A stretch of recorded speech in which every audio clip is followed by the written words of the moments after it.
We're live, right? We are here. It's good to see you, and Josh as well. But Marianne, it's so good to see you, everybody. Welcome to the Haunted Highons panel, where we're going to talk about the Haunted Highons miniseries, The Darkness Rises, and I'm lucky enough to be joined by the creative team that's rounded up 3 Ringo Award nominations, which will be happening tonight. By the way, who's excited? So we're on the screen here and let everybody introduce themselves. Mary, would you like to start and introduce yourself to everyone? Hi, everyone. I am the drawer of Haunted Highons and also one of the nominees for the Ringo Awards. Best artist nomination. Yes, best illustrator. Yes. And Dirk, would you like to introduce yourself? Yeah, Dirk Manning. I am the writer of Twisted Haunted Highons, and we are also nominated for Best Humor Comic 2020, which some people have been kind of joking about that I'm mainly a horror writer, and then there's awards for the humor comic, but I guess I'm funny and scary, I suppose. So, and hello everyone out there. It's good to see all of you. And Drina, tell us about you. I'm the one that keeps everyone in line. I'm the editor. That's what I do. Thankless task. What? A thankless task at times. I'm very grateful for my team. For those who don't know, Haunted Highons, if you were watching this panel because you heard about the Ringo Award nominations and you wanted to check this out and see what it's all about, the comic series features the rap duo Twisted, and their fan base was extremely excited when this comic was announced. And at first, at Source Point Press, we just released a one-shot comic, and that blew up so big that we immediately followed it up with a mini-series called Haunted Highons: The Darkness Rises. Before we talk about The Darkness Rises and what led to all these nominations and this amazing fan base who's given this comic so much support, do you want to talk a little bit about how the one-shot came about, Dirk, and how this whole thing started in this relationship with Twisted? Yeah, it's a crazy ride. A lot of this is due to Gary Reed, is the one of the founder of Caliber Comics, things like that. I had taken my book Right or Wrong to Gary Reed over at Caliber. So Gary knew who I was. I was a known quantity. Obviously, I'd been doing comics for years with Image and Devil's Due and things of that nature. And he contacts me one day and says, "Hey, I've got this band that's interested in doing a comic." And he goes, "And I know, you're a big music guy. I did music journalism for years as well." And he goes, "I think you'd be a good fit for this." And the band, of course, as we all know, was Twisted. So what originally happened was, I ended up talking to George Villakis, who, again, is one of the unsung heroes of all of this. He's Twisted's manager. So, George, if you're out there, we appreciate you. And basically, we were coordinating me writing a one-shot based on it was kind of originally an idea for a screenplay almost by Jimmy and Paul. If I'm not mistaken, Paul was the one who actually had the concept for it. They gave it to me. Worked it out. We're turning into a comic script. We did some tweaks, things like that. And this is where it gets a little sad for a moment, so I apologize. Gary passed away unexpectedly as we were developing the comic and things like that. And it really put a lot of things up in the air, and we had a lot of decisions to make at that moment about what to do. Obviously, as you well know, oh, thank you, Josh. All the comments down there, you guys are wonderful. And so, as you know, Josh, I'd known Source Point Press. I knew all of you, Michigan-based publisher doing amazing work. So what I did was basically, when Gary passed, I went to George, went up to M&E's office and said, "Hey, look, we don't know what's going to be going on with Caliber." I will say Caliber did end up continuing, but at the time knew it was going to happen. And I said, Gary mentored this guy named Travis McIntyre, who runs his own publisher called Source Point Press. Maybe this could go there. And I said, Source Point Press is a Michigan-based publisher. They're making a lot of good moves. They're doing a lot of really good stuff. they would take care of you guys. And again, I had relationships with other publishers and things like that, but I knew SourcePoint would be the way to go. So long story short, George said, okay, I trust you. I have no choice because, it's you and I at this point. I went to Travis and I said, hey, I got this book. We're lining up this one shot with Twisted. And I said, we're really, though, this has enough to be big. Twisted's fan base is huge. We really should try to get this book. This is a book that could get us national. You could help us move towards national distribution, be a really big deal. Travis did his thing that he's famous for.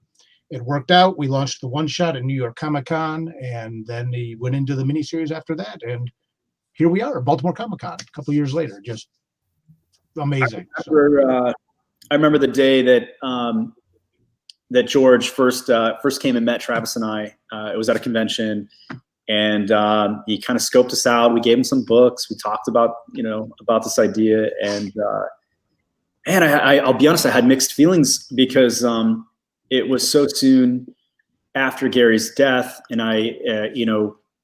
he passed away right between conventions.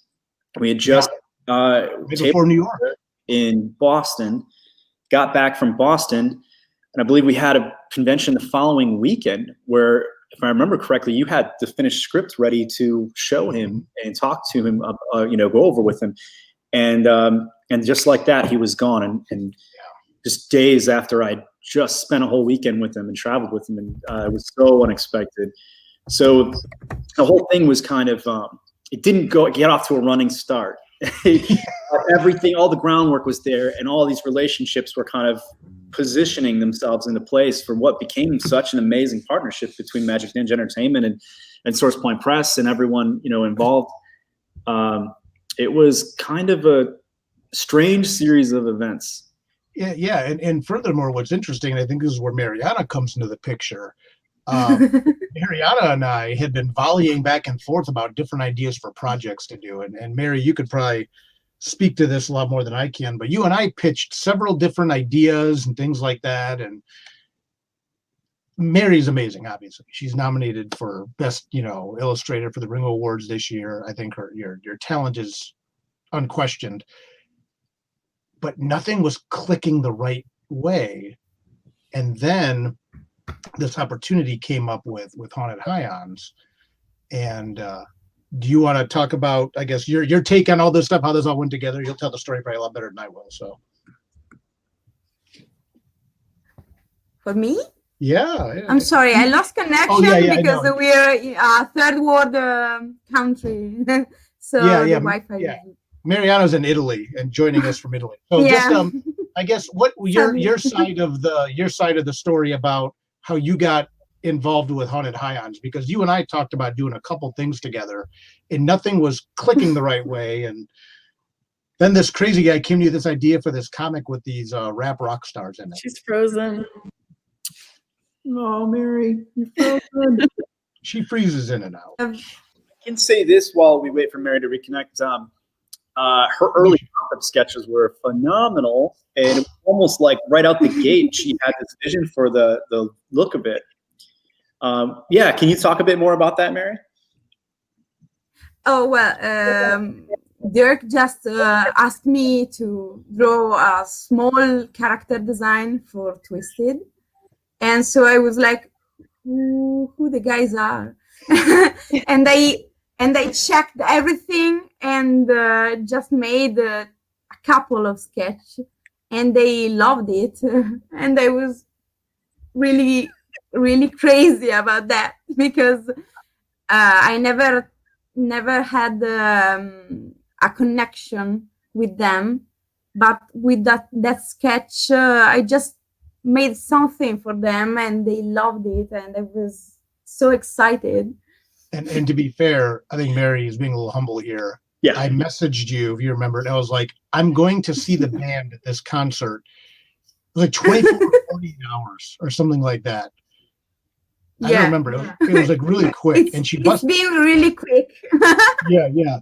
Because when Gary, passed and stuff like that, or no, actually it was slightly before then, I realized that Mary would be the artist, but I was like, can you get me some sketches in like 48 hours, just something to show what you can do, because I knew how Yeah. talented you were. And then she did these two Also- amazing sketches, and I took them to Twisted on the bus, and their jaws just dropped. You know, I remember Twisted saying, no, Paul is not the big one. Jamie is the big one. Because I draw them bigger. yeah. But you managed to capture their personalities visually right away. It was like out the gate. Obviously, you had a good script to work from with the humor and everything, but you did a really good job capturing their personalities. Thank you. And then later, into when the miniseries, there was an opportunity to get so much more. You got all these other Magic Ninja Entertainment, entertainers in the comic series, and it was so much fun watching all of these characters kind of come to life after I've met them and seen performances and videos and stuff. And now it's like, wow, you just nailed it. Thank you. About The Darkness Rises, that is largely based in the album The Darkness, right? So Yes. how at this point in time, I mean, the discography is so large. There's so many fantastic Twisted albums. I have to say The Darkness is actually my personal favorite album. And I think FTS is such a great song that's so hard to top. I don't think it's ever, that's one of my favorite tracks from them. How did it come about deciding to take some of the lore from that album and build around it versus some of the other albums or some of the other storylines you might have dove into? Was this something that Twisted came up with, or was it your idea?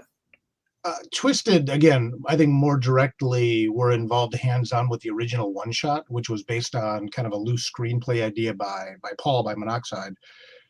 So when it came time to flesh this out, to me,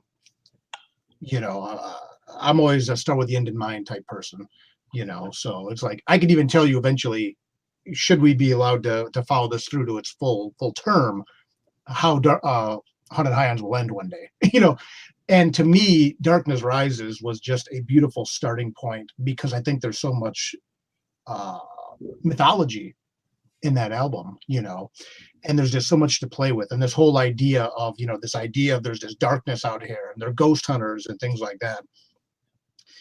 And, now there's just two of us. So I don't know. I don't know if I scared Josh away or what. So, which is funny, because I was going to say, because this is where we actually got involved in bringing Drina Joe into the process there. What happened? And, Joe, we lost you for a second. Oops. Oops. What did you do with Mariana? That one wasn't me. Mary's in Italy. She's like, I'm out. Yeah. I mean, You're down here. I am. Josh looked guilty. I was like, why am I on the screen by myself? Welcome to the internet, friends. Welcome to the internet. No. So for me, that was just that album, and the lore put forward in that album really allowed me to lay the groundwork for ideally what would be a lot more stories and set up the conflict and things like that. Establish Felicia more as a character, which is where I think Drina Joe comes into the equation. Obviously, knowing that we were all going to move forward with this. Magic Ninja was happy with it. Source Point was happy with it. The fans were happy with it. We had really broken through, even off that one shot, the idea that this was a vanity book. Because I think a lot of books based on celebrities sometimes suffer from the idea of the celebrity has to be shown in the best light all the time. And one of the things I love about Twisted is they don't mind, man. They let me mess with them and stuff like that, So poke a lot of fun.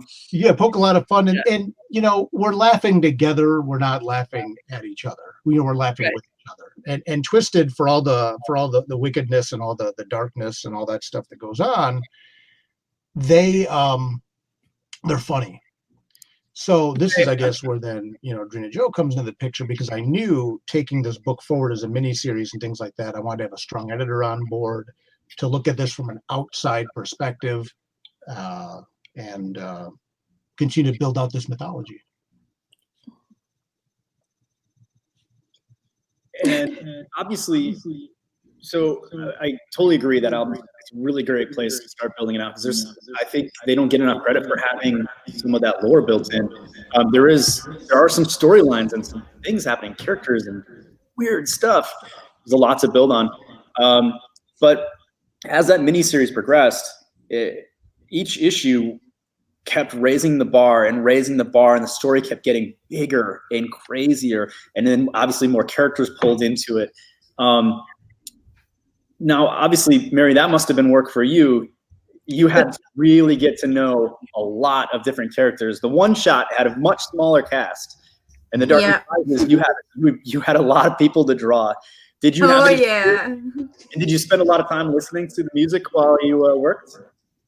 Oh yeah, I listened to every single album of them, and it's been quite easy actually to draw them, because after the Twisted ones, because Twisted have been really hard for me at the beginning to draw, but the other characters actually were easier. Really? And especially Blaze. Yeah.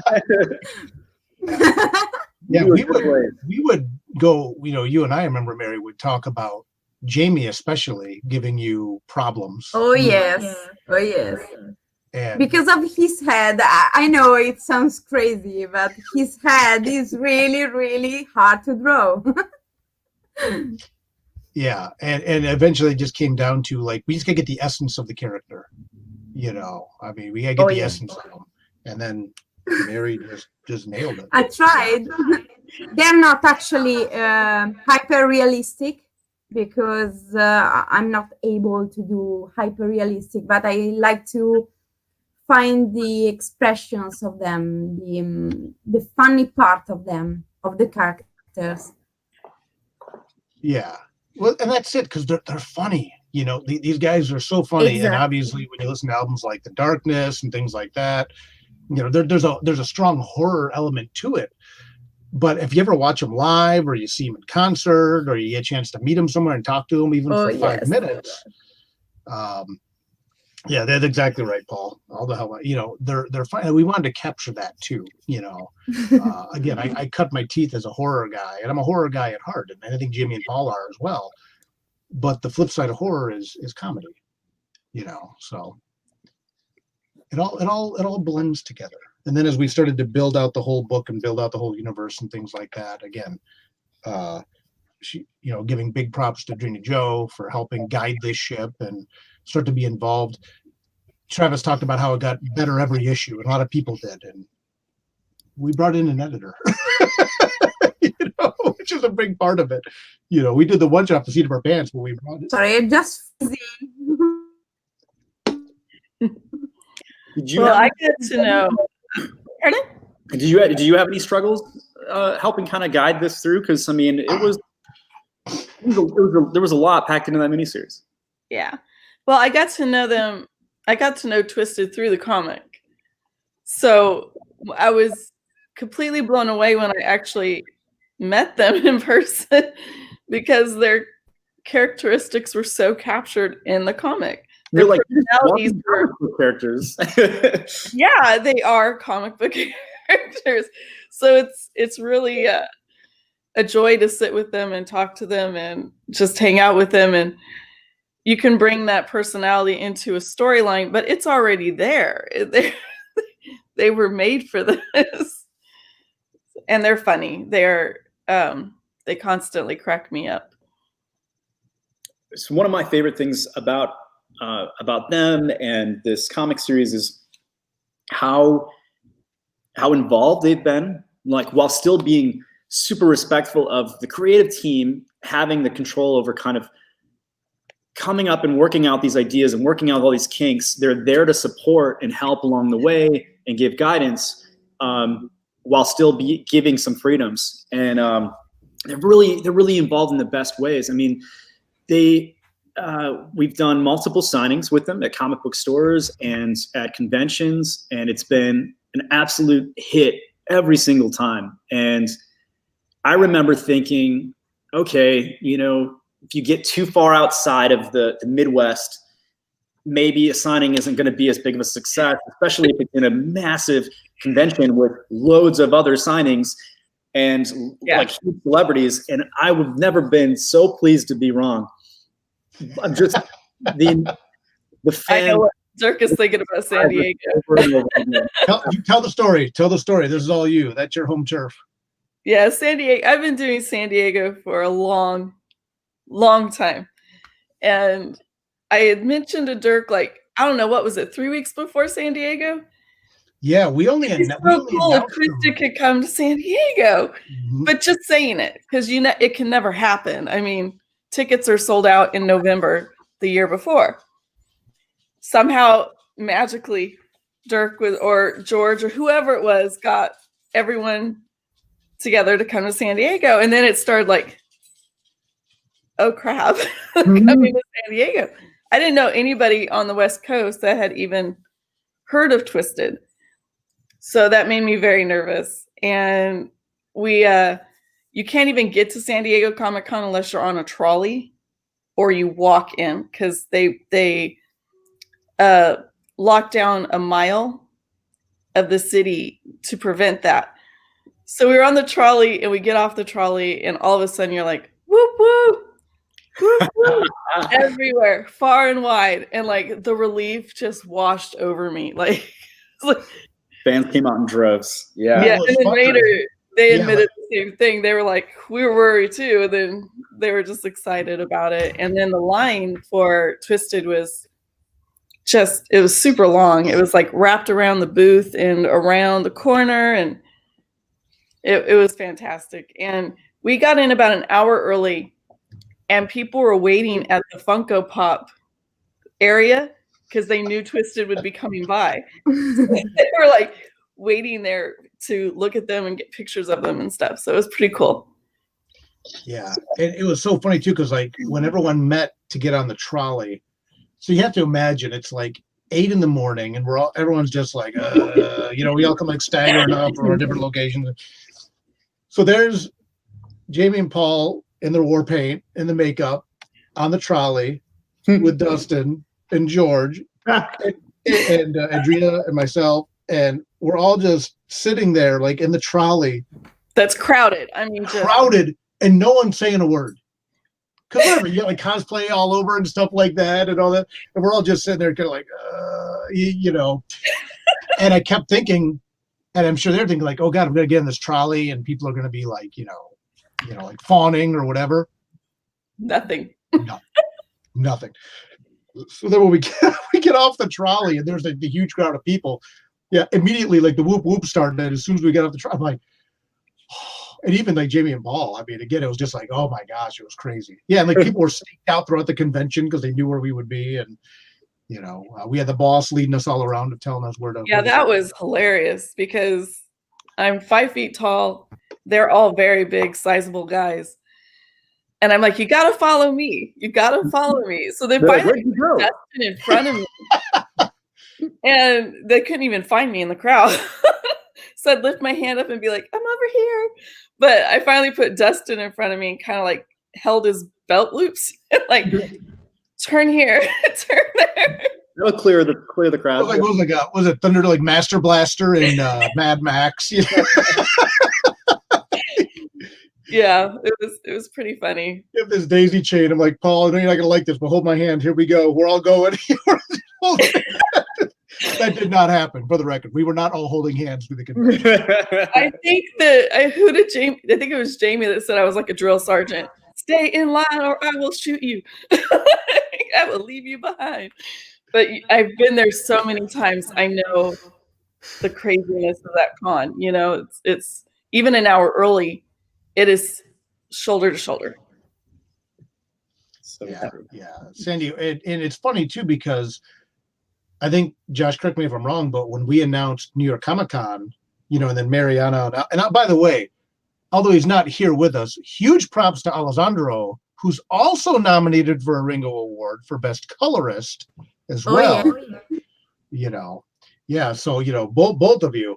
But we announced the team was going to be at New York, I think after tickets were already sold out. Yeah. you know. So again, it was one of those things where it was like, right? Are they you know, it's not like everyone can come crash the gate because tickets were sold out. But when me and Mariana Alessandro did the signing, again in New York, line wrapped around the freaking booth and things like that, you know. Yeah, it was huge. Their appeal is great. They have a lot of fans, a lot of loyal fans, and they have one in me now because I love their music. I love them. I think they're great. So really quick story. We kind of touched on this recently for those who watch our live auctions, but we were doing Rock and Shock, and Twisted was there. They were a guest at Rock and Shock, and they were playing, performing, because Rock and Shock is it's an incredible event where there's a concert venue one block from the convention hall, and one ticket gets you into both, and there's music at all weekends at the same time as the convention, so you can go back and forth. And this was a great opportunity because Twisted was going to come in. They were going to stop by the booth. They're going to do a signing at the convention and then go perform. And this one, the one shot, I think it was right after New York Comic Con when the book first debuted, right? Okay.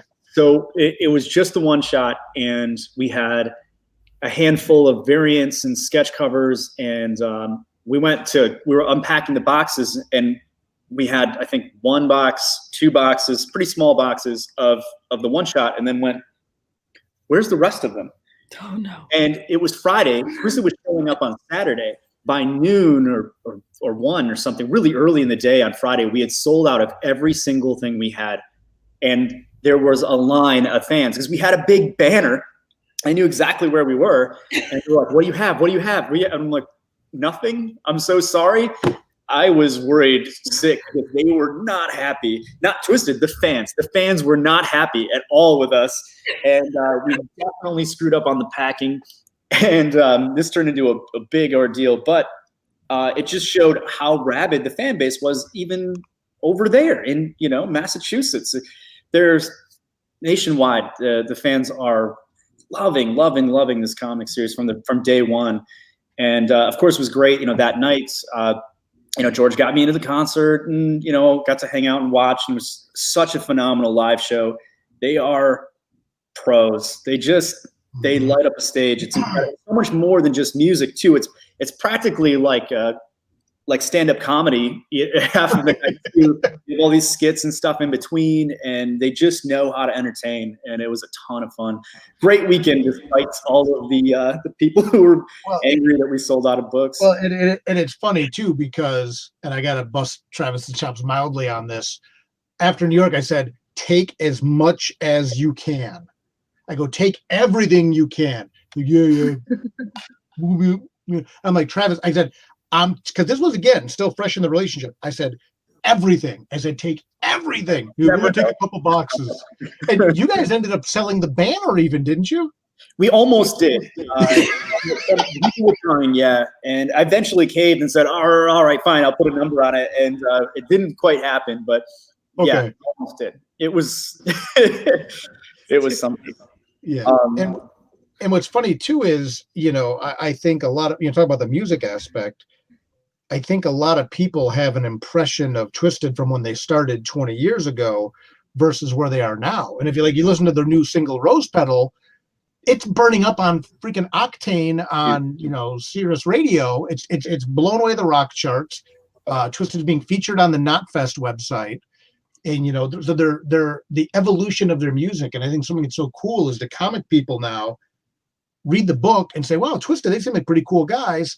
Okay, I'm going to check out, Generation Nightmare or the Darkness or, continuous evolution of Life's Question Marks. And they hear a band that is not the band that maybe they knew 20 years ago, Absolutely. And I said, a Rose Petal, that new single, oh my God. I mean, it's the Rotten movie soundtrack has introduced some people to it too. I've had numerous people hit me up and go, who is doing all the rap music in the Rotten Tail movie? And I said, hands down, all the rap, like rap rock songs you hear on the soundtrack are all Twisted. And they were like, no way. I had no idea. They were like, this is so good. Mm-hmm. And it's Well, I was watching the Super Bowl, and their song was the Kansas City Chiefs theme song. That's right. Yeah, they were on that. What? Like, wow. my favorite things, Twisted in football. Convention appearances, that kind of leads us to Astronomicon. So for those who don't know, Astronomicon it's a newer convention in Michigan that is held by Magic Ninja Entertainment and Twisted. So all of the Magic Ninja Entertainment guests and are there. So you have Twisted and everyone else on the label as guests of the show. Plus, it's a really great kind of crossover convention with a lot of horror movie stars.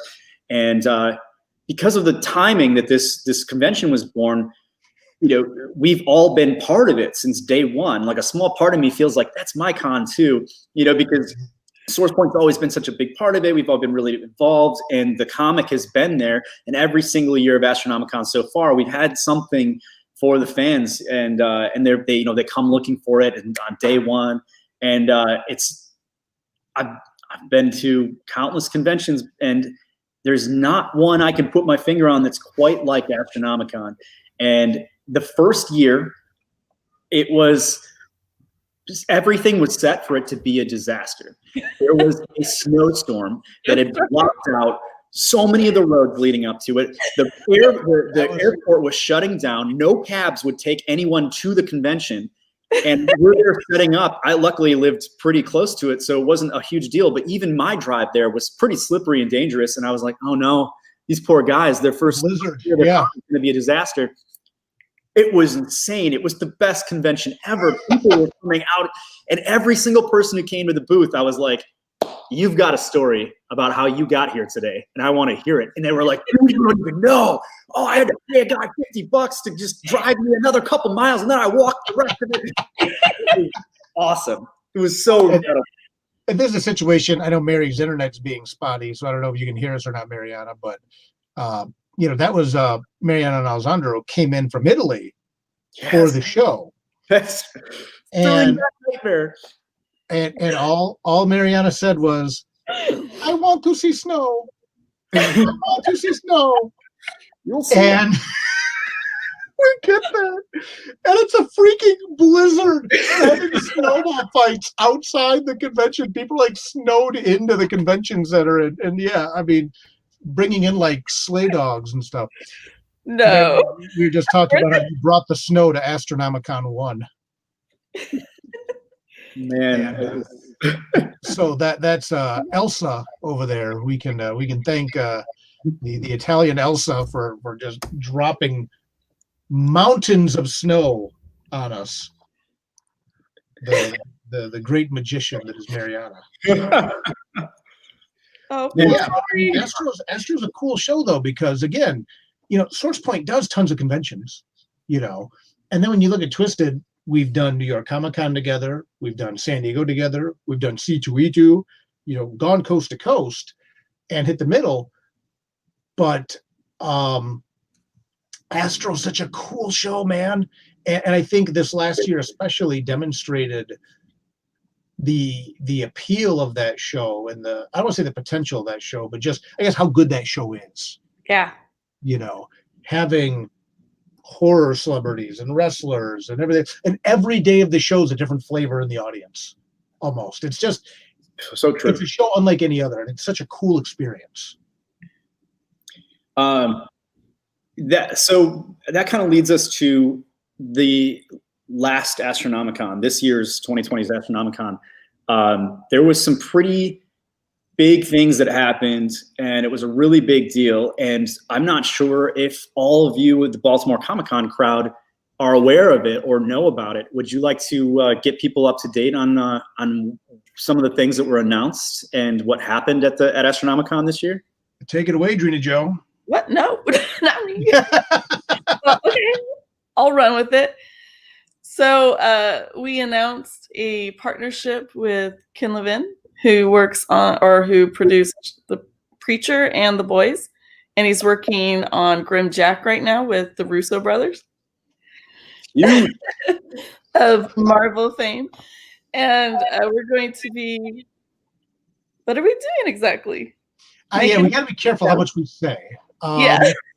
But we have entered a partnership with a production deal to ideally make Haunted Highon's television show. I don't think we've been very secretive about the fact that ideally we want to do an animated series. Yeah. And partnering with Ken, who is again, whose success is very, very noteworthy, beyond reproach at this point. I'd say he's one of the biggest names in adapting comic books to the screen. Yeah, absolutely. I mean, if you watch The Boys, executive producer Kenneth Levin, the Preacher TV series, Kenneth Levin. So to have him partner with us on this project has been amazing. Now, obviously, the state of world affairs with Corona and everything else has kind of slowed things down a little bit in some ways, but there's also a lot of movement as well. And we have to be very careful about what we say and what we don't. But things are moving ahead. I know a lot of people have been anxious. Can we talk about what we do have already in the bag, or no? I can't believe I'm the one saying I'm not sure how much we should say. Normally you're the one telling me to be quiet. It's true. We have a lot of good stuff. We have a lot of good stuff coming. Definitely. I think it's safe to say that we have written something, right? Oh, that's fine. Yeah, go. Yeah, we can talk about that. The pilot's been written. Ken Dirk and I wrote the pilot of it, so we're excited about that. Yeah. Pretty huge stuff happening. I think it might be a good time to unveil a little surprise video appearance here for everybody. What do you guys think? I think that would be amazing as we start to talk about things coming forward. Yes, because this kind of leads us to what's happening next. We have a little special announcement here for you guys. The Twisted wanted to be here in person, but unfortunately we're unable to. But we have this to show you. Can we cue that video up now? What's up, Baltimore Comic Con? It's me, Jamie Madrox from Twisted, here right now to say thank you. To say thank you to the entire comic book community for the multiple Ringo Awards that the Haunted Highons team was nominated for. Not to mention Mary and Alessandro, our own artist and colorist from the series.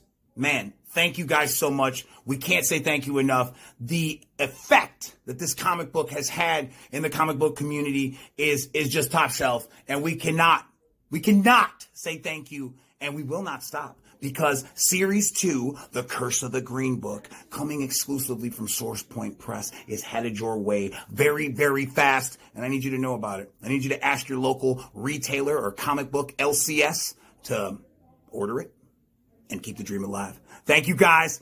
Buy comics, read comics, and collect what you love.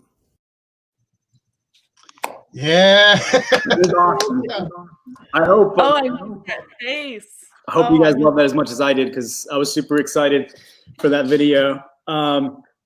So do you want to before we show them some sneak peeks, because we have some exclusive first looks at stuff right here just for you guys today, saved for Baltimore Comic-Con Live. Before we do that, do you want to talk a little bit about what's coming next? Yeah. And again, I feel bad. Mariana's internet keeps dropping it out. You're back. I'm sorry. No, Mary, you're not the one. It's not like you're sitting there jiggling the cord. I'm back. How long? That's all right. Mary, this makes Mary's appearance more dramatic, all the way from Italy. Again, it takes a lot of internet to get from Italy to Baltimore, so it's a very long string connecting those two cams. Yeah, we all of Volume 2 is written. So, Haunted Highons Volume 2, The Curse of the Green Book. It is written. It is in production. Mariana has, begun the art on it and things like that. It is even edited. We have, Drina's edits and stuff like that made the book even better. Very cool character who Drina deserves credit for bringing into the book. Ooh. Yeah. New people. Well, we didn't say it was a person. Oh, no. You want to give the name, Drina? Or? Little Joe. Little Joe. Be ready for Little Joe. Yeah, we kind of had the joke about Scabby Joe in the first one. We got Little Joe in this one. But yeah, Mary and Magic Ninja have been very gracious in letting us share some preview art. So if you want to bring that up. Yes. This has been never before seen by anyone outside the team. Here Mary, are we you with go. us? Do you want to talk through some of this art, what we got Can you here? make What we it have here? bigger, Josh? Or This is, I can zoom in, but you're going to not see the whole page No, at once. yeah. okay. So, Mary, do you want to talk us through this art, what we're seeing? Beautiful. Seriously. Yeah. Well, this is just a killer page. Yeah, zoom out, show us the whole page. Sorry, go for it. Zoom out. Yeah. Look at that. Mary, what do you want to tell? Can you tell us anything about this, or? About this, just know I'm hating you because That's perfect. I hate you because Sums it up. par for the course. Par for the course. Staying on brand. But yeah, look at that art. This shop is so cool. I love all the little details in it. Yeah, What this can you is tell people about this storyline? Is there anything we can say? yeah, I think if you haven't picked up what we're laying down yet, I think Mary's with us. Volume 2, as you've probably picked up on from some of the scenery here, takes place in New Orleans. So Curse of the Green Book takes place in New Orleans. It is Twisted gets involved in a war, I guess you could say, between the king and queen of voodoo in New Orleans.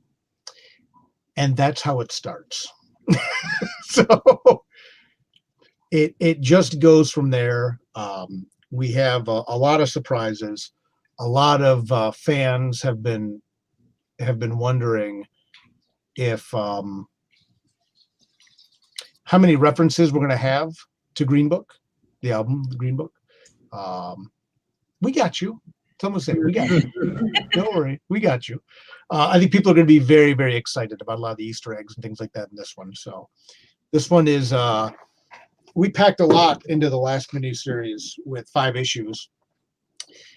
This story arc is 4 issues, and I would argue in some ways there's even more going on in these 4 issues than there were in the last 5. And I'm not going to say anything else so I don't get in trouble. But yeah, someone said earlier Mary is an art god, and I don't know if I don't think that's sacrilege in this case. She is amazing art. Yeah, look at that. I don't think there's any artist out there who draws ghosts as well as she does. I was going to say something too. I love how great Felicia's. You're able to see through, right through, and it's even better once the colors are in too. Yeah. And again, Alessandro's colors are fantastic. You know, obviously this is just a line art. We specifically did not put any lettering or anything like that in this in order to kind of maintain some surprises for when this will be coming out and things like that. Yeah. But Alessandro deserves so much credit for the colors and the way he even the way he so masterfully colors Felicia. You know, doing a story with a ghost can be, as a main character, can be tricky. Very tricky. And even in the pencils, yeah, like Paul said, you know, the fact that that Felicia has a different color. Also, you'll notice that Felicia's dressed a little bit different in this one. And I bring that up specifically because this was something that Mariana talked about. And in volume 1, you know, the very typical ghostly white dress and things like that, you know. And when we started working on volume 2, much as an editor, of course, you know, Drina has insight. Mariana, as an artist, had a lot of insight into this too. And she said, she goes, I want to give Felicia a different look. And we kind of established in volume 1 already that her dress is kind of part of her essence, you know, that her clothing, what she wears. So when Mariana said, hey, I want to give her a different look, it's amazing, you know, and I think it humanizes the character even more. Felicia is such a big part of this book. And there you are, Mary. How are you? You're back. Maybe. We're just singing your praises a little. We don't want you to get a big head, so it's better you weren't in the room. We were saying many things. But then again, when you combine it like here, like if you want to blow me up here for a second, Josh, I'll show you some of this. This is Alessandro's coloring then as well. Okay. Yeah. And when you look at the coloring in this book, and again, trying to kind of do the best I can here, translucent ghost, multicolored backgrounds. Incredible. Mariana's incredible. Alessandro's incredible. The writing's okay. We have a great editor. You know, Is that Nolan? a phenomenal Is publisher. Nolan. Nolan is crashing our party here. I know that. Baltimore Comic-Con. Hi, Baltimore Comic-Con. Nolan had to get in the. He had to get Deepwater in the mix. So yeah, we hope you all enjoy that. Like I said, we have been sitting on some of the art from this for a while, and we're glad to share with Baltimore Comic-Con. You know, I mean, if not now, when? You know, Exactly. Perfect time to unveil some secret stuff that's been in the works. And yeah. The hardest thing about making comics and is, to me, not being able to talk about the stuff that's done. You know, knowing it's not going to come out for months. You know, again, Volume 2 Haunted Highlands written. It's done. Mary's working on the art, and not being able to share that stuff and things like that, or even like what Dream was saying a minute ago, how much can we talk about? It's tough, but it's worth it when we get to do stuff like this and come to Baltimore and drop some previews. Absolutely. I think we're all really excited to see some of the album tie-ins, and obviously for those who don't listen to the music, this is still a really enjoyable comic. We've had so many new readers that were like, I just keep hearing about this series. I have to check it out. And then they realize, like, oh wow, there's so much story here, and it's so much fun, and it's a really entertaining and funny book. And then, like you said, a lot of them are like, well, now I kind of want to listen to some of the music and go check it out. And when they can find those tie-ins in the music, it makes it just that much more special. Yeah, and that's a good point too, because, you know, and I think, again, I'm going to give huge props to our editor here. You know, Adriana talking about, you got to know Twisted through the comic first. Mhm. And you don't need to know anything about the band to enjoy the book. It's just supplementary. It's extra. I mean, at least that's my impression. I don't know. You could probably speak to that more, Adriana, than I can, coming in from the outside on this. No, I think in a lot of ways you would think it was separate. Like their characters in the comic were separate from who they are as artists. And, you know, you still get the solid work from their music. The last 2 albums have been phenomenal. Big hits too, so that's pretty cool. But I love their characters. Yeah. And it's something that I know a lot of my readers, because, you know, I mean, I have a pretty substantial library of work, of creator-owned work. And it was so funny because with Haunted Highlands, sometimes people were initially a little like, well, I don't know anything about the band, so I don't know if I can read Haunted Highlands. Yeah. I'm like, it doesn't matter. It's a book. You know, my rule, anything I write is you should be able to pick up any book I write and just read it. You have to have no context, nothing. And it's part of, like, I guess how I look at it, like the book world. I don't need to know about Stephen King as an author to enjoy his work. I should be able to pick it up and read it. And with the Haunted Highlands, it's that same thing. And like you said, Josh, so many people that initially were finally like, fine, I just hear about Haunted Highlands nonstop, almost begrudgingly picking it up. You know, and then finding out that, oh my gosh, this is really good. The art is amazing. The colors are amazing. You know, the writing is passable, you know. So here's Paul Talbot says, Magic Ninja and Source Point Press were made for each other. I can't think of another company that Haunted Highlands would fit right in with. I know this was originally meant to be a Caliber title, and I have to agree. Like, it was such a good fit with Source Point. Such a strange series of events that led to this, but we're really we're all grateful for just amazing relationships that we formed, and how much fun we've been having ever since this whole thing kicked off. It's been great, and thank you so much for all the comments, everybody. I know. Ashton and Josh and Amanda, you're fantastic. Someone, oh yeah, I see people putting in their little comments even about wanting to know spoilers of what's coming, and you'll see. So I think we're pretty much here at the end. So we should probably sign off here. How can people? Well, I'll let you know how you can keep up with things happening at SourcePoint. You can go to sourcepoint.press. They'll take you to Oxide Media, which is the parent company, and it'll show you all the products from SourcePoint, including the books and the graphic novels and the comics and the T-shirts and the merch and all the cool fun stuff. And we have blog posts there. And obviously keep up with your regular comic news sites as things happen. They're going to be unveiling all sorts of new things there. And you can follow me at Joshua Frantic, all one word, pretty much on all social media platforms, mostly Twitter, if you actually want me to see it or, reply. And SourcePoint Press, pretty much everywhere, and Source PT Press on Twitter, because the consonants are so long, the number of letters so long. And how about you, Drina? Where can people follow you? Well, first, can I say hello to my best friend? She's here, Penny Lane. She's watching from Scotland, so I wanted to tell her hi. Drina Joe, Drina-Joe, Drina Joe, everywhere. Perfect. And I don't interact a lot. Sorry, guys.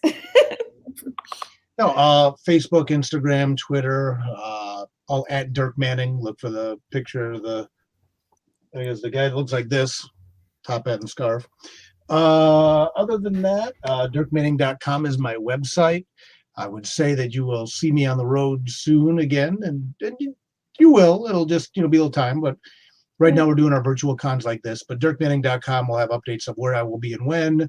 I remain very active on Facebook because I'm old, as well as trying to learn Instagram better. And God help me, I even do stuff on Twitter on occasion. So. We got like 30 seconds left. Mary, the best place to probably follow Mary would be on Instagram. Yeah. Yeah. And keep up on some of the art peaks there and see some of her incredible talents. Thank you, everyone, so much for watching and joining and for being so interactive. It's been a lot of fun. And thank you, Baltimore Comic-Con. I think our time is up. So yes, we'll see you at the Ringos tonight, hopefully. So Ringos tonight. Join us. Thank you all. It's good to see you. Thank you, Mary. Thank you, Josh. Thank you, Baltimore. We'll see all of you later. Bye. Bye.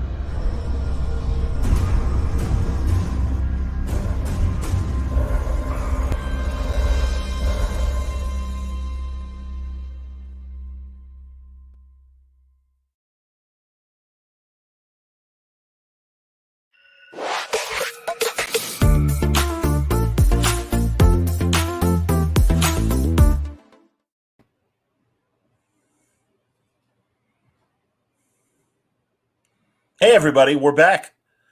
Thank you very much to the SourcePoint people, and welcome to a really fun panel that we're about to do. I'm always happy to talk to this guy. It's John Suntress here from the Word Balloon podcast, and really happy to be part of Baltimore Comic-Con. I just wrapped things up at Miller's Pub, but I didn't have to drive to the next panel, thank God. We are going to talk to, it's funny, I was just talking to a former Superman writer, and now I'm going to be talking to a future Superman writer. Future is the operative word. Let's welcome Philip Kennedy Johnson to Baltimore Comic-Con. It's good to see you, Philip. How are you? John Suntress, always good to see you, sir. Absolutely, man. Very excited about what is happening in Future State, a new DC event that is coming early in 2021. And you're handling, are you handling all of the Superman things, or are you just part of the picture there? Not quite. There's going to be it's a very new scene. As you've seen, there's going to be stuff that follows Clark Kent, of course. There's going to be stuff that follows John Kent as well. There's going to be a lot of supporting cast bits as well. As I'm covering a story called Superman: Worlds of War that follows our man Clark Kent in a new status quo, and another story called House of L that follows the descendants in about 1,000 years. And I'm crazy stoked for that one too. That's very new territory.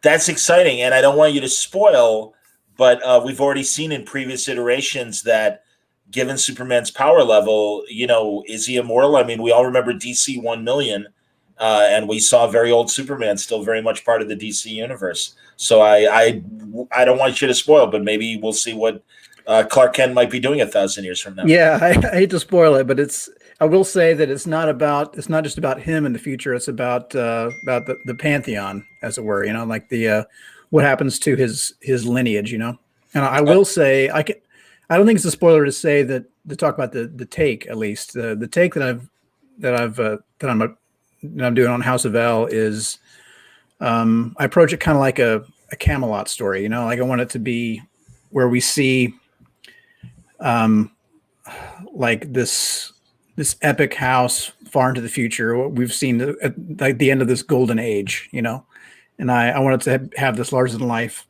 epic kind of quality where it's not just about King Arthur anymore. It's about, the round table. So it's that kind of thing. Understood. Yeah. The legacy. Absolutely, man. Exactly. The legacy. That's exciting. That's fantastic.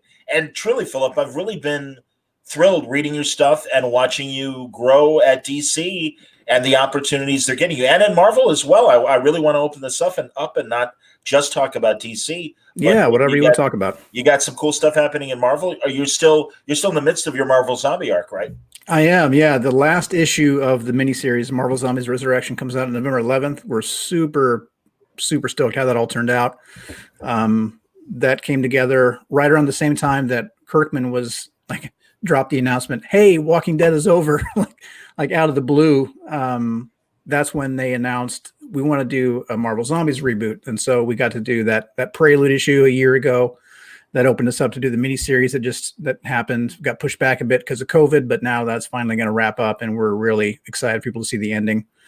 Would love to do more of that story if we wanted to, but yeah, that actually turned into another story. So Marvel Zombies turned out great, and we were looking for more opportunities to do something else. And they, over the course of that series, they learned what a huge, horror fan that I am. And that led to this new dream come true property that I'm going to be working on now. And they gave me the big announcement is coming like next week, I think. So they want to wait for the big announcement, but they did greenlight me to let people know that I'm going to be writing an all new ongoing horror series at Marvel starting in February. And I am insanely excited about it. So keep your eye on the internet next week and there'll be a big announcement. That's outstanding, man. That's fantastic to hear. And right now, again, we're dealing with Marvel Zombies. It is, like you said, it's a reboot. It's more of a serious story than I think what Robert and Arthur Soydum and I'm forgetting who else was involved in Marvel Zombies back in the day. Yeah, Sean Phillips drew the original, right? I think. Wow, that's insane. You're right. Isn't that amazing? Honestly, so, yeah. What guys were doing back then. I know. It's cool. Like now, I've got literally everything that dude ever did with Brubaker, and I love his work. But it's so crazy to see him in the context of that story. If you go back and read it now, I'm like, holy crap, it's the Fatale guy, But yeah, it was such a different take. I mean, that was the first time we'd seen. Well, I guess I can't speak with authority and say it's the first time we've ever seen Marvel characters as zombies. But that was the novelty, just to see all the heroes. It's just a romp. I think Miller in Ultimate Fantastic Four. Well, yes, that's what I mean. Yeah, leading into that series. Yeah. Yeah. So yeah, it was a super cool take. It was just very different than we wanted to do. We wanted to take more like show something with more emotional stakes and that takes us up more seriously. Just a different version of it, and I was really pleased with how it turned out. So yeah, and that led into this thing that we're doing next. Are you staying away from Deceased as Tom Taylor is doing kind of another apocalyptic kind of story over there? Honestly, when they approached me about it, obviously that was the first thing that popped in my mind. I was like, oh, okay, so Deceased is already happening, and the first couple issues had already happened by then, and I had already bought them by the time that they approached me. And honestly, I wanted to read them because, like, I know some people probably would have avoided it because they'd be careful not to copy it. And I went the other way. Like I was sure to stay on top of what Tom was doing because I didn't want to accidentally crib. Like it's sure. Everybody's influenced by the same stuff, and everyone knows the same movies and books. And I wanted to be careful not to accidentally tread in the same footsteps as Tom. Tom's a friend now. At the time, I didn't know him, but I was already a big admirer of his work on Injustice and on Deceased. I thought Deceased was just a kick-ass take on what you could do with a superhero zombie book. And thankfully, the stuff that I had in mind, that I had planned for for Resurrection did not really cover any of the same ground. I mean, the vibe is kind of similar, in that you're, in its vaguest sense, because you want every death to count. You want all the wins and losses to really hit hard.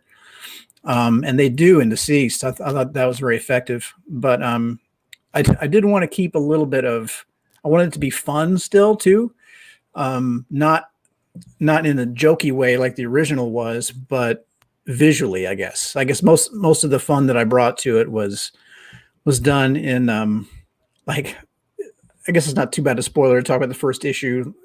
Forge is in it, and he, by the time we see the characters, he has taken the bodies of his fallen comrades, of like other mutants, and built bioweapons that he can use against the zombie horde. And so you're seeing like the top half of Cyclops' head wired into a rifle that you can use like a laser cannon and stuff like that. That's just like fun visuals. Sure. And seeing Nightcrawler bamfing around like it's just half of him and stuff like that. It's just kind of like, oh wow, fun to see, even though it's like obviously super serious content. Absolutely, man. That keeps it from being like just a bummer, just a total downer the whole time. Yeah, at least you're seeing. I want readers to ask the question, I wonder what the X-Mansion would look like, or like, I wonder what would have happened with, S.H.I.E.L.D., or what,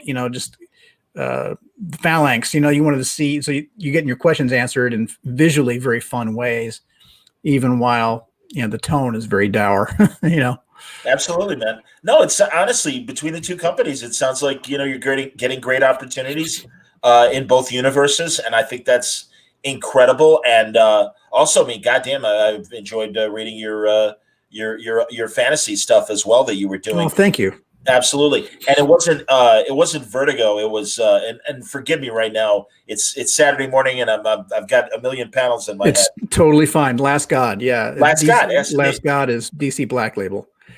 Yes. And when we first started talking about that book, before it actually got made, it was going to be Vertigo. Like I guess I can say that now and not get in trouble. It was a long time ago before before the Vertigo shakeup and all that. And Black Label at the time, they were trying to find, its identity was mainly going to be as a superhero line, just a darker take. And Last God felt like a better fit for Vertigo at the time, but it was still a great fit for Black Label when the identity kind of changed. So yeah, it became a Black Label book, and it's still over there. It's still on shelves through either January or February. The last issue will be coming out. Okay, that's cool. So, Good response. Have you been pleased? Oh my God, response? Yes, that's been great, man. Trip. Yeah, the sales have been great, and readership and the reader response has been awesome. Mostly because I think they can see just the unthinkable amount of hours I put into it, like the all the back matter and the world building that I put into it. There's like, I've got, glossaries of, thousands of words of different languages and songs and, religious texts and stuff that make their way into the book. And fans, like there's a lot of deep dive D&D fans that read this thing that are so into it. And it's incredibly rewarding to see that. So I'm always nerding out with fans online about just questions about characters or about aspects of the world building that they like to talk about. And it's been awesome, especially when we've got that source book where people can make their own campaigns in Dungeons and Dragons now. Their tabletop adventures using that world. And sometimes people will reach out about that. It's just been the best. That's excellent, man. And again, I have a feeling that as your DC and Marvel stuff evolves, people will reach back and look at Last God. And I think and although in the case of Tom King, Omega Man was already a recognizable property, now, again, I think that wasn't a big seller. I'm glad to hear that sales were good for you, but I do think that as your profile expands, they're gonna reach back for Last God. I think that's. Well, thank you. I hope so. I'm very proud of it. And that's, Last God was in part, I think, what inspired them to reach out to me about the Superman thing, because they're like, there's this guy who spends 10 times too long writing the stories and does all this back matter, and like he loves to world build. Is basically, I think basically, I got the call to do Superman, the Worlds of War stuff, and also the Marvel Zombies Resurrection, in part on the strength of just this guy loves to world build, and they wanted to do that on both those properties. Between Last God and a book I did at Boom before that, Warlords of Appalachia, I think that showed them that I'm willing to do like really deep dives on stuff, and that's been a nice thing. That's excellent, man, and that's fantastic to hear. Philip, you've had a very interesting path to comics, and I really your other jobs fascinated me when we had our first conversation. I don't mind if you don't mind. I'd love for you to talk about your other jobs. You're not moved sure. You put a lot of time in those other jobs, but yeah, I do. Yeah, sure. I came to comics through music. Actually, I back in the day, like so many writers, I wanted to be an artist. I wanted to be a comic artist, and I drew a lot as a kid, but I also played music very seriously, and ended up going the other way. I went chasing music as a profession, and I learned how to read. Literally taught myself how to read off of comics, and I read comics all the way through high school and briefly in college, and then I kind of gave up all enjoyable reading for years. So I didn't really pick up a book for a long time, for a comic at least. Did undergrad, grad school, joined the Glenn Miller Band, and all that time I wasn't really reading comics. And then my younger brother, Bill, who was also a trumpet player. Sorry, I play trumpet for anyone who doesn't know. And so I was playing in the Miller Band, and then got out and I joined the Army Field Band, one of the premier bands in Washington, D.C. That's what I'm still doing now. And my younger brother also played trumpet and drew, and he ended up going the other way. He wanted to be an artist. Excuse me. No worries, buddy. I know. Great fever season. Yeah. He decided to pursue art. He was a better artist than I ever was, and really wanted to do it. So, but he didn't really. Both of us kind of grew up in the sticks out in deepest Kentucky, and he didn't really know where to go next. We didn't really have the internet where we were. Like, it's not to say it wasn't available, but our situation was just, we didn't have a lot of contact with the comic scene. Never been to a convention. He didn't really know how to get started. And I was like, by the time I was already in the DC area, I was like, well, let's just come live with me and we'll figure it out. Like, I'll educate myself on how comics work, how comics are made. In theory, I still love to write. Like, I just haven't been doing it because I've been so busy. So I'll put together some scripts for you so you can have something in a portfolio. It's not just pinups. And so we started going to conventions together and working out together and just hanging out and reading. I found a comic store around here. At the time, a brand new shop in Annapolis called Third Eye Comics, which is at the time just this little hole in the wall place. And now is this, crazy phenom store, but at the time it was really small. And just figured out what the state of the art was now, how far it had come. Like, last time I was reading comics regularly, I was a monthly subscriber to Wolverine with Adam Kubert, and I think Larry Hama at the time, if I remember right. Wow, that's great. At the time, I wasn't even reading the names. I didn't know any of these people. Sure. I just remember like how awesome it looked, and I really liked the way. I really loved Wolverine's depiction in the stories. I was subscribing to that. And I was subscribing to Batman. This is coming out of Nightfall and Night's End.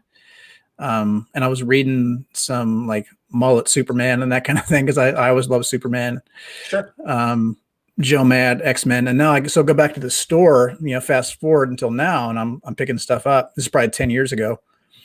And now I'm seeing like The Boys and American Vampire and Lock and Key and Astonishing X-Men that Joss Whedon did with John Cassidy. And I was like, holy shit, man, everything has come so far. And like Preacher, I know Preacher was out before that, but sure. I didn't know about it. I just knew about the big two stuff that was the most popular thing. Stuff that you could get at Walmart was all I was really reading. So yeah, I was just immediately just blown away by how great everything was now. And I just got the bug hardcore. So I started writing like crazy, did some stuff for my brother to draw just to kind of give him a leg up on his career, And then he joined the Army and as an illustrator, and kind of got busy. I kept going to conventions and started looking for other artists to work with, and that led to Last Sons of America, and I kind of got my foot in.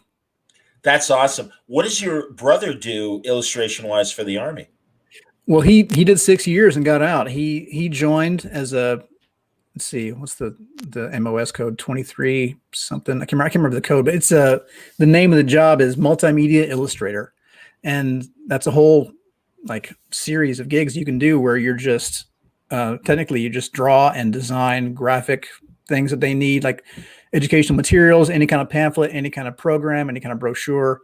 They also do photography is its own thing in the Army as well, but they also do photographs. Sometimes there is some crossover. Okay. Is the magazine, are you aware of, Will Eisner developed this magazine for the Army, PS, and I don't know if it's still in existence or not. I know that when Will Eisner was done with it, Joe Kubert had taken over. I know that Joe Kubert, there's a drawing in my building. I'm not sure if it's from the magazine, but there's a picture that I'm pretty sure Kubert did of a guy drinking coffee. And it's like, everybody gets their share or something. Like it's this old illustration that he did. And, everybody else just blows right past that in the hallway. But I'm like, every time I go by there, I want to kind of scratch it for luck. It's just so cool to see a thing that Joe Kubert did and just some random Army poster that's still getting used, That's awesome, man. That's amazing. No, and I love how this comics and the military relationship began. And I think it's amazing. Well, and really, shame on me. I mean, God, and Bill, I want to say Bill Maudlin, the great illustrator that did Willie and Joe, those amazing World War II one panel comics. I don't know if you're aware of. John, you're awesome, man. I wish I knew as much as you. That's so cool. I don't know. I don't know who you're talking about. I wish I did. Seriously, Phil, don't worry. 20 years from now, you'll get 20 years more. I hope so. Come on, man. It's all those age. But when I was reading back in the day, I was never looking at names and I didn't know anything. And I was just like, hey, Wolverine's cool. And now then I gave up reading that stuff. And then I got back into it. I feel like I'm still trying to keep up with everyone who knows so much. I slowly educate myself even now. Like I'm very grateful for the success I've had recently, but I still have so much to learn. No, it's all good, man. I'm sorry, forgive me, but I appreciate the compliment. But yeah, seriously, at the end of the day, it's like, hey, I'm in my 50s. All right. What can I say? And I just am. I just love how the world, and how comics happen all over the world. And it really isn't just all about the big two and what they do. And really, man, I'll tell you again, as we're doing these conventions online, I miss San Diego because there's always this great academic stream of panels that are literally happening in these rooms that you wouldn't know about. And I know. And again, another military-based comic, and I don't remember the creator, but I do know that it was an hour about this comic that was made for Japan post-World War II to normalize relations again between the U.S. and Japan after the war. Wow. And it was fascinating. It was just amazing. And literally, man, 12 people in the room. Me, Rob Salkowitz, and maybe 10 academics. And that was it. But that's a great, yeah, and truly, I have all these friends, too, in the academic world who kind of scan whatever academics are working on various papers about these little nooks and crannies of the comic world that, again, just don't wind up on the spinner rack. So it's I'm always I'm an open mind. And again, back to your career, love the fact that you were doing this stuff, playing, in the military band and everything, and also with the Glenn Miller band. That's amazing. You got to be a great trumpeter to do both of those gigs. That's outstanding. You're not. Thanks. You ain't blowing bullshit here, man. I try not to screw around. Yeah, it's a good gig. And in our previous conversation, you were telling me too that you came up with a soundtrack for Last God. I did. Yeah, there's a lot of music in the story. Like the way Tolkien, Tolkien's whole world, Middle Earth, all came out of his creation of languages in World War I, right? So he just made up these. He was a student of language and of English specifically, and not just modern English, but Anglo-Saxon. And he came up with his own languages, and that's how he eventually wrote the story around that. with me, like if his way in was language, my way into the Last God and the Felspire Chronicles, the series that could potentially be there for Years One More, is all music. I feel like I was always very taken with Tolkien, the way that he created stories within his stories, where his each novel that he did had little folk tales and songs and rhymes and riddles and all those things, just made the whole world seem much more, everything seems so much older and more real and rich because of all the culture that he put into it. And I really admired those songs, and I wanted to do my own. And there are little recordings that you can find of him singing his own stuff, just him into a recording. Really? Yeah, I mean, not in a way that was meant to be consumed like real music, I don't think, but as a reference. Like there's, I don't know if it was on, I don't know what kind of technology he was using to record it, if you're just doing it into somebody's little voice recorder or what, but yeah, you can find recordings of him singing a couple of those songs. And it's so cool, man. It's like you're seeing history being made, Yeah. So yeah. And so I wrote these songs to put into Last God. I wanted to put one into every single issue. There were a couple issues where it didn't, it was feeling a little shoehorned in, so I didn't always put one in every single issue. But in most of the issues, there's a original song in there, sometimes from different cultures within the world and all that, to show the differences, to illustrate the differences between the cultures, but also the lyrics often will have little hints about events that led to the story too. Yeah, it's a way to kind of cheat in some world building without exposition, and that was the same thing with the Warlords of Appalachia for Boom Studios. I wrote a lot of mountain music for that book, and again, the lyrics were like little cheats to give a little glimpse behind the curtain. That's excellent, Philip, honestly. And I was just talking to Dave Gibbons earlier this week about his Vertigo book, The Originals. And it's kind of a tribute to his days in the early 60s being a mod. And if, the mods were the scooter guys that were. Right. Yeah, we spoke about that a little before, I think. Yes, I'm sure we did. And I forgive me, I'm bringing it up for. No, that's not. Yeah, that's for the audience, cool. As much as for us and everything. No, and literally, yeah, it was. I always bugged him about got to put up a playlist, man, of mod music. Yeah, so I love that. I mean, truly, this is what's exciting about this era of comics. That there are these kinds of opportunities, as mundane as even just creating a list on, playlist on Spotify or something. These are the songs that inspired this story to actually creating original music. I just think the opportunities are amazing, and that's why it's great to have somebody like yourself that actually can go beyond cherry picking some music and playing songs, but to really create your own music like that. That's outstanding. That's amazing. Thanks. Yeah, it's a fun perk. Yeah. Absolutely. It's something that I know not everyone does in their work, so it's something that I try to embrace and try to let it, give my work a little bit more of a voice. That's outstanding. Tell me about the Appalachian book more, the Boom book. Oh, Warlords of Appalachia. Yeah, I'm very proud of that one. It's Warlords of Appalachia that came out in October 2016, like right before the last election, and oh wow, it takes place after the Second American Civil War, and Kentucky has become an occupied nation within U.S. borders. So it's like another civil war has happened. The secessionists have lost again, but Kentucky did not acknowledge U.S. sovereignty even after that. So it becomes like the Afghanistan of the American South. Wow. And is occupied by the U.S. military within U.S. borders. We follow a former Kentucky National Guardsman who's, by that point, those are the traitors by that point. And he and his son live in this little, former mining town, and it's occupied like everywhere else. And his son is taken away, and he kind of falls ass backwards into a revolution. He accidentally sparks a revolution and becomes the first feudal warlord of the Appalachian Mountains. Very cool.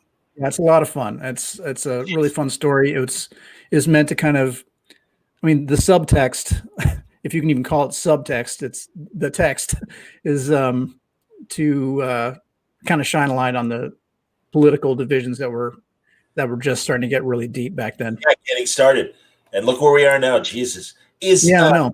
A little tamer ask is about What does the military think of your comic book writing? Do they know? Yeah. Oh, yeah. They're well aware. I guess they would know now if they didn't before. But yeah, they've been. You got a lightning spot of explaining to you, Mister. Yeah, turn this thing off. Yeah, they've been great. They've been really supportive. I mean, I have to ask permission sometimes to do something. Like I have to take leave to do signings or conventions or whatever. But I try not to miss, legit work. Like I'll have to miss rehearsals sometimes, but I try not to miss like an actual, performance or any kind of official duty thing. But they've always been really great. And in fact, I got to do the DC Writers Workshop early on. I'd already done one book at DC by that point. I had done an Aquaman. What started out as a 2-issue Aquaman inventory thing. For those who don't know, DC does these inventory issues where, I mean, DC's got to have, there's got to be a Justice League book on the shelf every month. Every month? Hell or high water. So if the creative team falls behind or if something happens, they want spare stuff that they can plug in case of emergency, in between arcs or whatever they need to do. So they try to have a couple of books in the can.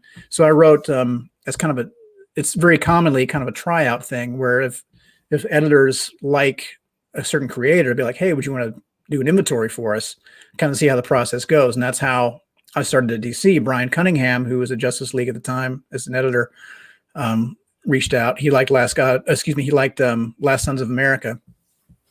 And we did 2 issues of Aquaman that ended up becoming an Aquaman annual a couple of years ago.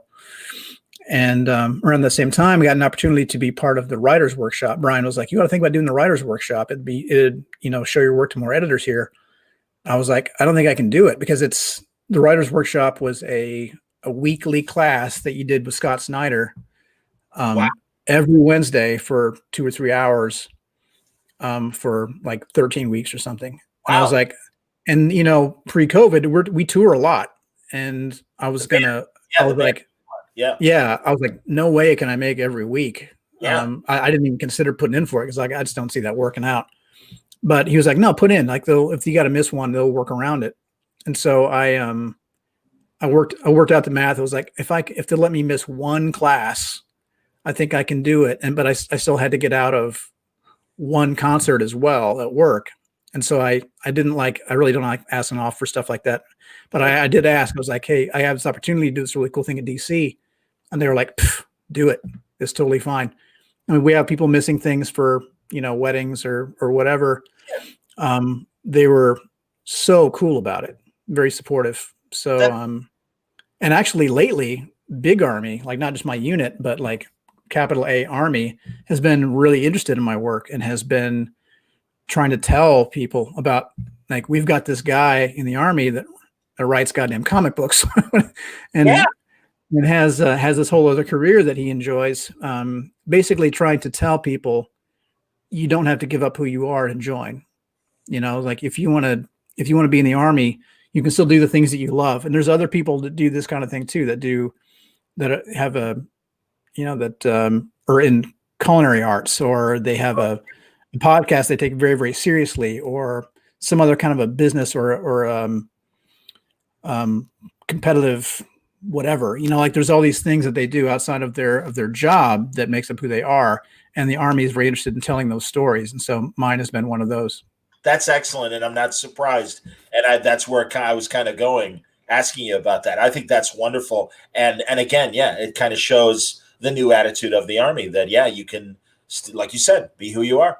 And literally be all you can be. That's fantastic. That's right. Exactly. That's the slogan, man, or it was. Yeah. I believe now it's the slogan, if I remember correctly. Yeah, it's been Army Strong for a while, and now let's see. Shoot.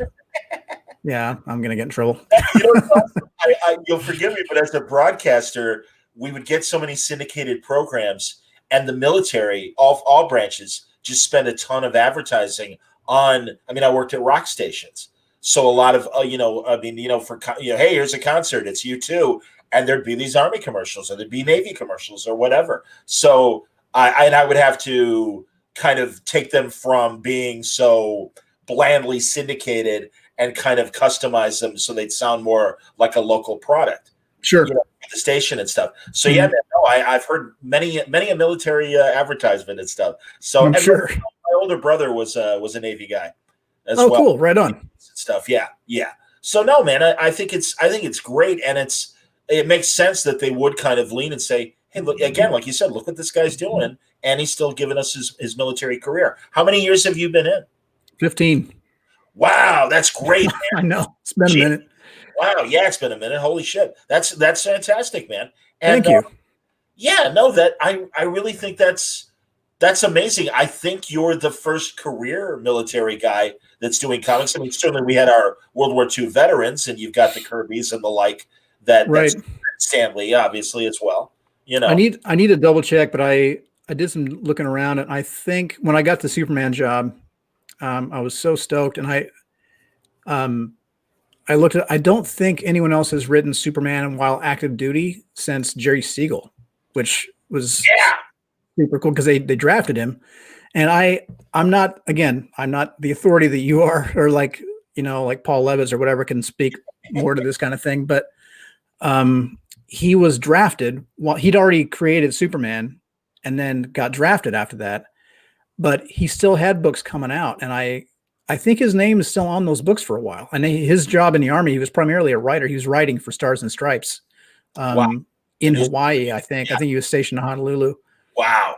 And I want to say he was still sending in scripts during that time.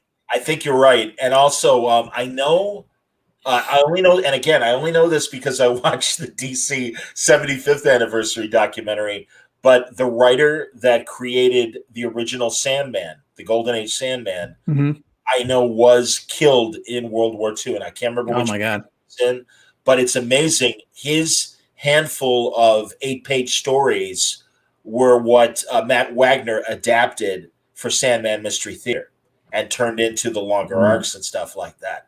And I just love that connection, and that's one of the reasons why I loved that amazing series, Sandman Mystery Theater, back in the 90s. I don't know if you've ever read that. No, I don't think I have, actually. I'm sorry to say. No worries. I mean, it's very Vertigo-esque, and it's great because it's pre Golden Age Superman, and literally, like, they make Wesley Dodds, the original Sandman, like one of the original costumed heroes. And at the time, only the Crimson Avenger was also around in this kind of reconfiguration of the Golden Age, and it's terrific. It's excellent.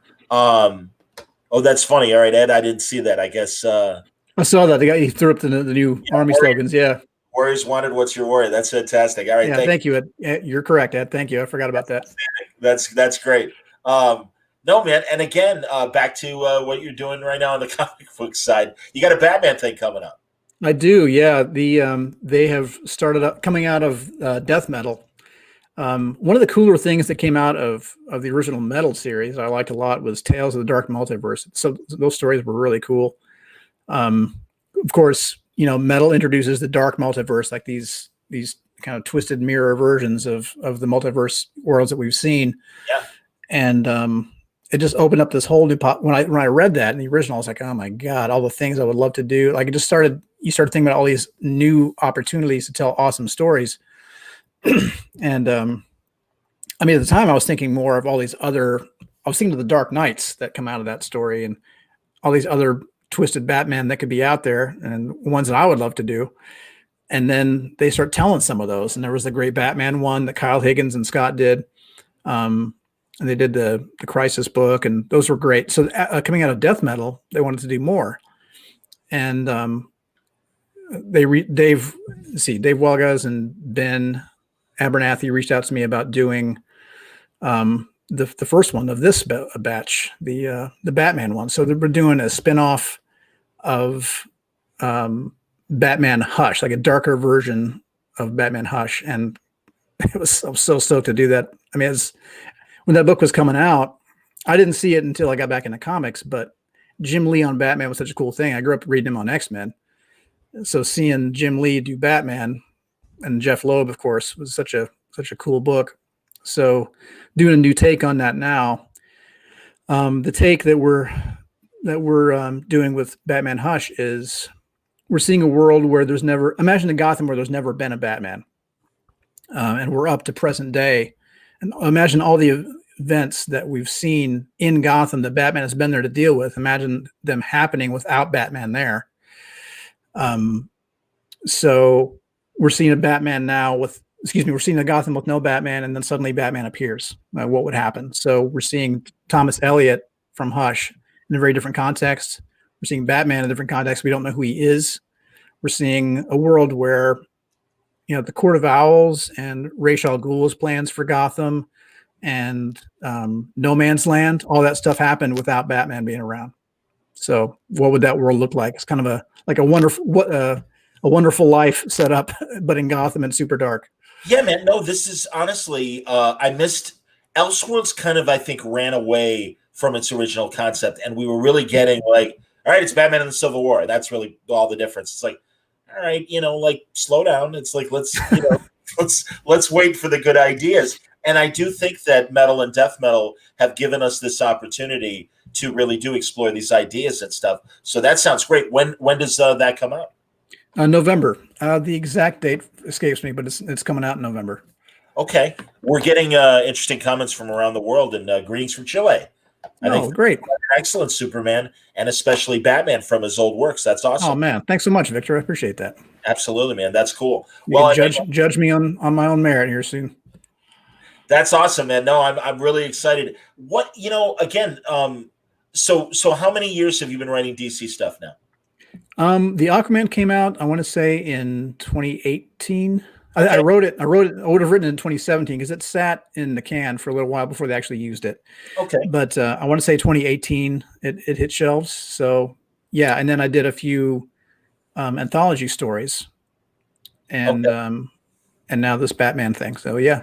No, I don't know. And again, especially at that level of writing, and I don't mean that in a condescending way, but I'm interested in DC pre and post Dan DiDio, and if you've noticed any changes with the projects you've gotten, and is there? I mean, I'm not looking for dirt. What I'm looking for is there any sort of different editorial idea or direction? And again, I'm not looking for spoilers or anything like that, but just kind of a general sense working in the company, how things have changed. Honestly, I hate to not answer questions, and I'm going to be very honest here. I have seen change. I mean, it's during Dan's time, I'm told he was very involved in a lot of the stories that were told, and he had such a strong passion for DC stories, for DC characters. He just loved DC books like nobody I've ever met or heard of. And he has very strong opinions about how stuff should be, and was very involved in the editorial process for it too. He wanted to know what everyone was doing, and really wanted to shepherd all those characters himself. And now there's it seems like everyone in the editorial offices and the creators as well have been kind of creatively, like there's just a lot more creative sharing between the different departments and between the editors and the creators, and everyone just seems really just invigorated, and there's all this creativity happening right now. It's more just, what's the word? It's not exactly like they were fettered before, but now they are just really trying stuff out, I guess is the word. Like there's a lot of creativity and experimentation happening, and a lot of ideas. As you know, Dan was very involved in 5G, and yes. I can't say firsthand, I'm told he was kind of the driving force behind 5G. And for viewers who don't know, 5G was in theory going to be this thing where the timeline was kind of like splintered, and Wonder Woman was a character who was going to appear in the World War I era, and that was like her time, and like that's when she was around. And then Justice Society comes, and then Batman, Superman. I'm not sure the exact calendar of how it would have played out, but like the big totems, absolutely. Yeah, here's where Batman and Superman showed up, and after they were around, then Justice League happened, and then this other thing happened, and now here's Flash, and now in modern day, Batman and Superman are now older. Now we have new Batman and Superman, or maybe that would be in the future. I'm not sure. And that's so everyone you wouldn't be seeing Batman because, in real life, of course, Batman showed up in the 30s, and now he's still around right now. So you've got to do some retconning or some massaging of timelines. And post 5G, that would have all gone away, and it would have been like, here's when Wonder Woman was in her prime, here's when she becomes a goddess or whatever, and that would have been very set. That is, that all changed, and there were all these great ideas. And again, I'm talking, I didn't have a seat at that table. I'm still kind of the new guy, so I don't really, if I'm getting anything wrong or right, it's purely because I'm just kind of speculating. But there were so many great ideas that came out of that, that we wanted to explore. And so we're doing some of that with Future State, and other things will be explored down the road. Some things that you'll see in my Superman Worlds of War story were things that we had talked about, potentially spinning out of 5G. So now it's just a very different scene. It's a very different way of exploring the stories. It's all very free to experimentation and just trying things out and having a great time telling great stories with new creators. Well, and honestly, this sounds very much like what was happening with the Ultimate Universe, 20 and 15 years ago. And then even 10 years ago, introducing somebody like Miles Morales. And, there is a possibility that the right story will click, and maybe we will see a new Batman alongside Bruce Wayne. Because I think, and again, this is all me saying this now. I always got to put the qualifier on that. I don't want to speak for Philip. I'm speaking for myself. But when 5G was introduced, I think the concern from readers was, wait a minute, you can't fight the world. I mean, Clark Kent is Superman. Bruce Wayne is Batman. You can introduce new people, but really at the end of the day, don't you want, whatever the zeitgeist of the public is? Again, using the example of Peter Parker and Miles Morales, there's room for both. And it's really been this amazing, I think, revelation of anyone can be Spider-Man. And that was always existing with Peter Parker. But I think Miles really reinforced that idea, and both can represent Spider-Man in their own way. So it's good to hear that what was planned for 5G has morphed into Future State. And I think it's a great story opportunity alongside the continuing adventures of, everybody right now. I mean, I'm going to talk to James Tynan next week. And obviously Bruce Wayne's going through a lot of crazy stuff right now. It's going to be interesting to see how long that status quo changes. Brian Bendis obviously revealing, God, it's almost been a year now since Clark Kent revealed his identity, and Brian's wrapping his run on Superman. It's going to be interesting to see what sticks and what doesn't. I mean, and again, it'll be interesting. The stuff that I do in Worlds of War spins completely out of what Bendis did with his Superman run. So especially the Clark Kent revelation, we're not just going to be seeing Clark in space. We're also going to be seeing Earth. We're going to be seeing Smallville specifically as well. Like what is the world like? What does Smallville look like after the reveal? The reveal. Yeah. Like years down the road. That's cool. That's fantastic. It's cool. It's really cool following Bendis, man. Like it's just for Worlds of War, but it's having read his work, reading New Avengers when I got back into comics again was so awesome. I wasn't really reading Avengers back in the day. And so getting to know these characters, basically through New Avengers and then kind of catching up, on what had come before that was really great. I really love his writing. Powers was another one of the things that I discovered early on when I got back into it. And so boning up on all of his Superman work to get ready for Worlds of War was really, really fun and rewarding. That's cool. And again, as a younger reader than me, certainly, when I grew up, in fact, Mark Miller and I were just talking about this in the previous hour, about growing up, and we would read those 100-page spectaculars from the 70s that would have a brand new story, but also would have stories from the Silver Age and even the Golden Age and stuff. So, I mean, I read some of those too. I know it was like technically before my time, but my first DC comics were second and third hand. Like Dad would come home with boxes of ripped up books. Sure. And so I'm reading some of these really old, I had tons and tons of Kurt Swan stuff, and that's great. Yeah, it was cool. So you'd see the Batman Family, whatever, and it was like a bunch of books together, or the spectacular books that you're talking about. Yep.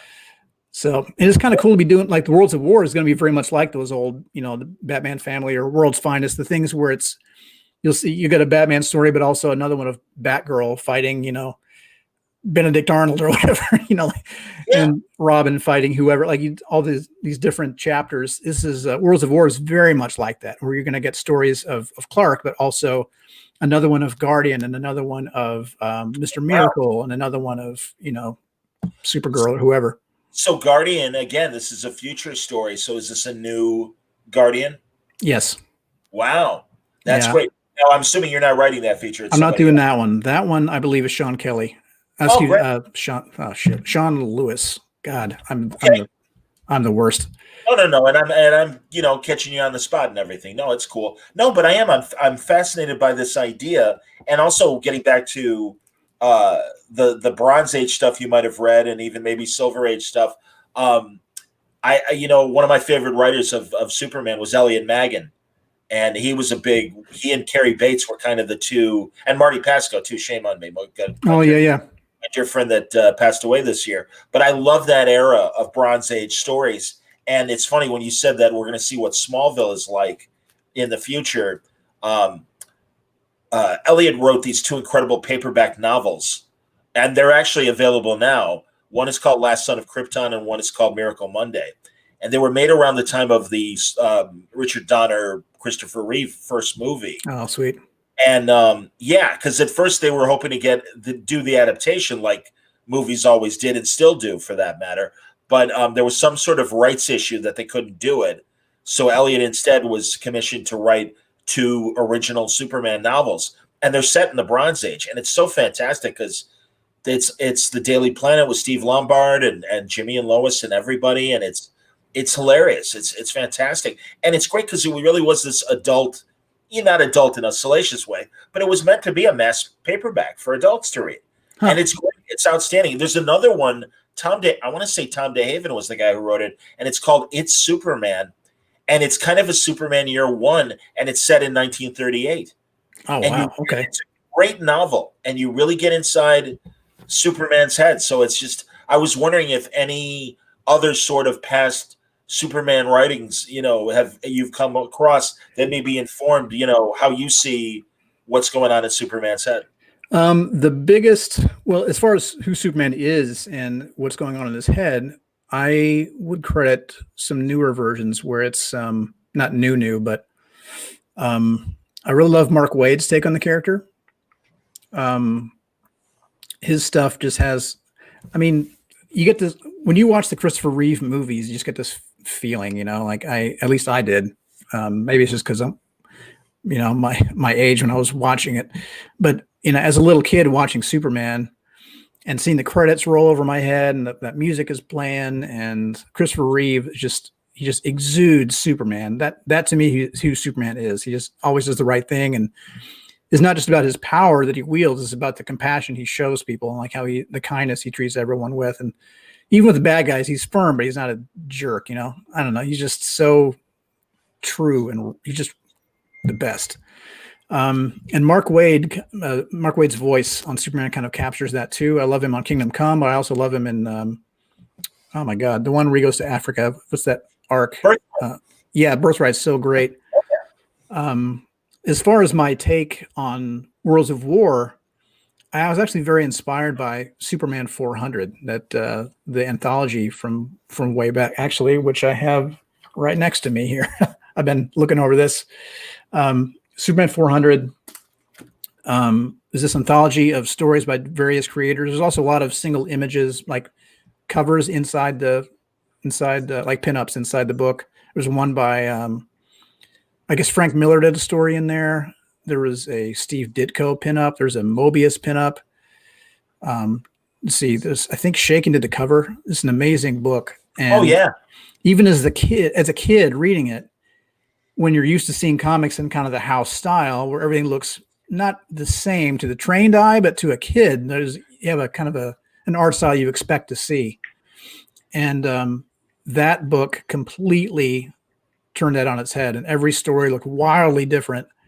I think the same writer wrote them all, but they feel every story was felt very different, and the art styles were every take was just such a different thing. This is Superman from different periods of time. You see him way in the future. You'd see him in the past. You see people's takes on him.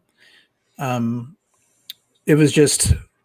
I think I heard Bendis describe it as like Superman as art, and that was my first time seeing Superman as art in a way that was different than what I was used to seeing. It was like an art house kind of story.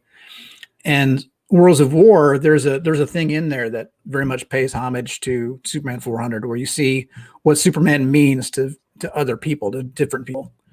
Exciting, man. That's fantastic. And yes, I agree with you. I think that's really a great landmark comic. And I believe, and forgive me because I heard you saying the creators that were involved. Did you mention Steranko? I did not mention it, but I do remember that pic that was in there. Yeah. Yeah, that's right. That's right. It was a picture.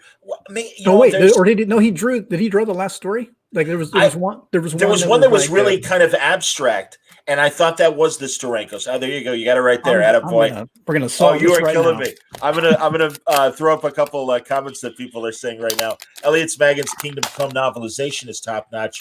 So good, added detail to the world. I completely agree. And some of these new Superman DC Future State books, in addition to the monthly miniseries and one-shots, are being classified as oversized. Is that in scale format or length? I'm sorry. Can you throw it up one more time? Sure. They're wondering, I guess, that the books are going to be oversized, the Future State books. Yes. And they're not going to be treasury editions. They're going to be anthologies. To my knowledge, the format is not going to be larger, like oversized. I think it's going to be like longer page count. I don't. However, I could be wrong, but I've not heard anything about it being larger. No, I think that's exactly it. And you're right. So, the Steranko. Yes, and it's so funny. Yeah, exactly. And you see Superman basically it's like a House of L thing where you see where his line goes for the centuries that follow. Absolutely. And how his legacy becomes the legacy of mankind. It's really cool. Superman is art. Absolute description. Phil, we're under the gun for time, so I'm going to wrap up and thank you very much. Very excited about Superman Future State. Very excited about what you're doing with Marvel Zombies, wrapping up in November, and whatever this mysterious other horror project coming up from Marvel. Can't wait to talk about it, man. It's always a pleasure to see you. Well, then we'll be talking about it on Word Balloon in the weeks and months ahead. And as always, great chatting with you. Thank you very much for your time. You too, John. Thanks so much. Absolutely. Bye. Oh, I'm so sorry, buddy. Philip Kennedy Johnson. I just want to point out at the top of the hour, we're going to have Terry Moore, and that's going to be a great conversation with Terry Moore and Amy Dallin. Then right after that, a great one-on-one with Louise Simonson and Christy Blanche. Looking forward to that conversation. Spies Like Comics following that at 4 Eastern. Great look at spy comic books. My buddy Rob Meyer Burnett will be moderating that. And then 5 o'clock, Valiant, Exo Man of War with Dennis Hallen telling us about his plans for Exo Man of War. Then we got the Ringo red carpet from 6 to 8. And the Ringo Awards tonight featuring Kevin Smith and Jeff Johns and a host of others. I hope you'll join us. Stick around. Make sure you check the schedule, BaltimoreComicConLive.com, and check out the panels you want. But we got a lot of great stuff coming up. Thanks a lot, everybody, for watching. Everybody take care. We'll see you on the next panel I'm doing very soon.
to the next exciting panel for Baltimore Comic-Con Online. My name is Amy Dallin. I talk comics all over the internet, wherever possible. And today I am thrilled beyond belief to get to introduce the man who wrote the book on love and thrills in comics. Please welcome Terry Moore. Hi, what a great introduction. Thank you. It's so very nice to meet you. Thank you. How are you doing today? I'm doing good. I've been doing my own TerryCon sort of this weekend as well. So I've been doing panels on Instagram and Facebook and doing Baltimore at the same time. It just feels like a real Comic-Con weekend. If you're getting enough sleep, it's not a convention, right? Right. Well, first off, for anyone watching this who might not be familiar with Terry Moore's incredible body of work yet, I actually stole my intro quote a little bit from my favorite pull quote about your work, which is from the back of the Strangers in Paradise Pocket Edition, when Neil Gaiman said, "What most people don't know about love, sex, and relations with other human beings would fill a book. Strangers in Paradise is that book." Man, I've been living off that quote forever. But of course, Strangers in Paradise is an incredible work, but you have also added to that, you're branching out into all kinds of different genres. You are a titan of self-publishing. I want to get into as much of it as possible. And if you're watching this, I hope that you have a lot of questions as well, because if you start preparing them, you could throw up question before it in the chat if you want. We have someone who's going to be watching out and collecting those, and you can ask your questions to Terry Moore when we get to that portion of the panel. I'm not afraid. Go ahead. Well, first off, just to get that out of the way, what would be the scariest question someone could ask you? Oh, what's next? Right? Well, I'm definitely going to ask that one. Fortunately, I have an answer this time. Excellent. So I'd like to start actually at the beginning, if we could, because I was very interested to find that you came to the world of comics having tried some other forms of art or incorporating those. You came from the worlds of music and from film, and I think you can see that in a lot of your work, but why comics? It was something that I was, even as a little child, itty bitty, I had sketchbooks. I have a sketchbook in my archives right there from when I was about 8 years old. So it's just something I love doing. And I tried the music business and it wasn't really a great fit. And then I went to the editing, like you said.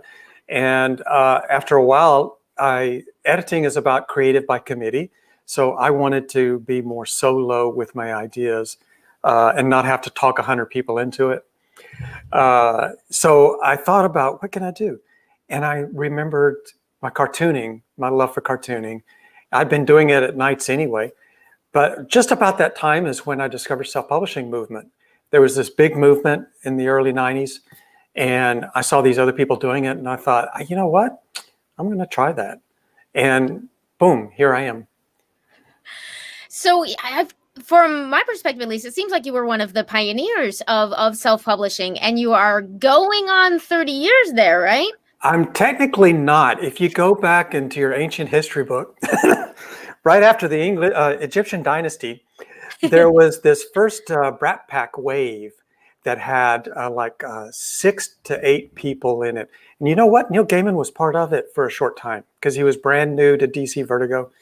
But he ran with that pack, and it was Jeff Smith and Dave Sim and Colleen Duran and Charles Vess and a lot of people. That's the group I saw that inspired me. And that was like 1992. And then I came in 93 or 94, and they're the ones who encouraged me. I would go talk to them at a show and I'd say, how do you do that? And they were very generous with their time. And they, Jeff Smith especially took me under his wing and said, here's how I do it. Here's my printer. Here's what you got to fill the orders, and they pulled me along. So thank you to them, the first generation. I'm the second generation X-Men. It's a good generation. You're Wolverine and Storm, There you go. So what has changed in that? I mean, what hasn't changed? But looking back now, jumping into it in 1993, what would surprise 1993 Terry Moore about where things have gone since then? One thing that I knew would always be around is comics, because I'm old enough to remember comics going through the 60s, the 70s, the 80s, the 90s. So even though every 3 years it looks like everything's going to end and be different, comics was always there somehow. So that's kind of what I was looking for. I wanted to be in an industry that would be here till I croaked. And I had a lot of faith in comics surviving whatever happens, you know. I still have that faith. I still think that one way or the other, there will always be cartoonists making stories, and one way or the other, we'll see them. So what I did not expect, because it had never happened before, was that nowadays we have a way to make a comic and share it directly to your audience. That didn't exist in 93. In 93, you really did have to go to the building in New York and talk an editor into it, and they had to talk other people into it. So you had to have, you know, there were those obstacles. And that's why there were, I think that the people that were being published was a much smaller pool. And now the people being published is, you know, do it yourself. Why wait? Why do you need a middleman? And that is the surprise for me. When I started, the internet had just kind of kicked in, and people like we had some Usenet, you know, we had some mailing lists. There was CompuServe.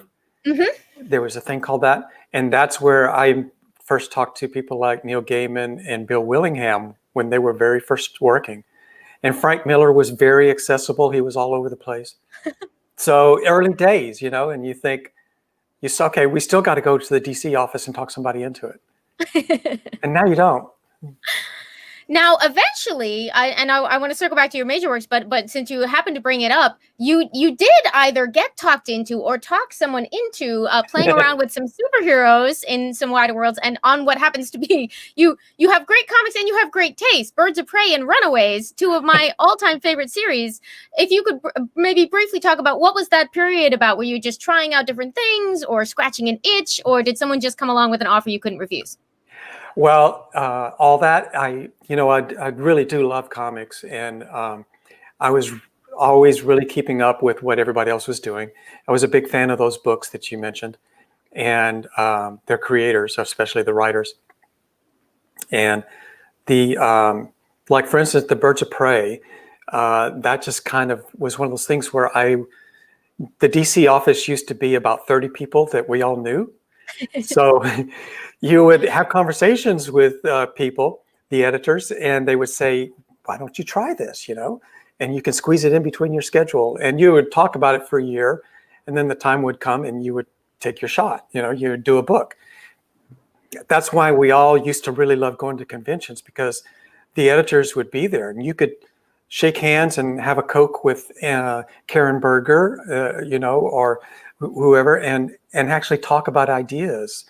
And they would say, you know, I've had this on the desk for a long time and I'm looking for the right person. Would you be interested? So it really was that, you know, that friendly. And that was kind of how, DC style, that's how Birds of Prey happened. Just an invitation, and said yes. And then I did some books for Marvel. That was the thing that I did was the Runaways. Brian K. Vaughan was going to leave, and then Joss Whedon did a little run on it, and they were looking for somebody to kind of do a run after that. And I think it was just kind of to close it out. And I love that book, so I said yes. And what I think it timed out so that it was right after I finished Strangers in Paradise, this long run, and I wanted to do something else for a year, and that was what did that. So I did that, and I called up on the phone in the morning and said, I talked to Joe Quesada, and I said, you know, I want to do something else for a few months. Do you have anything that, you know, that I might be able to fill in on? And he said, let me check, I'll call you back. And he called me back that afternoon and offered me that, Runaways, but he also offered me Spider-Man Loves Mary Jane. So I got 2 books in one call. And I didn't want to turn either one down, so I said, yeah. And I took on 2 books at once. And I actually loved doing the Spider-Man Loves Mary Jane because it was the cast in high school, which is my favorite period. where you still have Gwen Stacy and Flash and Liz and all that and Harry. And I loved it, just loved it. It was a great experience. And they're all nice people. And you said in an older interview that Spider-Man was the character that you identified with most. Did that get to scratch that itch a little bit? Yes, it did. And well, I loved him as a kid and as a teen because he was us. He was, you know, he was in high school when all this stuff happened in my version, the one I read. And so I could relate to being a teenager and going home and take your shoes off to your socks and climb up on the ceiling for the first time and think, oh my God, I really can't stick to the ceiling, you know? And I just like that aspect, that reality aspect of it. And then he had to go get on a bus or a train and then go from Queens into Manhattan to go find Trouble. And then after he finished Trouble in Manhattan, he would have to take the subway back to Queens, you know? I think all this. as a kid reading that, I don't think I really fully processed like how much distance there was between those points of like he has to get on a subway or something. How does that work? Before I ever went to New York, I just thought he lived in Manhattan somewhere, you know, and everybody lived in Manhattan. Yeah, I didn't realize they were commuting in. So you actually have to get on the subway and go into town and look for Trouble. And I just thought that was so funny. So I think for your independent works, let's start at the very end. Did you always have in mind something like 5 years that would bring together all of these disparate worlds in your work? Was that a secret master plan, or were you just like, what would happen if we did this? You know, my journey, it looks like if I was a car and you were following me down the road, it looks like I'm making all the correct turns and we're just going right to our destination. But inside the car, it is chaos. The maps are flying. The internet won't work. Where do we go? Where do we go? You missed it. You know, that's me. I kind of started out with this really small core cast in Strangers in Paradise. And then I had a vision that, you know, I'd have these two opposite girls, and through the course of the story, they would change to the other, be more balanced. They start off polar, they get more balanced. And then by the time I finished that story, it was so long and I had such a big cast, I thought, I have people living all over the country now in Strangers in Paradise. That's my core cast.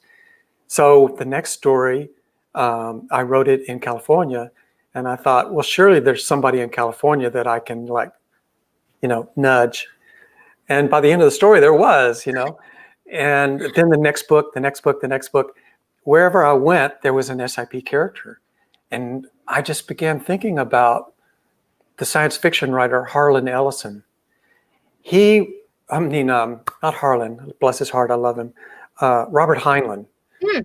Robert Heinlein had all these books, and he got about halfway through his career, and he decided, these all fit together. And if he used his one main character, Lazarus Long, as the golden thread, he could tie it all together into one big Harlan. I keep saying Harlan, into one big Heinlein verse. Harlan Heinlein sounds like the superhero name that Harlan the combo Heinlein. character would have. Yeah, that's not easy to say, Harlan Heinlein. And then Stephen King did the same thing. You know, he did Dark Tower and wrapped it all together. So it was just kind of one of those things that happens when you get a lot of it on the table, and you think, you know what, this actually does all happen in the same era, our time, current time, and they're just in different towns. What if they all do this, you know? So you just find a good national, global reason to bring them together. It was a good reason. I feel like I have this ensemble acting class, you know, and they can play any role and they'll come in and take over this, you know, let's do this year, let's do this next year. That's actually, I love that you put it that way, because one of the things that I love so much in your work is that it does feel like seeing characters who are real people growing across time, but played by actors that you recognize, their style, the way they deliver lines, the facial acting in your art.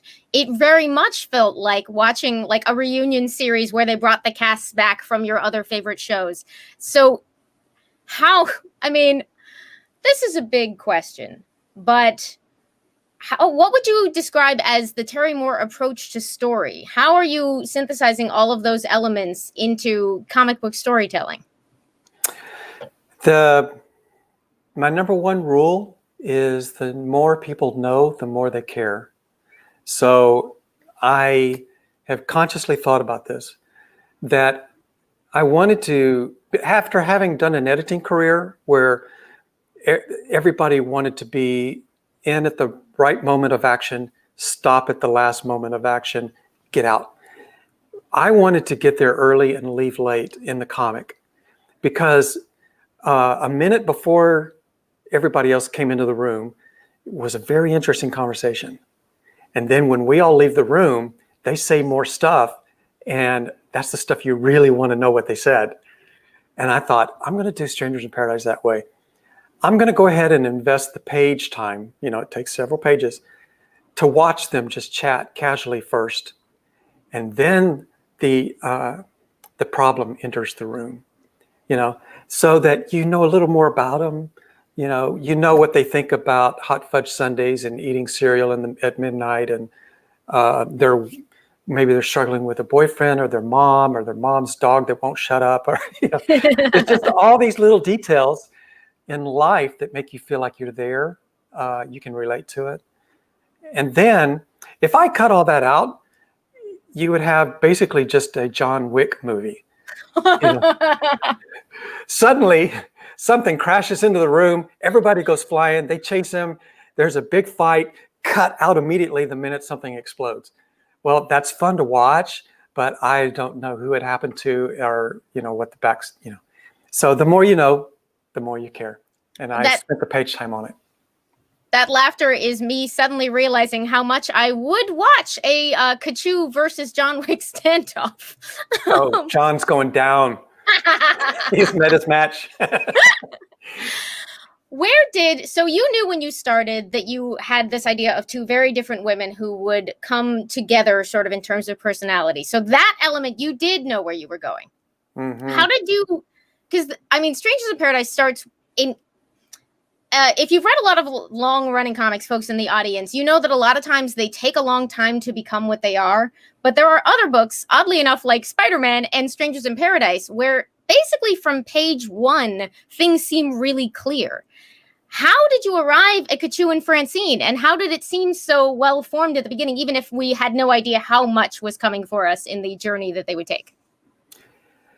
Yeah, you know what? The shortcut to skip a lot of talking is if I tell you that my Francine and Kachu you could really get a good head jump on them if you just start with Gwen Stacy and Mary Jane. Right? Come on. Let's go back to what I was reading when I was 10. That's it. If you took Gwen Stacy, and she's the girl next door, the girl you asked to babysit your kids, the reliable, just look at her personality. And then look at Mary Jane, off the chain, wild. She's going to get into some trouble in her 20s. I just took that and expanded it and updated it and made it more extreme. If I look at it now. Did you know you were doing it at the time? No. At the time, I thought I was doing Jennifer Connelly and Christina Applegate. That was my casting call. And I just thought there were a couple of movies where Jennifer Connelly played the girl next door, like in Rocketeer. And then Christina Applegate, as Kelly in Kelly Bundy, was just, you knew that whatever she stayed out late every night, and whatever she was doing, it was up to no good. And we know these two people in school. We have friends like this in school, and I always knew two girls like that in school. And then when you hit your 20s, you still know them, but it's different. But I really just kind of pulled back to my teenage years to think about those archetypes, and especially in my first career as a musician, when I was in bands working clubs every night. there was a bartender who tended to work all the bars in town, and she was very Kachu-like, and she had a funny name, but she was built just like her, and she had black hair, and we all liked her, and we all gave her respect and space, and she was just very cool. And I think probably that if you mix all this together, you've got the recipe. Absolutely. One thing you do, interestingly, based on I can definitely see, and you put references in the book to the Jennifer Connelly side of Francine. But one thing I want to bring up, just as a reader of your works, not to put you on the spot, but you were clearly doing it on purpose. You spotlight different body types in your comics in a way that was very unusual in the early 90s and remains somewhat unusual now. I think things have sort of happy to say developed and grown in that area, but that was also in place right from the start. Did that come from experience in other genres, just your own personality, your interests? Much as I love Gwen Stacy and Mary Jane, you can basically copy paste them onto each other for a lot of things. As a Betty and Veronica fan, I will say I grew up on a lot of carbon copy women, and I love them very much, but it means that it hits like a hurricane when you pick up something like Strangers in Paradise for the first time. Was that intentional? Did you know how that would affect people, or were you just doing it because it seemed right? No. By the time I started the first issue of Stranger in Paradise, I was a diehard feminist. I had, in the late 80s and early 90s, is when we started getting a new wave of female stand-up comedians. And they were so mad. Funny, but mad. And once I started listening, I began to get this imagery in my head, a new perspective. Instead of looking at life like a guy, I began to get on a neutral fence and look at guys and girls. And by the time it was over, I started Stranger in Paradise, I had this opinion that, well, I grew up in a house of women. I married immediately. I've been living with a woman all my life. And I know what it's like to hear the stories from them about all the affronts that come every single day. And it's like living on a planet full of predators. And you didn't ask for any of it.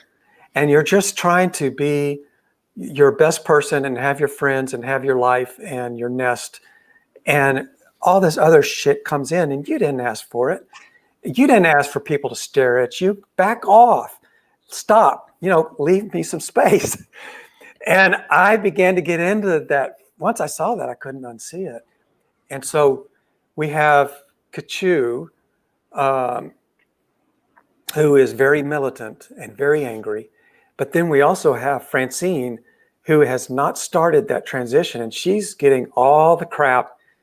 She's a very attractive person, but she did not ask for all this crap that comes with it. The baggage that comes with being attractive is almost not worth the price that you pay.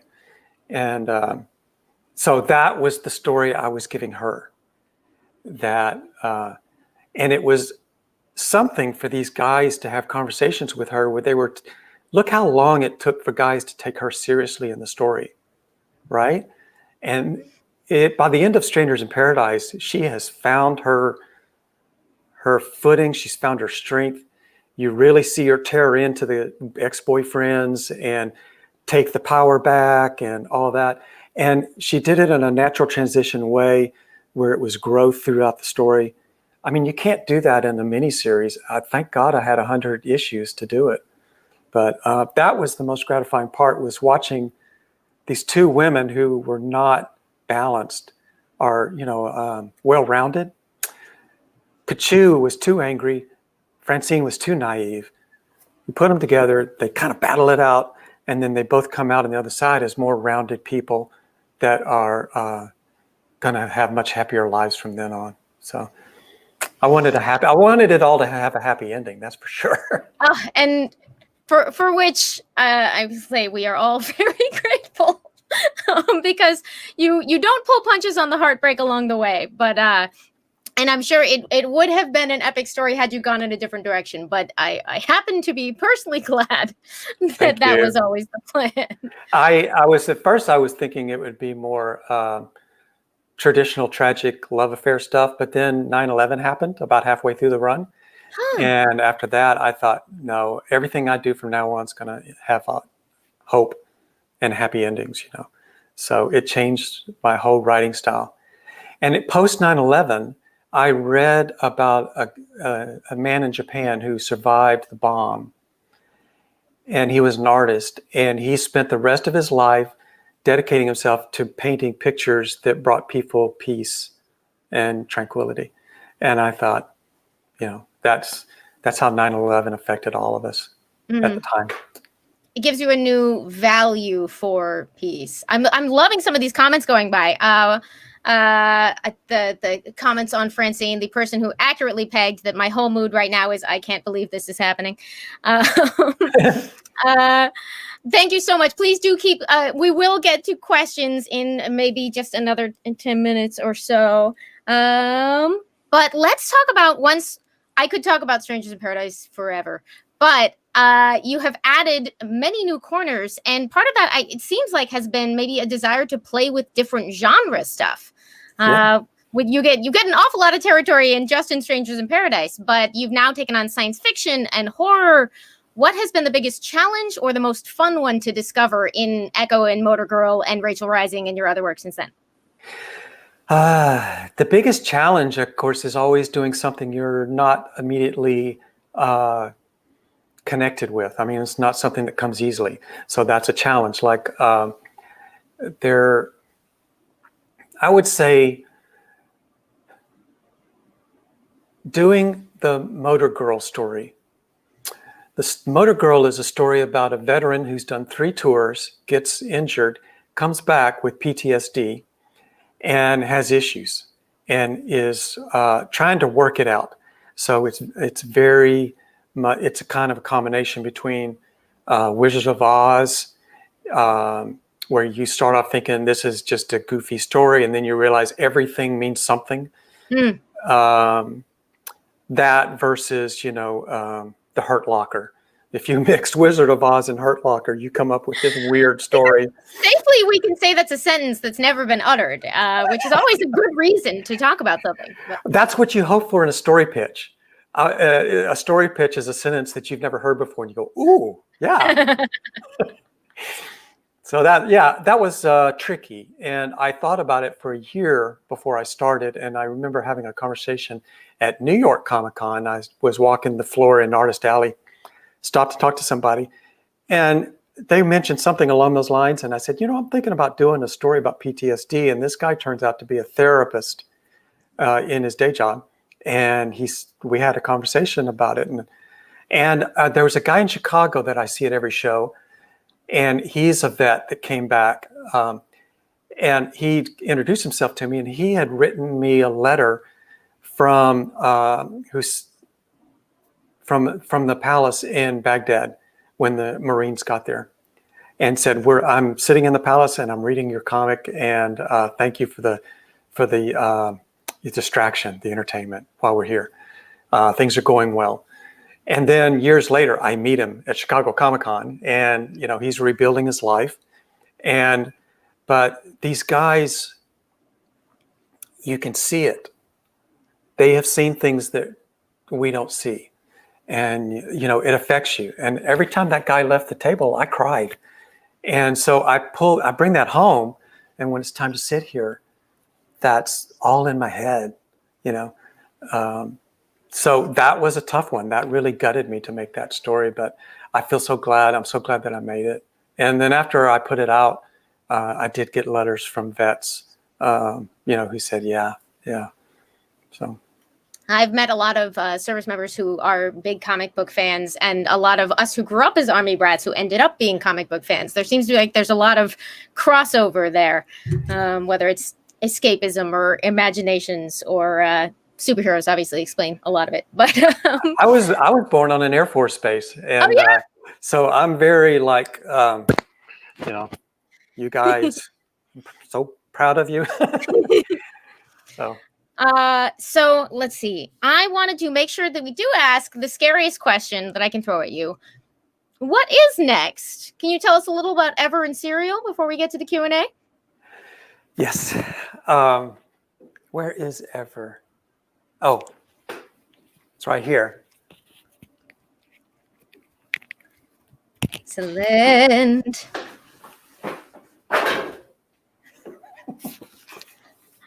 Oh my gosh! This is Ever. A Baltimore Comic-Con exclusive, I hope, just, or I'm declaring it.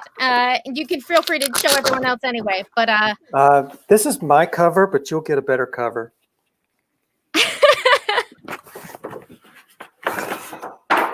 Look at that. oh my gosh! I know. That's a lot of drawing. But that's the one page I've been free to show. Oh my goodness. Well, that certainly answers the question of you still work traditionally. Yes, I do. All the lettering is on the pages. Here's a page from, what is this? This is Strangers in Paradise 25. And you can see that I do the old-fashioned way. Oh my gosh.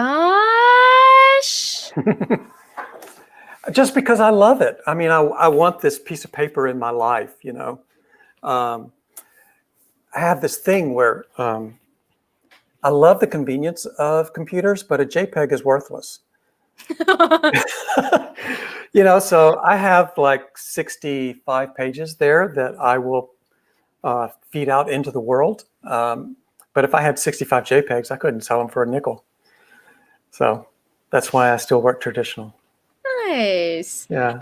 And you have an incredible brush line, which I know a lot of folks can make that transition. And I certainly I think I have officially lost the ability to tell which way things are done because people and the technology is so good now that incredible work is coming out in multiple forms. But still nice to see. Yeah. I feel like the last of it, you know, like one of those rare bears in the zoo or something. There's not, because things are hard. Like when I was on deadline and you're trying, and it's all due tomorrow and you have to make changes. Oh, what a pain. I'm getting out my little removable labels and an X-Acto knife. It's 1958 in here. And I cuss just like a 1958 guy when it's time, you know. And it would be so easy to put it in Photoshopping, you know. But yeah, I do some tweaking in Photoshop after I scan them, but I want the page to look as much like the book as possible. So yeah, you just put in the time, and it's very time consuming. But at the end of the day, I have these things, and they're like miniature paintings or illustrations for me. So you know, I like that. I like being able to go around, and you never know when you're going to walk into a Norman Rockwell somewhere, you know, and then you look at it and you think, wow, he made that in 1965, and there it is, and you can touch it, you know. That's cool. And I can't think of how many times I've scrolled past Norman Rockwell on the computer Google search, and I don't care. Blah, blah, blah, blah. They still get me, I will say, but it's I not, look it at isn't them, but the same. yeah, you know, like, oh, okay, there's like 3,000 Norman Rockwells on the screen. That's cool. But if I see a real painting, like, whoa. You're putting those artifacts out into the world. Yes. I like Johnny Appleseed. Those are my little trees there. And they take on a life of their own. They go through owners like violins, you know. I tried to get them all out because every artist has in their biography, there's always a chapter about the studio fire, right? Yes. So you need to get all these out. There's a lot of people. The only reason we have like Van Goghs and things like that is because people took them away from them. So you have to get that art out. I had never thought about that. There was a preservation angle to putting them all around the world in a million different little safe houses. Yes. It's like a Terry virus. You'll never track it all down. Anyway, so I just finished it. And it's at the Congratulations. printer. Thank you. It's at the printer, and it comes out mid-November. And then in January, to answer your question, the serial is about this precious, darling little child called Zoe. Just the cutest little thing. You might want to have her over to your house to play with everybody. She's a 10-year-old serial killer, and she was introduced in Rachel Rising. And if you look at the first cover that's on the internet now, it'll kind of give you an idea of what Zoe's about. She's been in several of the books, and I would say that Kachu and Zoe are the two fan favorites out there. I am very much looking forward to that. A serial killer story. Why? Just because she's fun, or because you wanted to try the genre, or mix of both? Well, I'm not wired right, Amy. There's something defective going on in here. When I was doing my comic strips, just for myself at home, I was about to tell you about Lizzie Borden, but it actually starts before Lizzie Borden. Okay. When we were still in high school, we would go to the drive-in theater, and I remember the midnight showing was Reanimator. And we went and got a bunch of Jack in the Box tacos and French fries and went and sat on the hood of the car and watched Reanimator. And there's just so much blood in Reanimator, it just became hilarious. It was like a food fight in National Lampoon. I mean, they were just going to slip on it and swim through it and dive through it. It was just blood, blood, blood. And we laughed so hard that night. I don't know if it was the tacos or whatever that guy was smoking over there. But it was just hilarious. I think Reanimator is like one of the funniest movies ever made. It's a joke for me. And then later on, when I was cartooning, I'm so sorry I said that phrase, it's a joke. I don't ever want to use those kind of phrases anymore. The whole thing's a disaster, a joke. Years later, when I was doing comic strips, I said, I was reading about Lizzie Borden, and it's a terrible thing, and it happened in a small town. And for some reason, I got the idea to do a comic strip version of it. And so I did these comic strips where Lizzie Borden was very Victorian and her parents were Victorian. And she was walking around the house with an axe all the time in her hand. And she was about to pop. She was about to crack. So the strips were just about Lizzie before she cracks. I mean, she's just so, like a kettle steaming. As a time bomb, yeah. Yeah, time bomb. So that was the idea of, like, how do you approach a story about an axe murderer and get a comic strip out of it? And I did. So years later, I'm doing this story, Rachel Rising, about this scary town. And I knew that there would be a serial killer in town. Every time you watch a horror movie, the serial killer is the big ugly guy. The guy, that guy. The Leatherface, the recluse, the guy from Escape from the Asylum. It's always a guy. What if the scariest person in town, the most dangerous person in town was a 10-year-old girl? So it was me just kind of like miscasting on purpose. And that's how I got it. And once I started her kind of syndrome and explained how this could happen, she's not a normal 10-year-old girl. It just all kind of worked. You come up with these really bad ideas, and then all of your writing is trying to make it work. At what point in the process of Rachel Rising did you realize you wanted to spin Zoe off into a story? Not until it was time to start Ever. And then we were thinking, okay, I'm going to do Ever until November. What do you want to do in 2021? And I had been thinking about Zoe a lot. She's one of the most requested characters that I get for sketches. And she's such a cute little thing. There's nobody else like her, I feel, one of the things about cartoonists in comic strips is, can you think of a new way to draw a dog or a cat?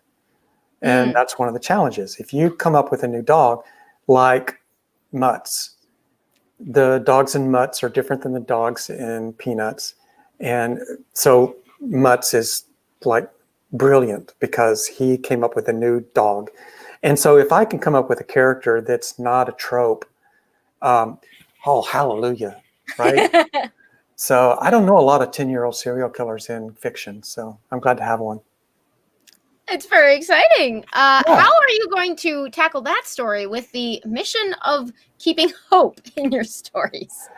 Back to the Reanimator part.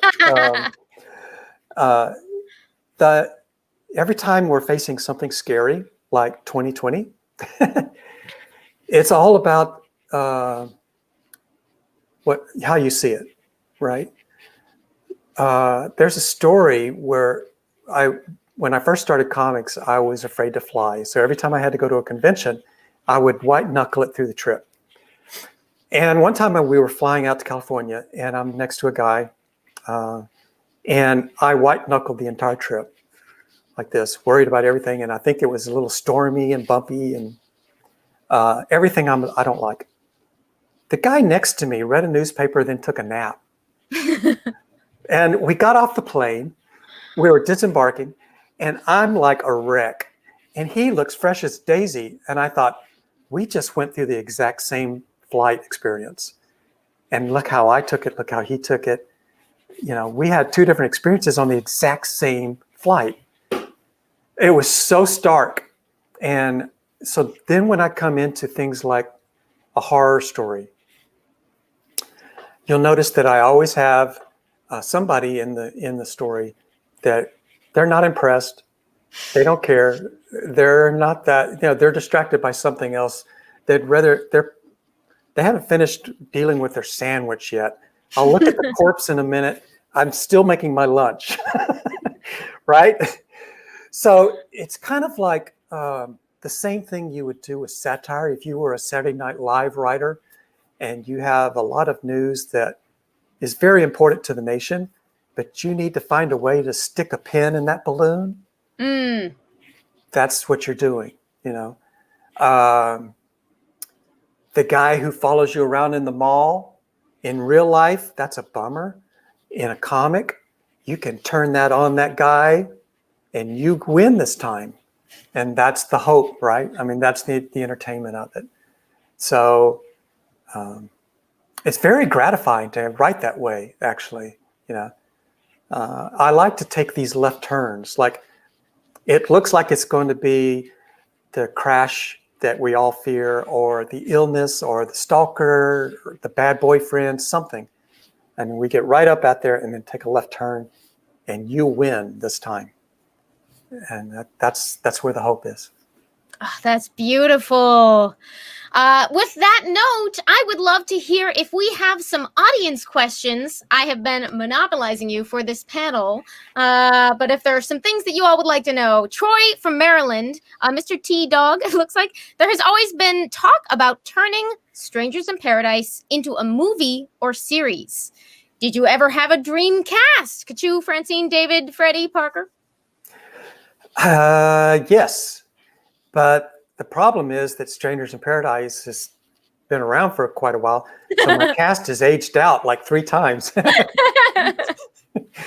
If you know, my original cast is all middle-aged now. Think of it like theater. You can put it on every 10 years, and it'll win Best Revival. Yeah. So the current day cast, I don't know, but the original cast was like we referred to. Maybe Christina Applegate and Jennifer Connelly and Freddie. There were several good Freddie candidates back in the day. I just ran across I saw a promotional ad recently, just like this week, from the cast for Gotham. And the black-haired lady that is on Gotham would be a fantastic Lilith in Rachel Rising. But she could also play Darcy Parker if that went first. So I'm always seeing people that I think, oh, you'd be so great, you know. But I don't know. We'll see. I hope something comes onto the screen in my lifetime. It'd be so nice to see it. If all this stuff comes on after I'm gone, I'll be so mad. the great. I mean, you have already been very well discovered, but I'd like you to get your laurels while you can appreciate them. Yeah. I'd like to watch it on the screen. But, you know, that can be a mixed blessing. You can think, oh, my God, I wish they hadn't made that embarrassment, right? They might be like, we have a great idea. The ending's totally different. Here's what we're going to do. Everything blows up. It's all about a boy and his dog. That's the classic script story. White Whale Comics wants to know, was there a time when you finished an issue and just felt you absolutely nailed it? If so, what issue was it? The last issue of Strangers in Paradise. I remember approaching those final pages for a few days. And then when I finished it, it was about 8 o'clock at night.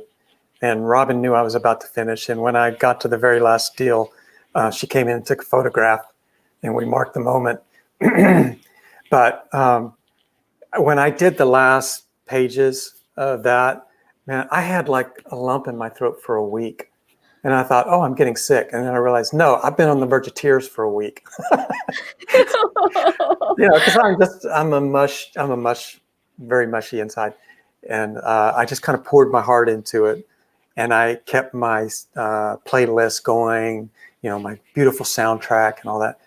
And God, what a week that was to finish that up. And when I finished it, I thought I had just spent like 12, 13 years on it.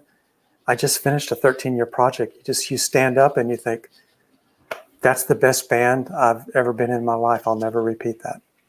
It was like being in the Beatles or something, I think you made it longer than the Beatles, and not to be morbid about it, but yeah, we ended on better terms. You had a lot fewer coworkers to butt up against. Yeah. I am curious. Rick Butt has a question for Terry. Okay, if he hasn't already said, who are some of your own favorite indie comic creators? Oh man, that's a long list. Though, oh wow. Yeah, we'd have to just go through my bookshelf right there. But there they are. I like all those Very guys. nice. I like all those guys. No, I think I like Katie Cook, and I've been friends with Jeff for a very long time, Jeff Smith. Katie Cook is really funny. Jeremy Bastian has a beautiful pen line. He draws these beautiful illustrations in the old style. Cursed Pirate Girl. Yeah. God, there's so many. I don't even know. One of my favorite books, I'll pass this on to you, is Spirit of Wonder. It's a manga book from Japan, and Dark Horse published it for the American audience. The art is enchanting, and the story is just totally enchanting. It's kind of like an edgy fairy tale. Spirit of Wonder. I don't think I know that one. Great, thank you. Good. I'm very excited. Yeah, I think you'll like it. There's an actual graphic novel, and then there's another book where apparently it was very popular in Japan. There was a little movie made and all this kind of stuff, but it's not really on the radar here, but it should be. I'm going to sneak in another one of my questions. Speaking of the creative teams on your book, which is usually you may be a one-man creative team, but you're not a one-man operation. Can you talk about the role of your collaborators? And I gather Robin has been a big part of the behind the scenes of 30 years of self-publishing. Yeah, I would not be here if not for Robin, because I am totally ungrounded. And I have no head for business. And I got about 2 years into it on my own. And then I went to her and I said, I really need help to keep going, because the further in you get, the harder it gets. You have more contacts, phone calls, shipping, orders, all that. And so she came in. She has the business head. She's a businesswoman. And she came in and started running it like a business. And I was able to focus on the creative. And that's been the balance ever since. So, yeah. And I have found that when you start meeting old cartoonists, anybody with white hair, they have a career because they had a partner. Often they're mate. Usually a grounded partner that helps them. It almost takes two people looking in the opposite directions to keep it all going. If somebody is a cartoonist, eccentric enough to be a cartoonist, but they're solo, alone, they kind of, make impulsive, emotional decisions, or they don't always collect on the bills or things like that. They can get off the rail. It's hard to keep. We're like dogs in a field. We need somebody to come here. So Oh, that's fantastic. I was curious, what are some of your influences besides other comics on your storytelling style? that's that other bookshelf right there. I really love one of the books that I love the most that helped me out when I got into more of my historical fiction, things that were drawn from history, was Bill Bryson. He wrote a book, a nice fat book called A Brief History of Nearly Everything, where he talks about civilization and how we came up with each of our sciences. Especially in the 19th century, we were on a roll coming up with new earth sciences. And he describes the details like a reporter, that oftentimes there were 5 different theories, and they just got into their annual meeting and yelled it out, and whoever won the yelling match is the theory we have now. So I thought that was so funny. The people going back to ether were very soft-spoken, and they really lost out in the long run. They didn't argue enough, So I loved his matter of fact writing, and it helped me when it got time to do my fictional take on nonfiction. It helped me to get a handle on that. But I also love to read physics. Like I listen to all of the Stephen Hawking tapes, and things like that. It lets me feel like I'm on a big. I'm living in a bigger world. It's not just what I see. There's more. Oh, that's wonderful. I personally, I love art and science, but I know that most people are a lot of people like one or the other and don't dabble both ways. Maybe there's more of us than we think. Maybe we've just been tricked into thinking that everybody else only likes one. Honest to gosh, I think it's all the same. Because when you get deep enough into science, you really have to use your imagination. There are leaps that you need to be able to put together all the dots. And it's sort of that way with creativity. You have 3 wild ideas that are disconnected, and you pull them together like a recipe, but you have to figure it out. So yeah, they're very much connected. You use the same side of the brain, I think. I am curious, before we're going to have to wrap up in a little bit, but what is something that you've never gotten a chance to sink your teeth into that you think you might like? Before I go, I want to write a novel and see how that goes. But I would have to take time off from the comic book schedule because the drawing takes forever. I can write pretty quick, but the drawing takes forever. The other thing that I regret, but I think the ship has sailed, I never got a chance to do a Supergirl series. I think I would have been good on Supergirl. I think you'd be great on Supergirl. She still exists. She still exists, but now she belongs to. I don't think they dig into outside people anymore. That you have to be there. But I always felt like she wasn't getting the respect she deserved. She can also pick up and throw the Earth across the moon. I mean, she should have been. And every time they had 3 main DC characters, she should have been one of them. And she can kick Wonder Woman's butt. I don't understand why they decided on Wonder Woman. But they always treated her like a sidekick, like Krypto.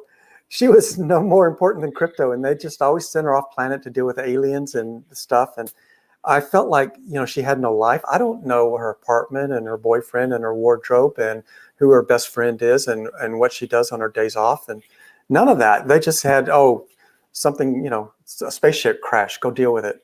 There's no life. I wanted to do that. I think there would be a big audience for that. And you never know what experiments, if you're listening, DC, there is a legendary comics creator who you should probably call to do maybe some of the digital first stuff. I know you think they have to scan your paper in and put it on the internet. I'm just saying.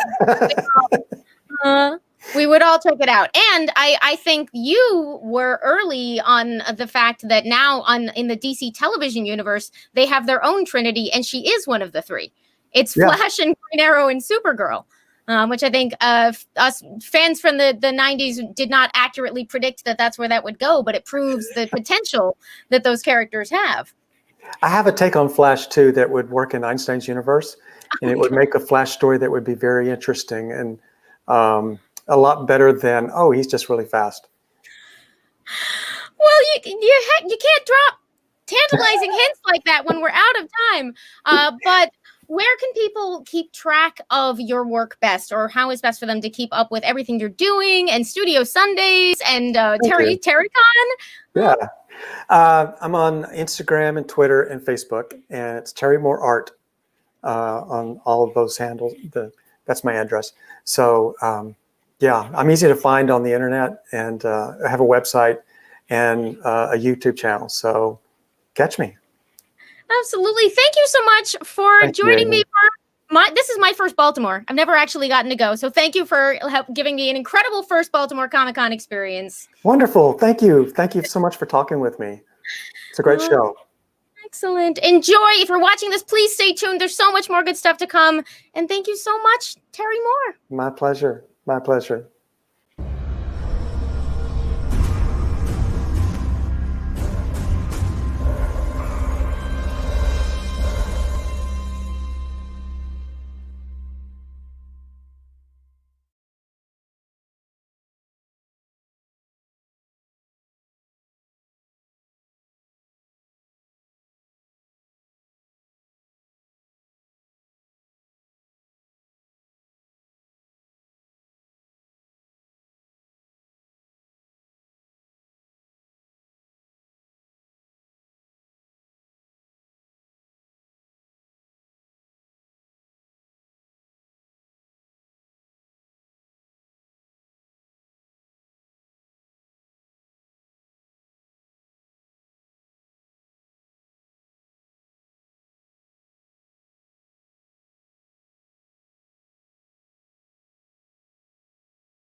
Hi, everybody. Welcome to Baltimore Comic Con Live, not at Baltimore Comic Con, which I miss desperately. Thank you so much for joining us. I am Christy Blanche, and out of Indiana, All Yeah Comics, and I appreciate you all joining us. I'm going to go ahead and introduce the guest, because that's who we're all here to see, including me. The amazing legend, Louise Simonson. Hi, Christy. How are you? I'm good, Wheezy. How are you? You're amazing, too. You're amazing. I've missed seeing you. Oh, my gosh.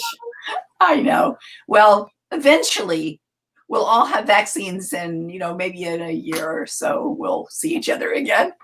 I sure hope so, because it's getting old. It is, isn't it? So, welcome. You've been keeping busy. I keep up with you on Facebook. So, this is all about you, this whole panel, because we're not even going to be able to cover everything, because, please, it's you.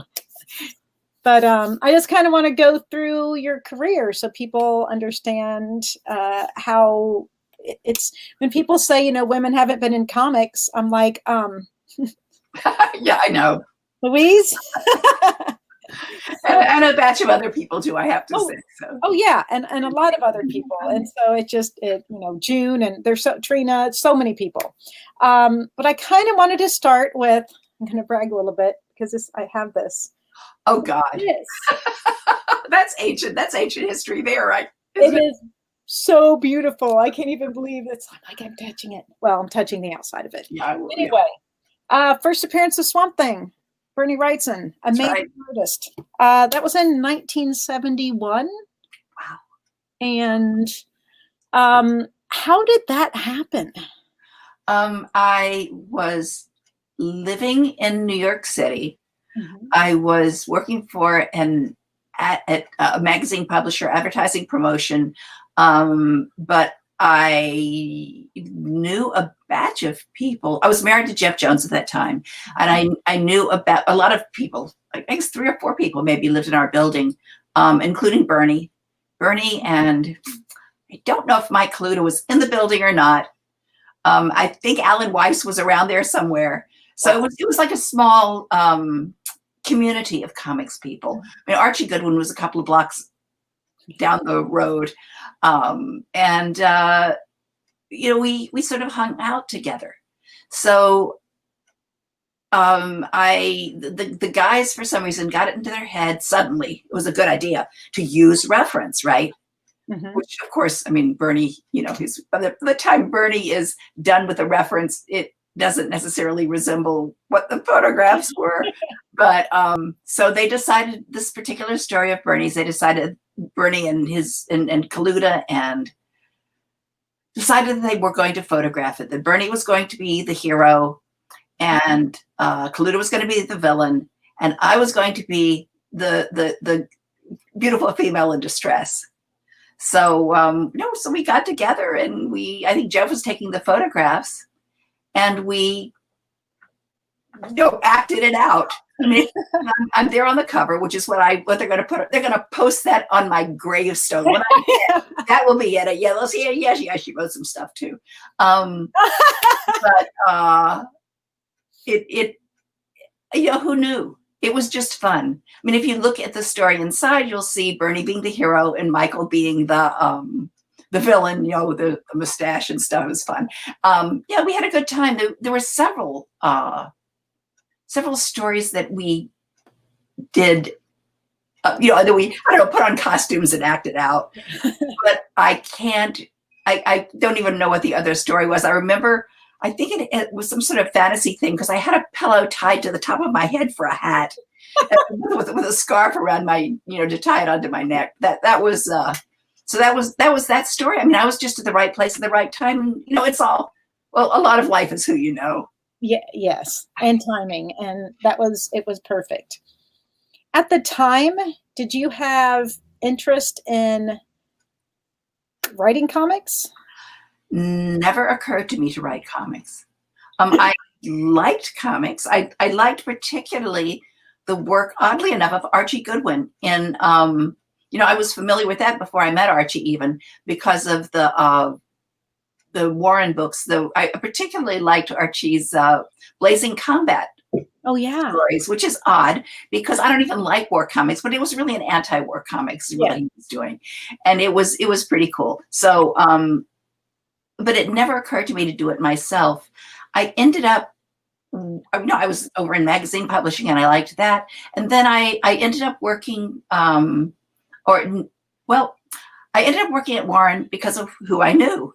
I had a friend who worked there, and she said, there's an opening at our office and they pay better than your job. So why don't you apply? And I thought, oh, wow, the Warren books, I like the Warren books. They're really pretty cool. So I applied and I got the job in production, which is, paste ups and mechanicals and art corrections and, I don't know, running the photostat machine and a lot of stuff. And I was okay at production, not the most brilliant at production.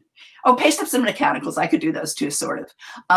But I wasn't brilliant at it. However, it was a very small company and they always needed hands to do other things. Somebody to write advertising copy, and I'd say, I can do that. Or letters, I can write letters pages. I can do this, I can do that. So finally they just moved me over into editorial and, created an assistant editor position for me. And things like that. There I am. Yep. And Erie. Yep. These are all. Those are all ours. Creepy Erie and Vampirella. They are all, those are all you.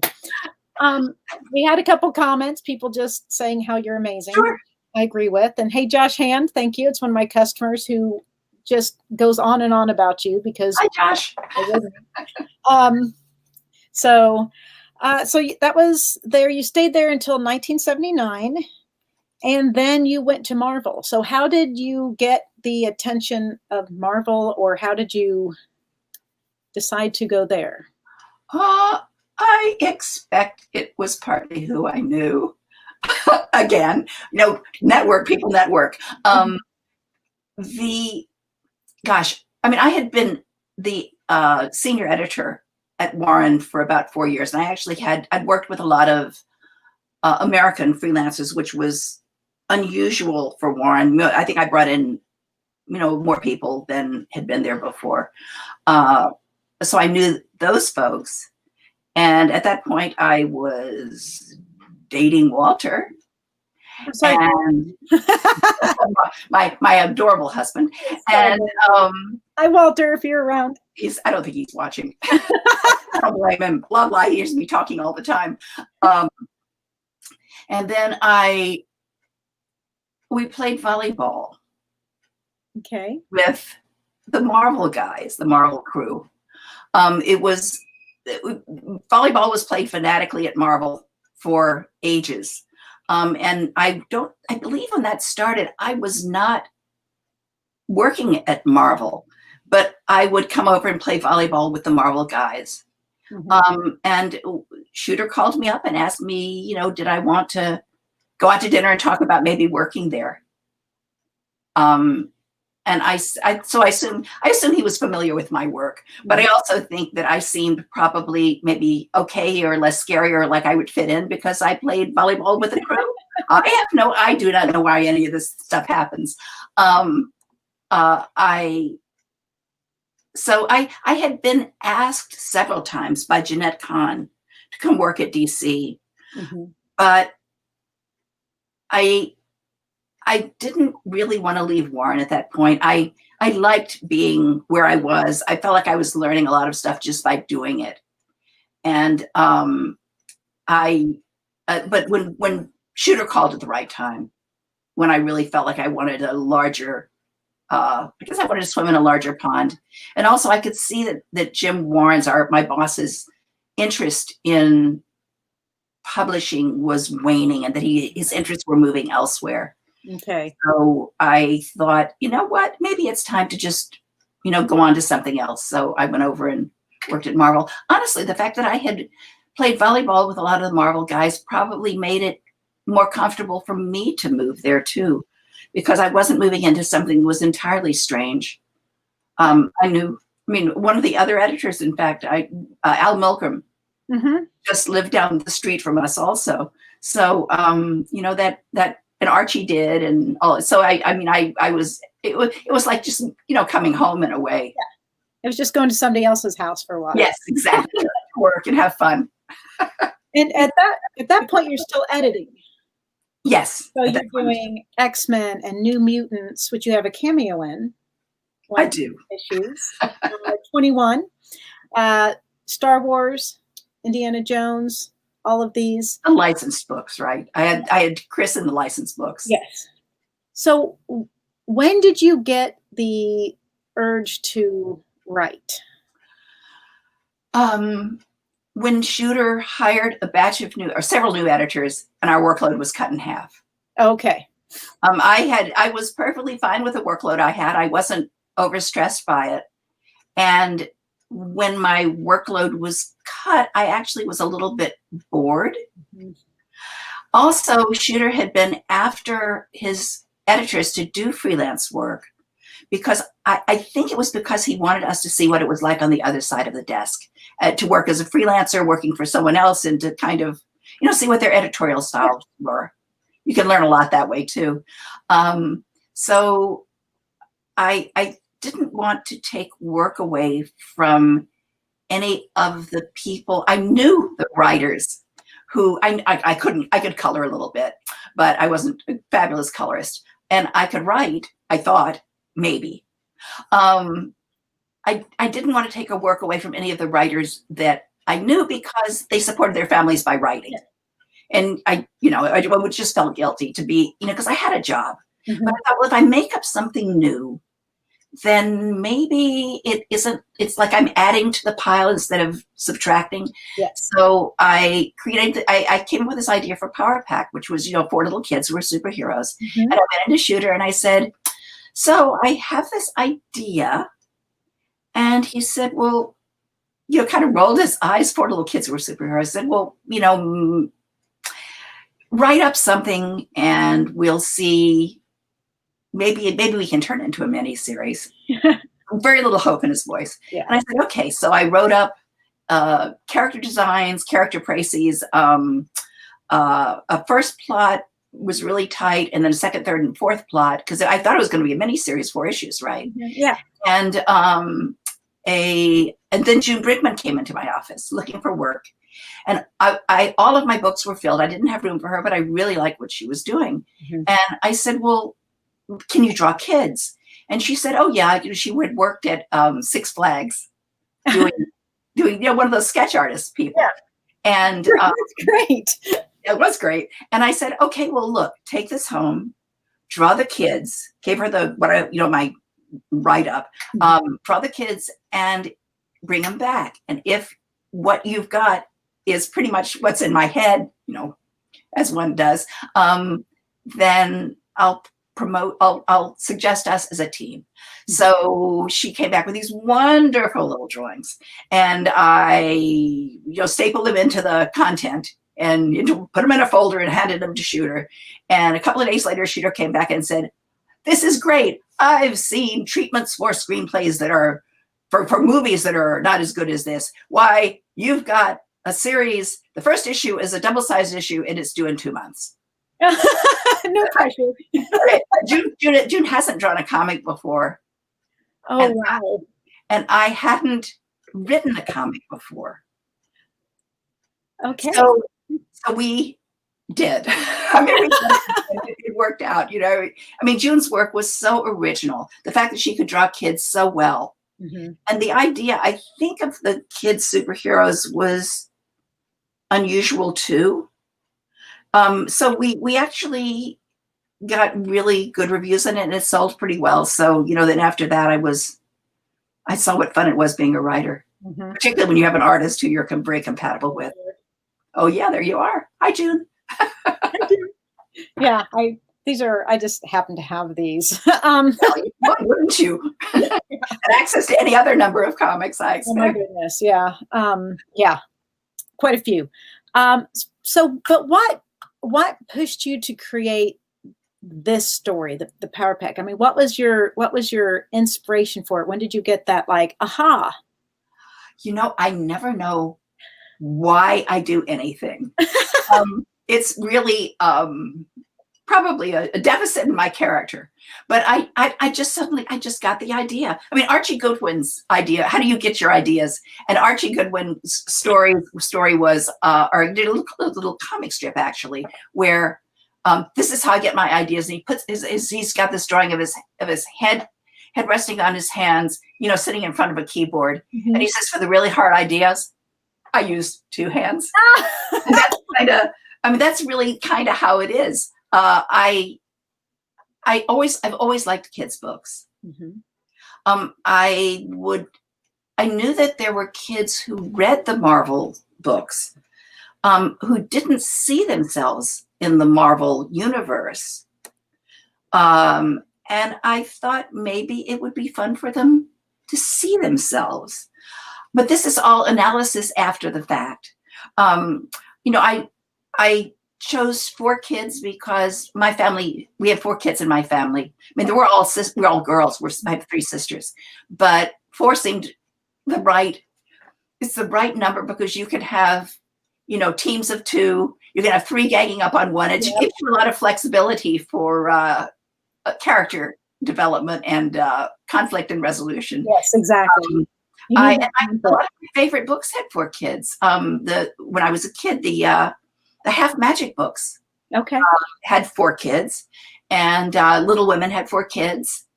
So 4 seemed, I think, didn't even the Narnia books had 4 kids, I think. So, or was it 5? Who can remember? At any rate, 4 seemed the right number. So that's what I did. 2 boys and 2 girls, because I figured, give everybody somebody that looks like them, more or less. Yeah. And, yeah, that's awesome. So you've got Power Pack. You wrote almost all of the issues of it. I wrote up to, I think it was past issue 50. Gosh, I can't remember. I can never remember how many issues of anything I wrote at any given time. I wrote a batch of them. It was certainly up into the 40s. I don't know if I wrote issue 50 or not. At that point, we had, I was doing New Mutants, and I was doing X Factor, and we were working toward, we had done Mutant Massacre, and then what was the next one? Fall of the Mutants, and we were building toward Inferno. It was more work than I could handle and do a good job. It seemed to me when I was writing things regularly, I could write 2 books a month really well, and I could write 3 books a month, and the 3rd one wasn't as sharp as it could have been.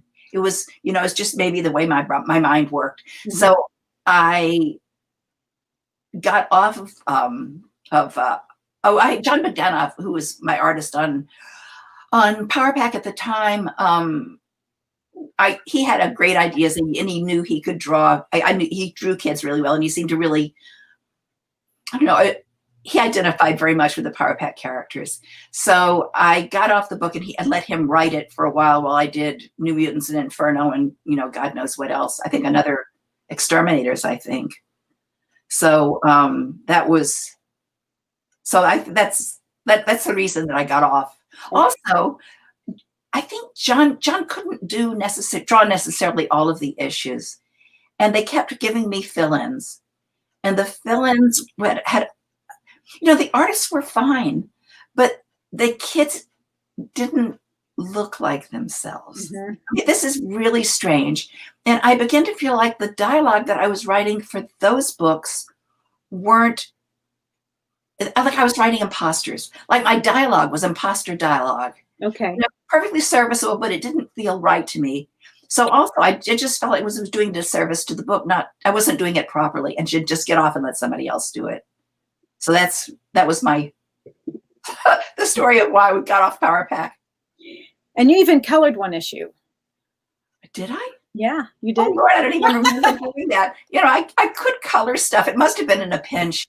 There must have been some reason for it. Like, you know, it fell between the cracks of coloring, or the colorist got sick or something. That's weird. I wonder what issue it was. I'll have to look that up now. I think it was 18. 18. Uh-huh. I'm not even sure which one that was, but I'll have to look and see. That's your homework. No. It is. So you did all sorts of things. You did Starriors. You did Marvel team-ups. You did Web of Spider-Man. You did Red Sonja. And then you were asked to fill in on X Factor. And you wrote a script, but it was never published. Is that correct? Right. Well, it was actually a plot, because we were working full plot at the point. Okay. But there's a lot of dialogue in there. And yeah, I was asked to do it because I think Bob Layton was the writer on that book. Mm-hmm.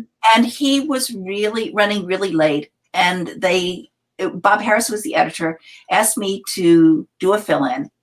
And I had problems with some of the developments in that book. You know, it really aggravated me that here Scott was, you know, completely blithely not telling Jean anything about being married or any of that stuff. I mean, there was like all sorts of, I was just irritated by the social interactions. Yeah.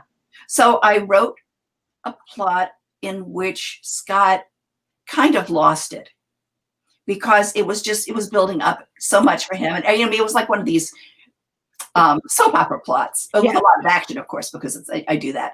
But yeah, and that one, and then Bob Layton came through with his story. So his story ran, I think it was going to be issue number 4 or 5. I can't even, must have been. No. Gee, I can't even remember now which issue it would have been. But I guess Layton was getting off the book. And they asked me, because they had liked my soap opera story, they had asked me to come on and write X Factor after that. So I came on and I was able to work Scott kind of losing it into one of the stories that I did. So that was good. And I was able to I found it strange, a strange development. Is like, my question for the whole formation was, why in the world would a group of heroes who were mutants pretend to be mutant hunters? And then you've got this guy named Cameron Hodge, who's supposedly running the thing, who is, you know, denigrating mutants, even as, you know, they're out there supposedly going to to capture these people who are actually saving them, rescuing them, and training them. And I thought, this is crazy. What kind of person would do that? And I said, well, obviously he's a villain. Yeah. So, you know, he is a nefarious being. So we made a lot of hay out of that story for a while.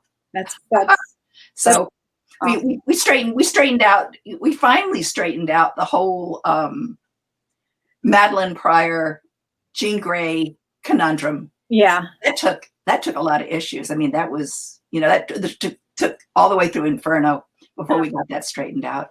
The run was so good. You created a character called Apocalypse. I did. Yeah. Yes. So yeah, I know. I thought X Factor needed a major bad guy other than Hodge. I mean, Hodge is a suit bad guy. Yeah. I mean, he's got a big organization behind him, but he's Lex Luthor. I mean, he's, you know, but I wanted a superhero bad guy. And so I came up with Apocalypse. God knows why.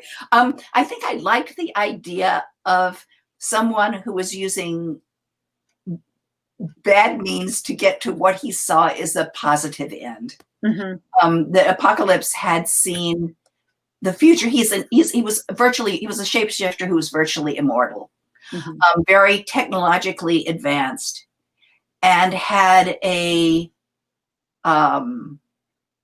need to make humanity stronger, so that when the Celestials, I think the Celestial thing, I didn't reveal that until like ages and ages later.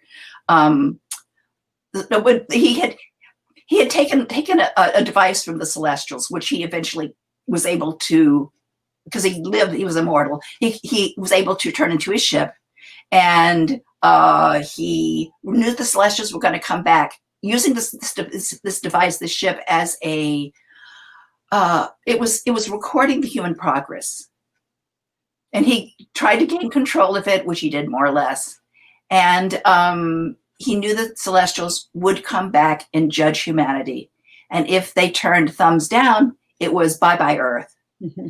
So really, he was saving us all. Well, thank you. We have to thank him. And the way he was doing that was getting people to kill each other, mm-hmm. so that the weak would die off and the strong would survive and reproduce and turn into, smarter, better, stronger, hopefully mutants.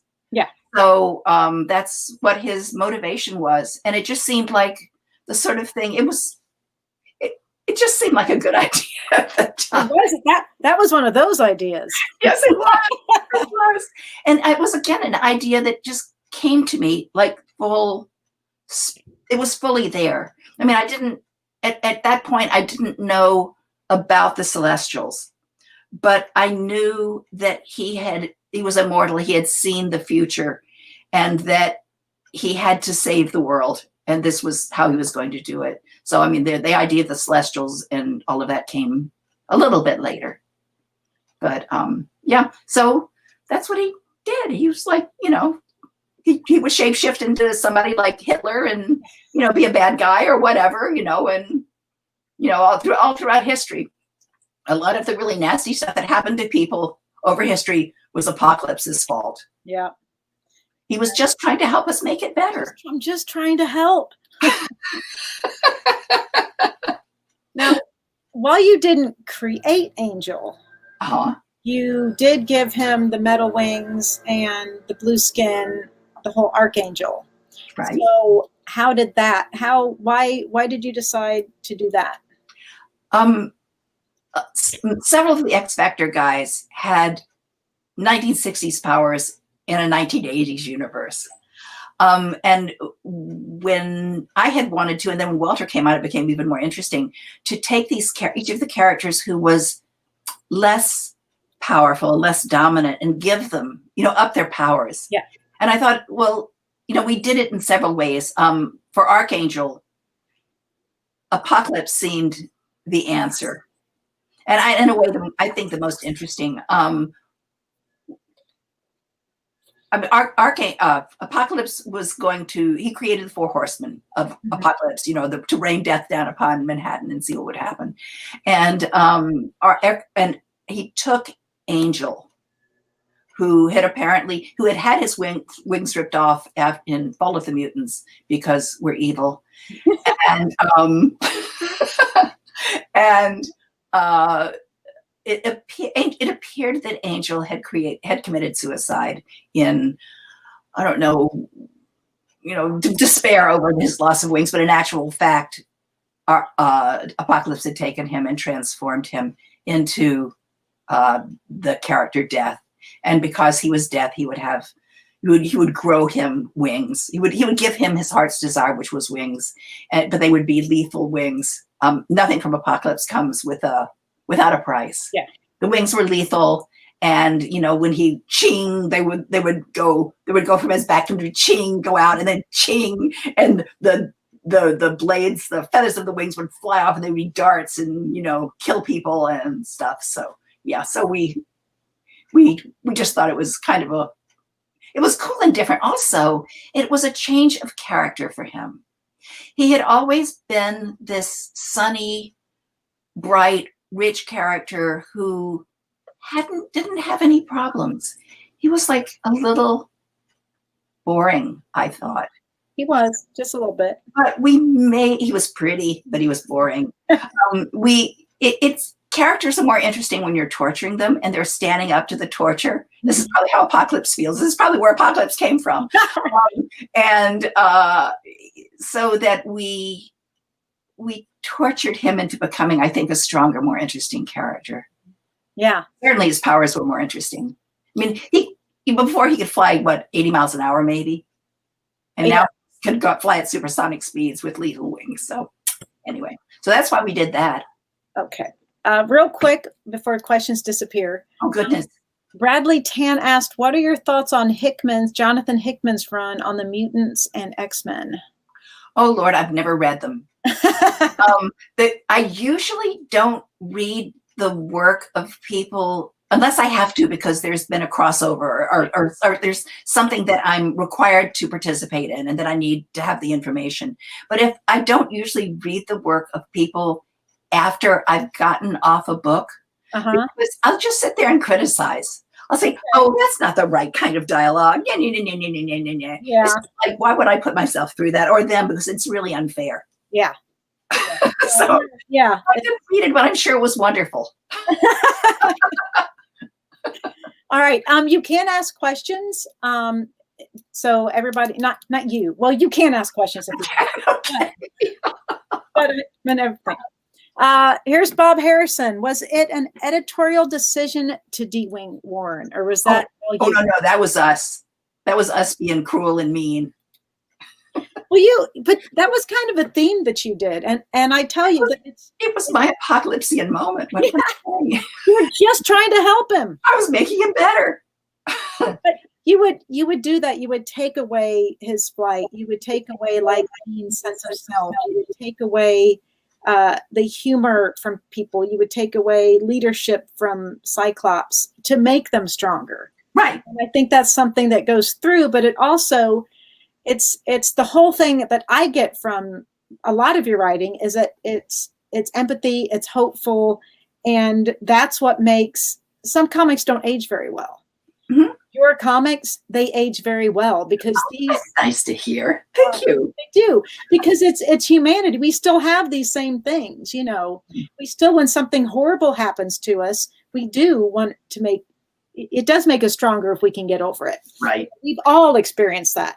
Yeah. And so that's what you feel, and that's why they just age so well. Well, that's a really interesting analysis. I never heard that before, and this is actually a very nice analysis. I'll adopt it. Thank you. You got it. I can't help it. I'm a little bit of a fan, so you know. Aww, it's sweet. Cassis Brooke asked, was Mr. who has been making comments this whole time and adores your work. Was Mr. Power modeled on Mr. Simonson? That's how June drew him. Okay. June drew Walter. He drew me.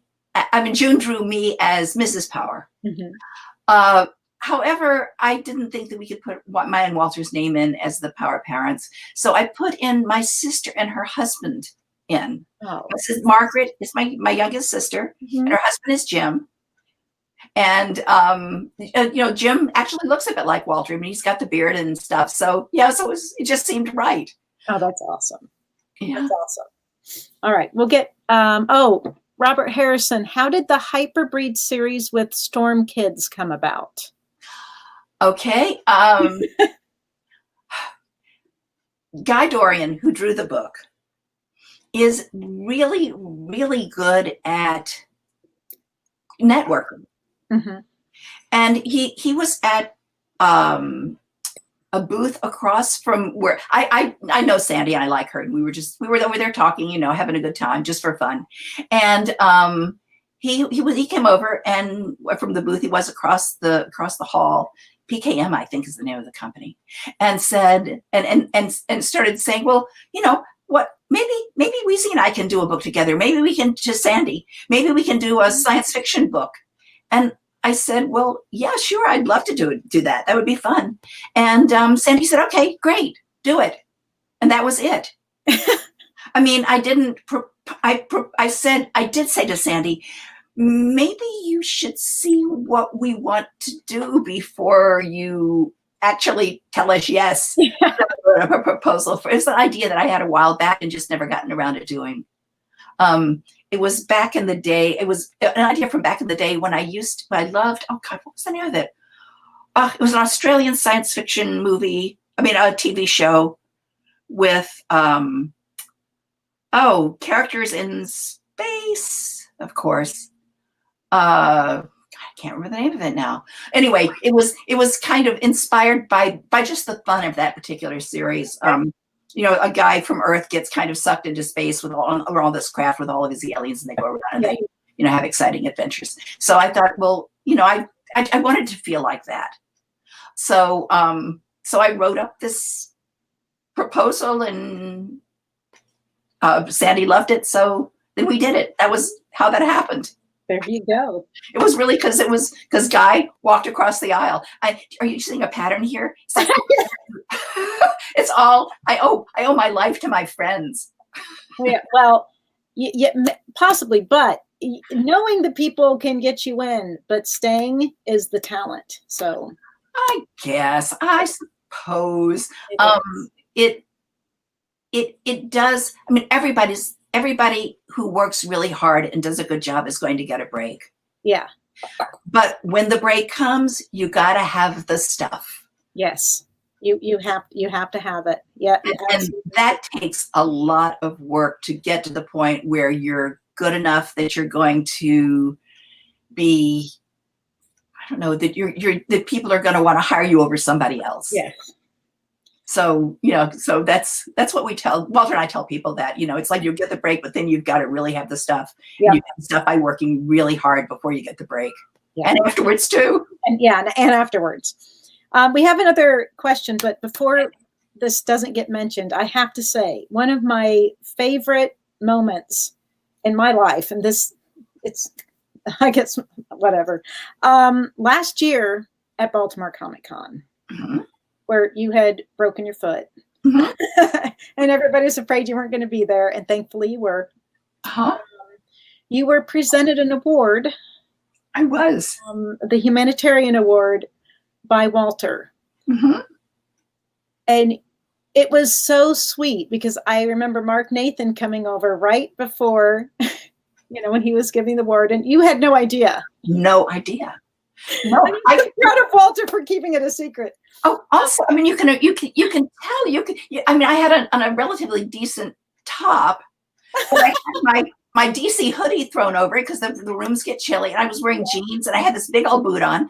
I had thought that and we were at a table up front, but I had thought, you know, where people generally get awards, and I thought it was going to be like Greg Hildebrandt, because we were there with them. I mean, they were there also for the first time, and we were friends of theirs. So I thought we'd been put there to you know, make them more comfortable, and it just never occurred to me ever.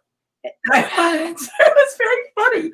There are pictures of you and Mark Nathan, you know, holding your hand right before, and when Walter says your name, it was one of those moments that it was so wonderful to experience, and you were just a delight. And so no one deserved it more than you. And I'm so glad that we all got to share that moment. Oh, I'm glad. You know, I began to think something was up when Mark came over and held my hand. Like, oh dear, what's going on? You wanted to make sure you could stand. Even when Walter got up to talk, it never occurred to me. Because I thought, well, you know, he probably mentioned to me that he was going to introduce somebody, and I just wasn't paying attention. You know how it is. Oh yeah. So yeah, so it was really sweet of Mark. I mean, I don't see myself as a humanitarian at all. I see myself as a very lucky human being. So it was kind of a shock there too. You know, I thought there's so many people who really deserve that award more than I do. So it was really quite a shock and sweet that I was given it. Well, from the outside looking at you, no one deserved it more. So that's so sweet. Thank you. That was nice of you to say. So now we can have some more questions, but I just wanted to, that moment was, I mean, I was bawling. It was ridiculous. Oh God, really? So excited. And I knew what was going on. So it's just like, and it still got me. Yeah. So Brad Tree says, what recollections can you share of your involvement with X-Men Titans, an incredible crossover? Yeah, it was an excellent crossover. It was, I guess, Marvel's turn. You know, I don't know why. I guess it must have been Marvel's turn to do a crossover. And we had the X-Men on one side, which I was editing, and they had the Teen Titans, which was a really good book. Mhm. Was really, really well done. So I guess it just seemed natural to put these two together. I don't think I was the person who suggested that, although, it's the sort of thing that I could have suggested. It was a great idea. Mhm.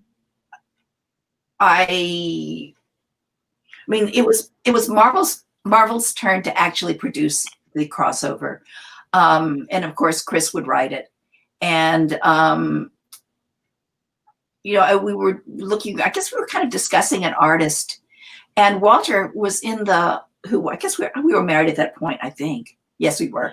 And so Walter's there in the office for some reason, and he walks past my office as Chris and I are talking about the characters who would appear and what villains would appear. Mhm. Because there was a discussion, I guess, about keeping the balance of villains in the book. If you've got an X-Men villain, you've got to have a DC villain. Mhm. We were talking about Dark Phoenix, and it was like our Phoenix, who was not really.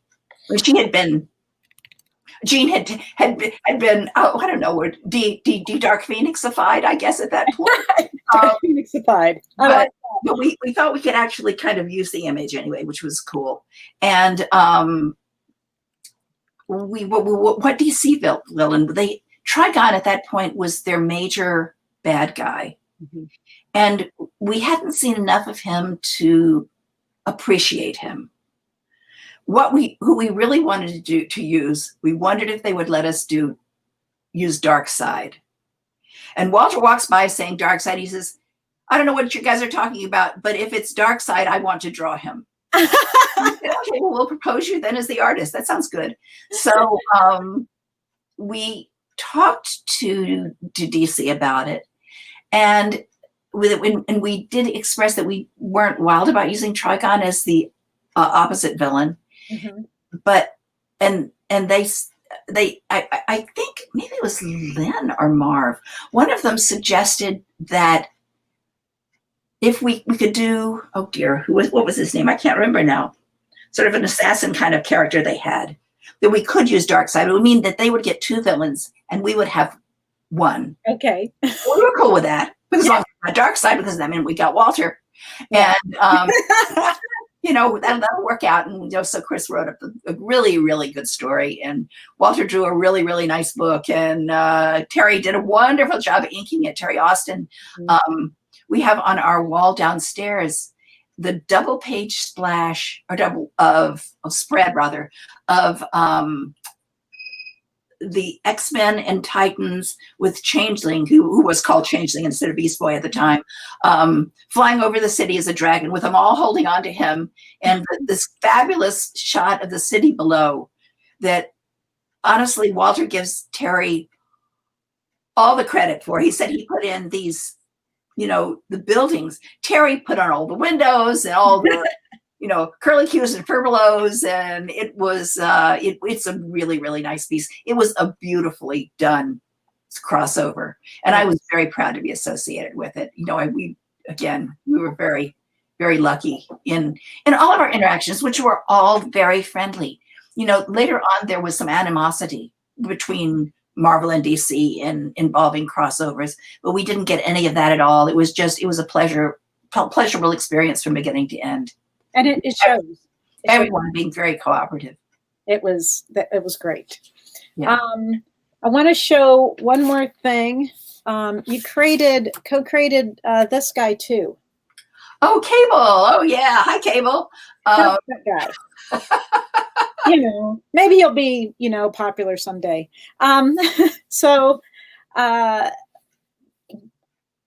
did that, what was your thought process on that? Okay. At that point, in the New Mutants, they were pretty much on their own. They had Xavier was gone. They had a mentor, but he was Magneto, and they didn't trust him as far as they could throw him. Okay. So they were really kind of operating independently of him.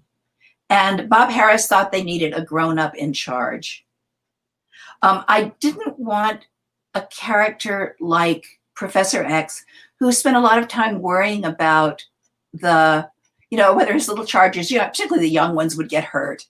I wanted somebody who would use them like cannon fodder, like warriors, because he had come from a place where he had come from the future. He knew, obviously, I'm not expecting good things in the future, where he knew bad things were going to happen, and that people were going to have to be tough. And maybe if they're tough enough and strong enough, they can change the world so this particular future doesn't come to pass. So that he would use them as warriors. So that was what I wanted to do with Cable. Rob Liefeld was drawing the book at the time. He had sent in a batch of character sheets that had a lot of different villains on them, a lot of different drawings on them of different characters. And the ones that Bob and I both liked the best was his drawing of the fellow who had become Cable. I think originally he was supposed to be a villain character.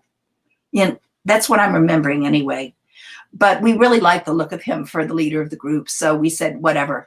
And I kind of vaguely remember that his name was Strife at the time.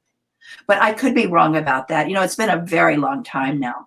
God, it's been a really long time. I don't want to think about it. It's a miracle I remember any of this. So, we said, okay, him. And I had been using as a placeholder name in a plot, Commander X, because it was not a name I was intending. I'd like to know what a character looks like before I name them. Yeah. Yeah. And Rob said, no, he has to be called Cable. It's really, really important to him that he be called Cable. And I said, sure, Cable's fine. So, it's like any name is fine once you get to know the person. Yeah. You can think, somebody can have a name that you think is a little peculiar, and then you get to know them, and then that name becomes them. Yes.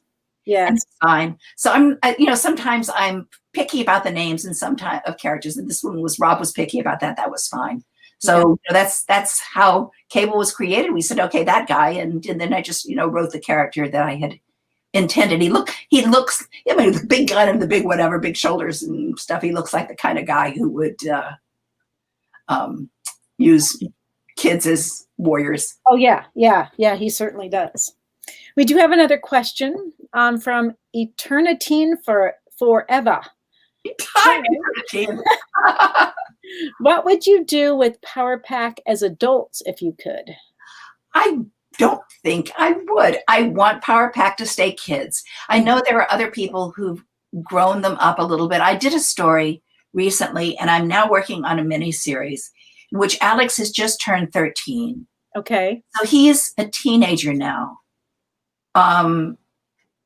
I probably, if it's up to me, he'll be a teenager for 10 years or longer than, longer than the next 30 or 40 years. We'll all be dead by the time he gets to be out of his teens.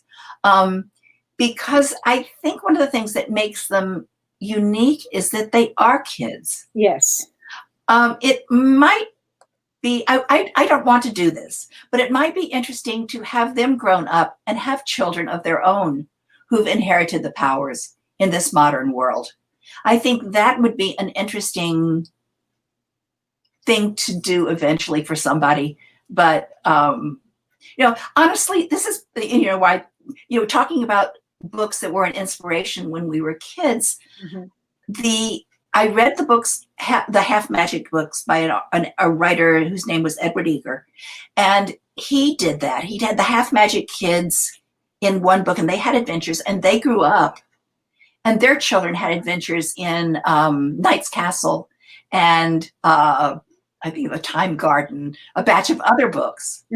So because the Half Magic took place in the 20s, and then the 50s is where the modern books took place. So I'm just copycatting somebody. But that's something I would do, because I think that would be interesting to see if the kids inherited their parents' powers or some of their parents' powers, and how these powered parents would then deal with having superpowered children would be kind of fun. That would be fun. That would be fun. They made a movie of that one already. Disney did that, didn't he? Impossibles, whatever they were, Improbables. I can't remember the name of the movie now. Oh my gosh, it just it doesn't matter. They all know what we're talking about. Incredibles. Yeah. The Great Legend Show asks, what was it like sharing the cover with Swamp Thing on House of Secrets issue 92? You mean sharing the cover with Swamp Thing? Yeah, with Swamp Thing on this issue. What was it like sharing the it wasn't exactly that I was, I mean, Swamp Thing wasn't really coming through the door. But it was really fun. It was fun. It was fun to put on a costume and act out a story.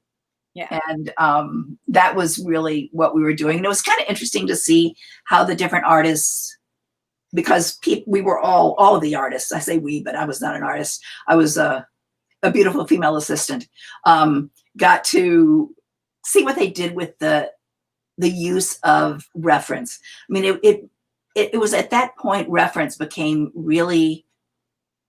clear to the young artists and they were all very young. I mean, in our early 20s. I think Bernie might not have even been 20 yet.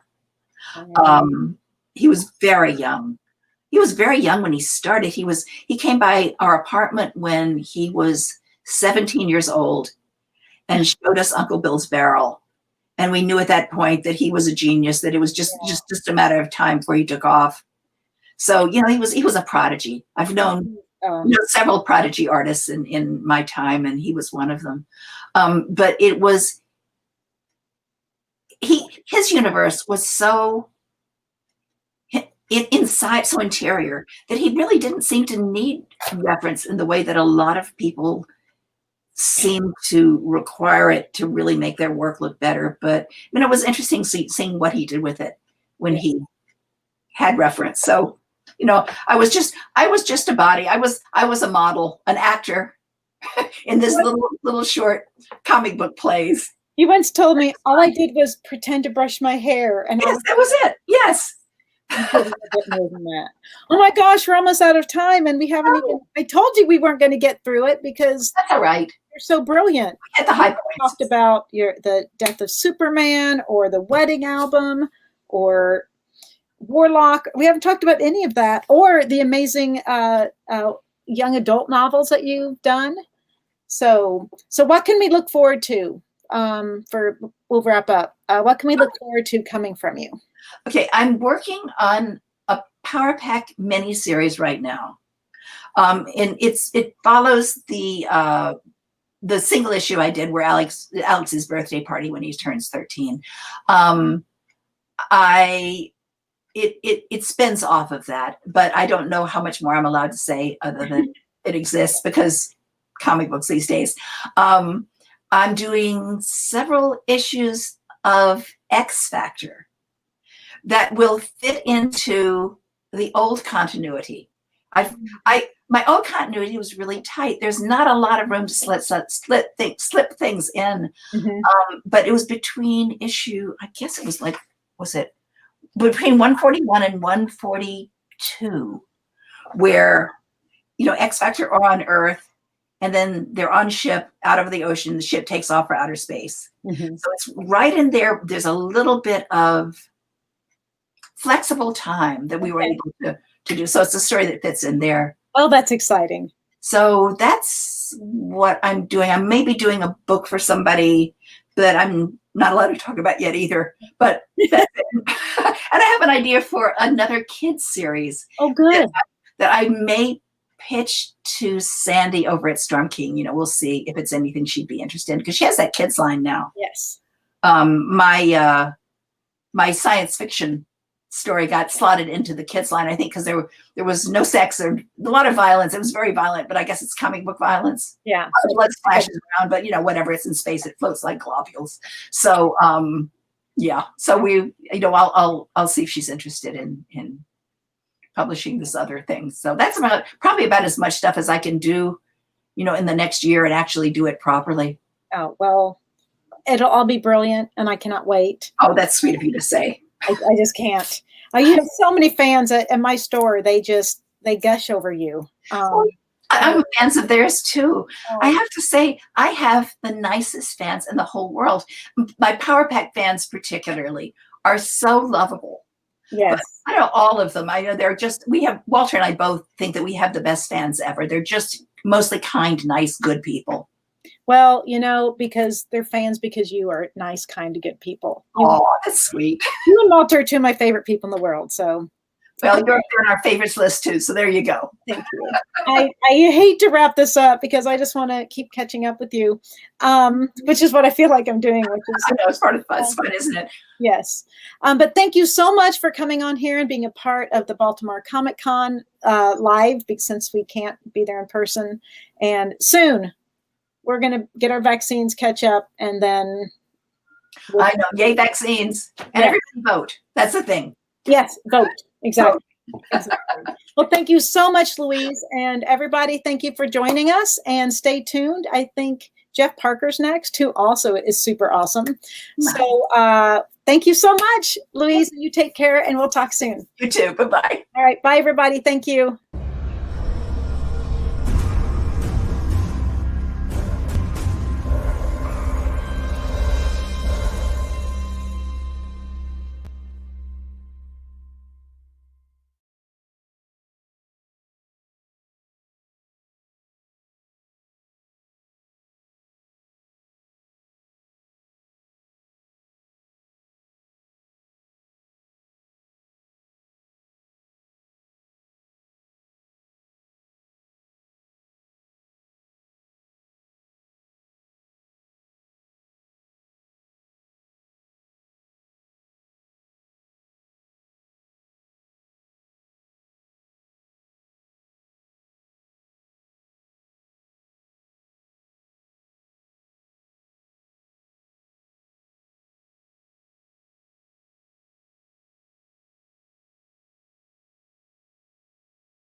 Well, greetings, imagination connoisseurs, and welcome to another fantastic panel here at the Baltimore Comic Con. I am your host, Robert Meyer Burnett, and I'm very excited to do this. Well, it's Spies Like Comics. I didn't know James Bond was a comic reader. I didn't know Ethan Hunt had an entire bagged and boarded collection of X-Men. Who knew? Well, you're going to find out on this panel, and I have a great bunch of people here. First, I'm going to bring them on one by one, talk a little bit about them. Stephanie Phillips is here.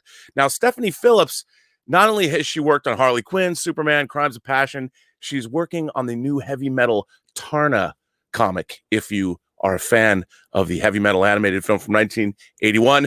Her own work, Butcher of Paris, A Man Among Ye, Artemis the Assassin, and something I particularly like, Red Atlantis. So welcome her to this panel. I mean, come on.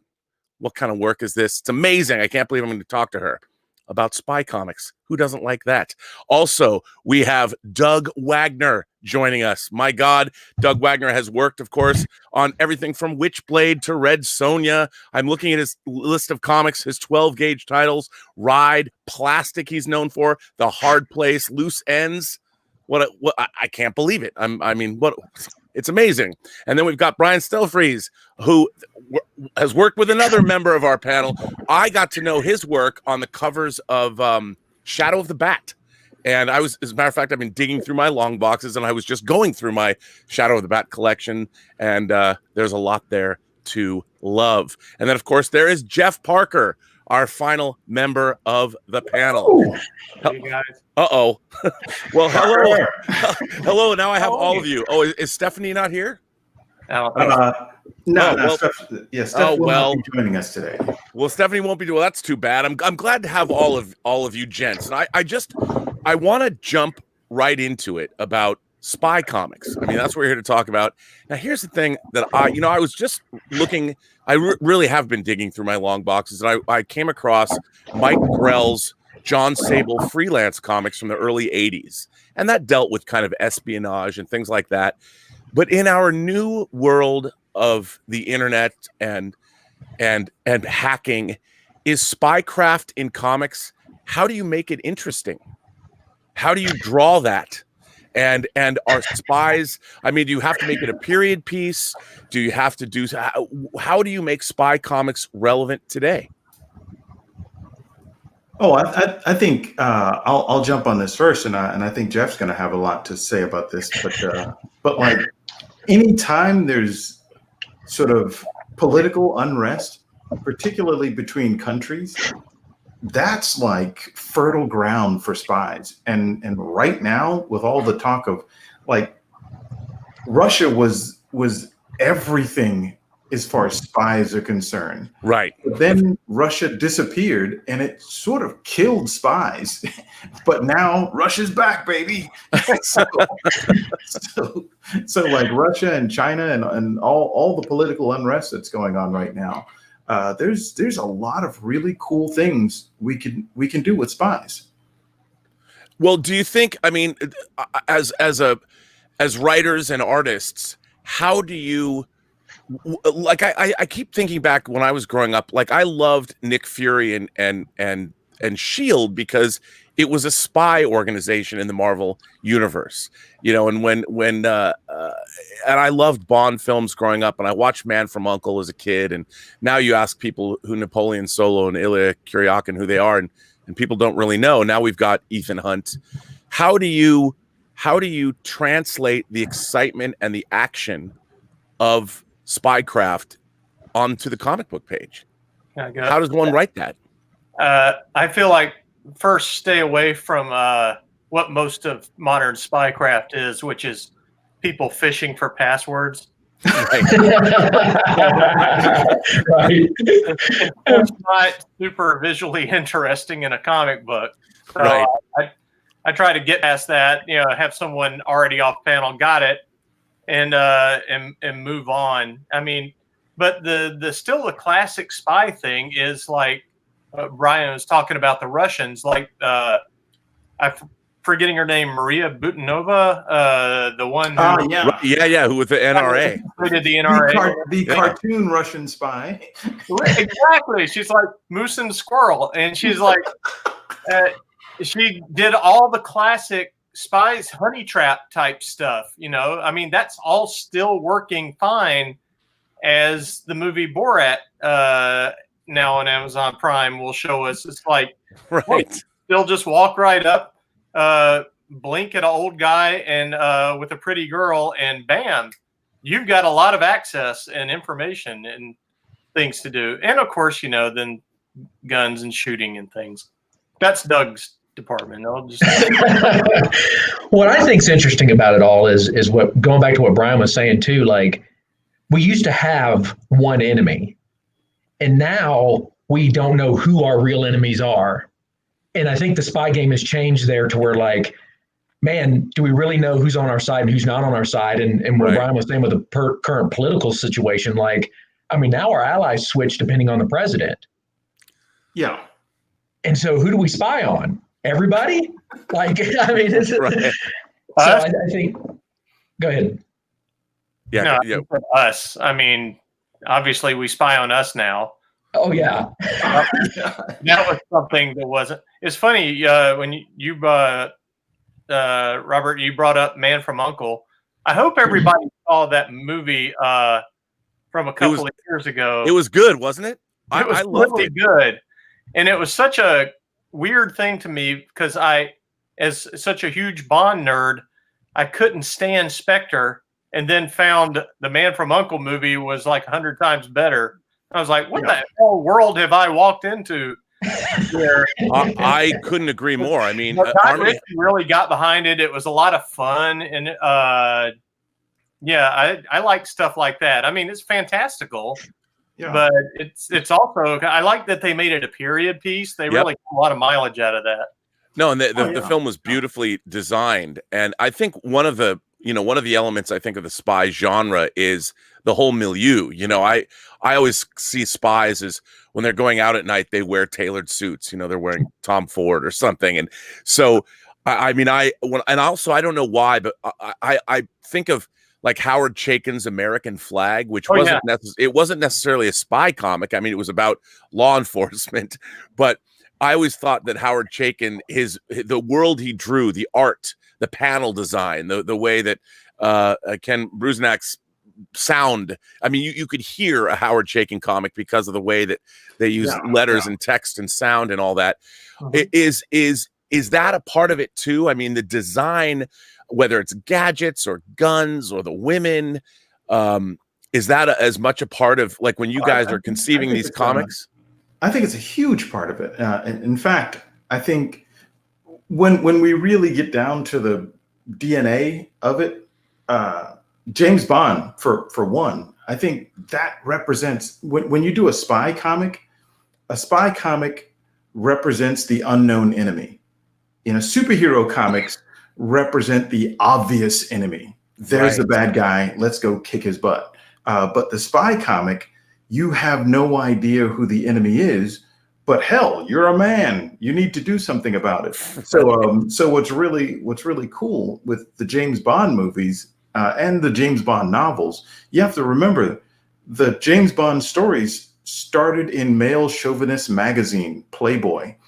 so it represented everything that the American man of the time wanted to be. He wanted to sleep with women, he wanted to defeat the unknown enemy, and quite frankly, most American men wanted to be as cool as English guys. So it was just fantasy, and I think it's fantasy fulfillment, just like superhero comics. I mean, with Batman represents an injustice that's been done to us that we'd like to fix. Superman represents the outsider that wants to be the best insider. And Spy Comics represents the man who wants to defeat the unknown enemy. Right. Well, it's interesting that there's been a lot of talk about how Lashana Lynch is playing, I think, a 00 agent in the new Bond film. And I think she looks incredible in her tactical outfit with her big gun. She looks amazing, and she could be a 00 as far as I'm concerned.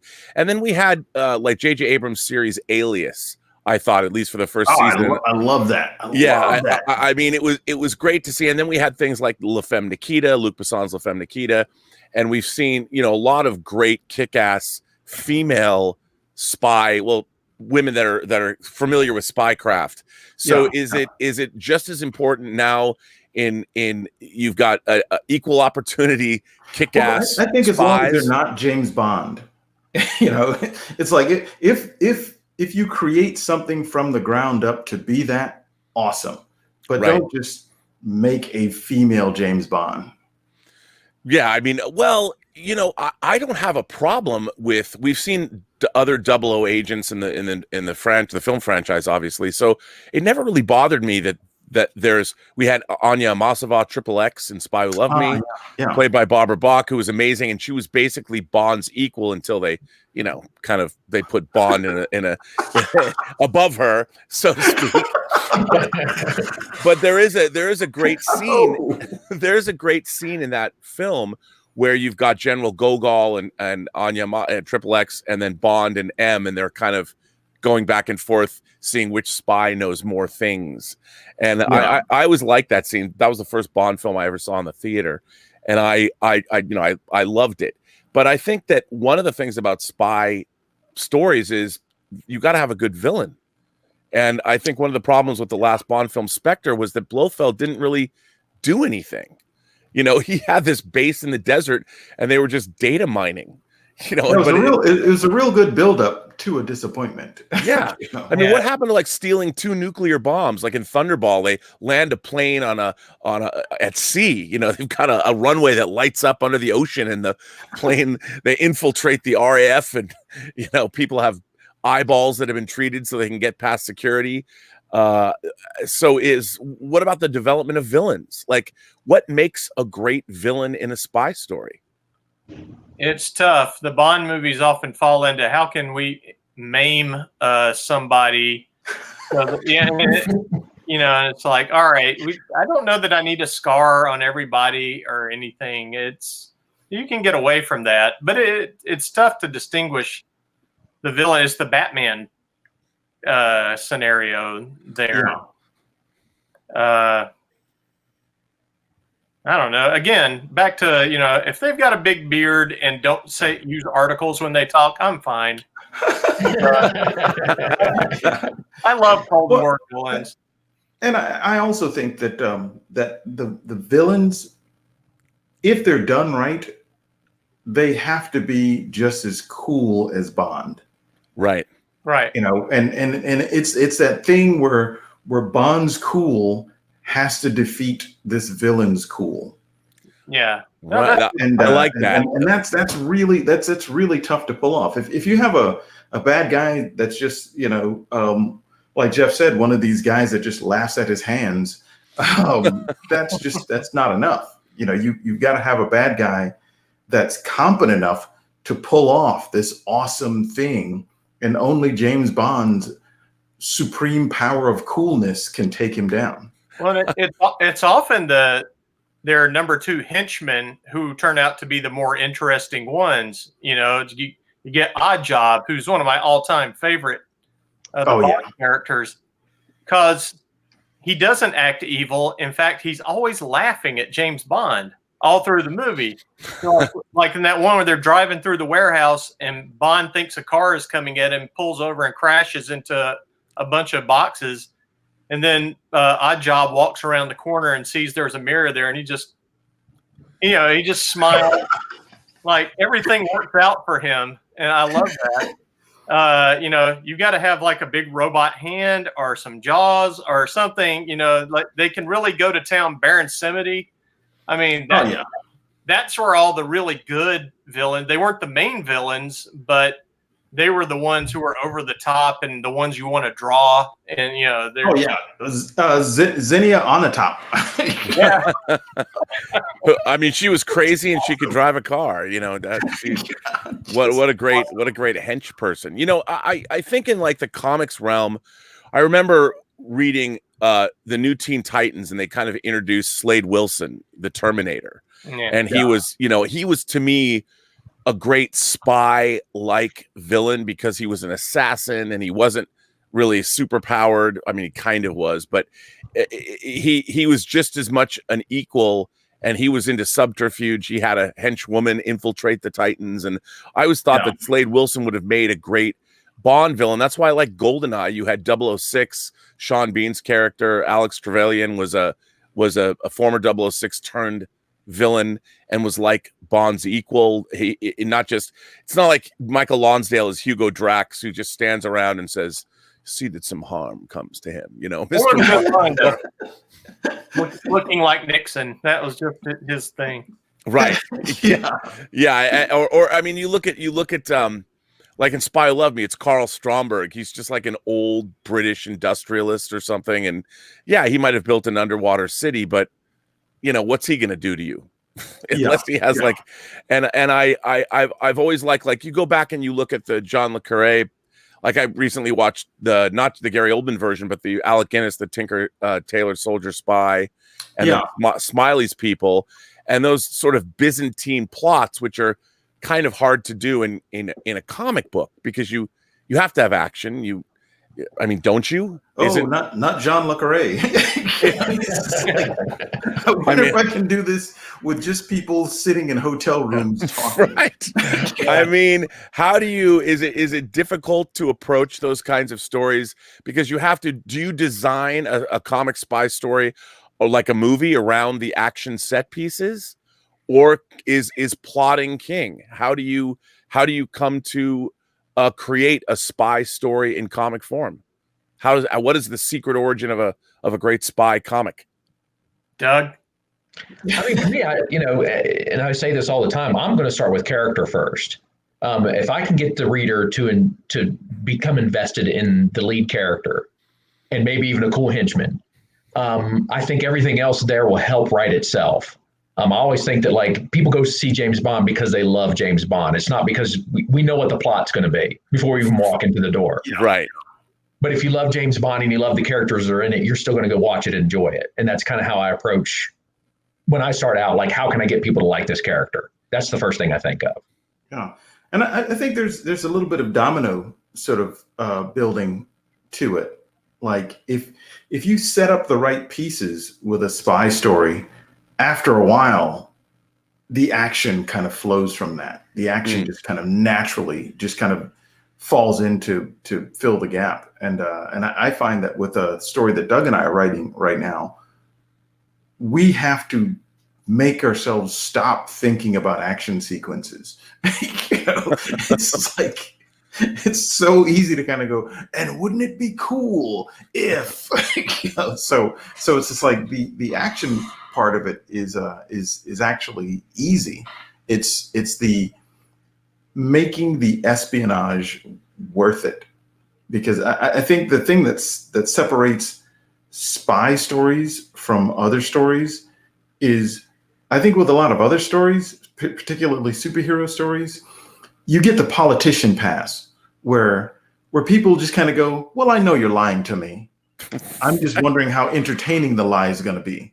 I love that, the politician pass. Yeah, but with a spy story, people kind of go, well, I know you're lying to me, but it better sound truthful. And you're basically hiding the lie within the lie. And the first lie has to be believable so that the second lie, which is incredible, actually works. If the first lie, like if James Bond does something like he just starts flying, people automatically go, oh, I'm out. Or if he has super strength, it's like, no. And I think even with the Pierce Brosnan stories, that's the line that they crossed. They turned Bond into a superhero who could do magical things and had an invisible car. And once that happens, it's just like, this is crap. But all the other, the best Bond movies push it right to the edge where you go, oh yeah, that technology might exist. Right. I mean, they did a good job pulling back on that when they introduced Daniel Craig in Casino Royale. I thought Casino Royale, such a great film, because ultimately, I mean, you have a half an hour sequence of they're playing Texas Hold'em. And Le Chiffre was Mads Mikkelsen was so great as Le Chiffre. Oh man! And of course, like Jeff said, you have to have an injury and crying blood. And then I like Jeffrey Wright having to come in and being the American, like, all right, we'll give you money. You know, it's like, that to me is where they get the most honest dynamic of the whole thing. Like, we can't do it, but we've got a lot of money. I'll front you for the game. It's like, I'm not the cool guy, but I will back the cool guy. Right. See, He was. I'm glad they've brought him back in No Time to Die, because I loved him as Felix Leiter. I thought he was he's great. He's a great addition to, and they keep, when he was paired up, I think in Quantum of Solace, when he's paired up with the white dude, the taller white guy, and they have that kind of banter about what they're gonna do, and how they're gonna deal with this, and I guess we're staking Bond again, I love that. And I think that another thing that I think has appeal, I remember reading once about the Bond franchise starting on film in the early 60s when Dr. No came out in 62. You basically had an American population, the middle class had been created by everybody coming back from World War II, and you had things like the GI Bill and the sort of the Leave It to Beaver 50s. And everybody had sort of settled down, and the Bond franchise, at least on film, obviously the books were popular, but suddenly you actually were seeing images of Bond on planes, flying to these exotic locations. Most Americans didn't even have passports. And it was sort of, like you had said earlier, wish fulfillment for men. Everybody wanted to be Bond, but also sort of the exotic nature of the whole world. It wasn't just the women and the cars, but it was also the locations and the glamour. I mean, it's funny, the Bond franchise kind of, they in where World Is Not Enough, they go to an oil field in Kazakhstan or something, and it's like, who wants to go there? And I'd rather go to an ice palace and die another day. But no, they go to Jamaica, and it's just because Ian Fleming lived in Jamaica. I mean, it's not like he's like, oh, I can write this. It's like this is it wasn't exactly a hot spot of where the Cold War was converging. No, they made it there. And you get cool characters like Bond's supporting team, like Quarrel, right? Yeah, or whatever. When she comes up and cuts him in the face with a broken bottle, and he laughs at her, like, oh, yeah, that's a great bit. And you made me think. Brian was talking about something that made me think of one of my all-time favorite Bond fights is in From Russia with Love. Oh yeah, it's just him and Robert Shaw duking it out on that train. Yeah, and it looks like a real fight. And from a book I read, like Shaw got in some real hits on Sean Connery, and Connery was mad about it. And I don't blame Robert Shaw looks like he could probably knock you out. Oh yeah, yeah. I mean, Red Grant's great. I mean, they're just slamming around in there. They have there's no choreography. They're just beating the crap out of each other. And I'm like, wow. I still don't see fights in movies that are that convincing. No. And it's something interesting that you said is that right after World War II and the GI Bill and everything, if you think about it, that's when the enemy went underground. That's when we didn't have, and I venture to say not since World War II have we had a giant, obvious enemy. But at the same time, a lot of these military guys were coming home and they had seen the world and they were stepping up into, because a lot of them were country boys that now had a little bit of money. So there was this attraction to class. And Bond was just the master of it. And I think that whole thing of being able to walk into a casino in Monte Carlo and be able to sit down and order the right drink and all this stuff. It's like that was the fantasy that all these hicks coming back from war had. And I think that fantasy persists because there's really no difference between James Bond and Hannibal Lecter. Right. They're just guys with class, and I think who both kill. Oh yeah, and I think very few people were cheering for Jodie Foster So in that movie, and everyone was just like, "Whoa, the dude with class. Yeah, let's go with him." Well, it's interesting. He would say like he would eat the rude. Like he got rid of people that needed to be gotten rid of, at least in his mind. If someone can't play the right violin in this local symphony, it's like, oh, that guy's got to go. But what was great is that that Hannibal Lecter, like Bond, he doesn't just know what drink to order. He knows what temperature the champagne has to be served at. Yeah. And then he knows everything about everything. There's another great moment in Spy Who Loved Me where he's meeting Carl Stromberg for the first time, and he's undercover as an ichthyologist, and Stromberg is like, "Do you know this fish?" And of course Bond does. He's done his homework. Like, and you're like, I didn't know James Bond knew so much about tropical fish, but apparently he does. And that was always something I think that as a kid when I was watching Bond, I was like, I hope I can grow up and know stuff like he does, like about everything, and then as I got older, I realized I don't care what fish. I don't want to learn about fish other than the ones I want to eat. I don't want to be able to identify what spiny, tropical, pretty fish that is. I don't care unless it tastes good. To never be called out. To always just and well, how do you? I mean, again, bringing it back to the comics medium.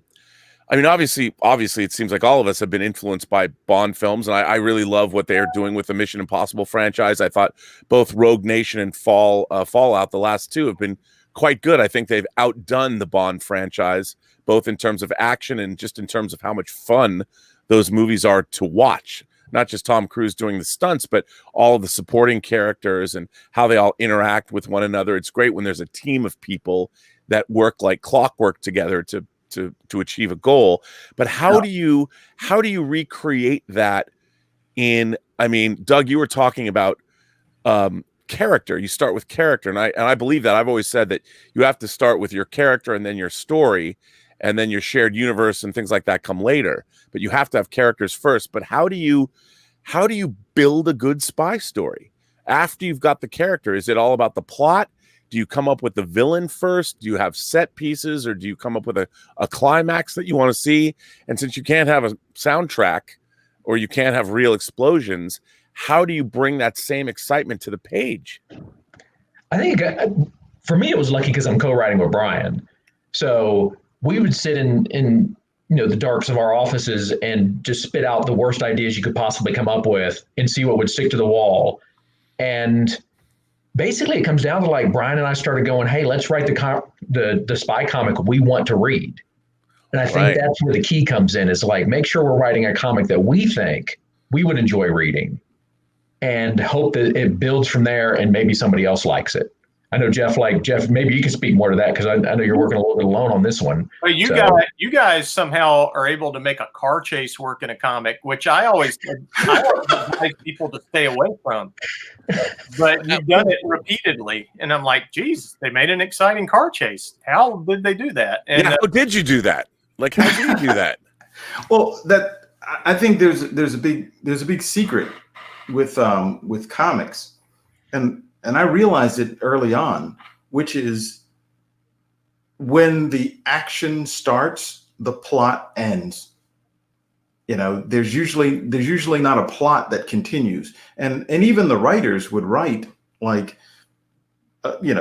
plot, stop, and then they fight. At the end of the fight, Joker's victorious, and plot. So you'd have like maybe 3 or 4 pages of a fight, but I think what that does is that encourages the artists to do pictures of people fighting, and not a fight, not a fight with a plot. And one of the things that I think Doug really picked up on, even back in the Gun Candy days, is for us to kind of go, okay, we have a fight here. How can we reveal something about the character or reveal something about the plot in the fight? So in the fight, it's going to be like, okay, they're fighting, but we need to get across that this person is just defensive. They're just defending themselves. They're not actually attacking. Or this person is dirty, and they're gonna scheme. They're gonna try to do something underhanded. They're gonna throw sand in your face. so that even when they're fighting, rather than it being cool pictures of people throwing an awesome kick or an awesome punch, which I think comics, and I'm going to say the word, descend into that with action sequences, what ends up happening is people kind of go, oh, wow, this isn't just pictures. This is actually plot that's happening.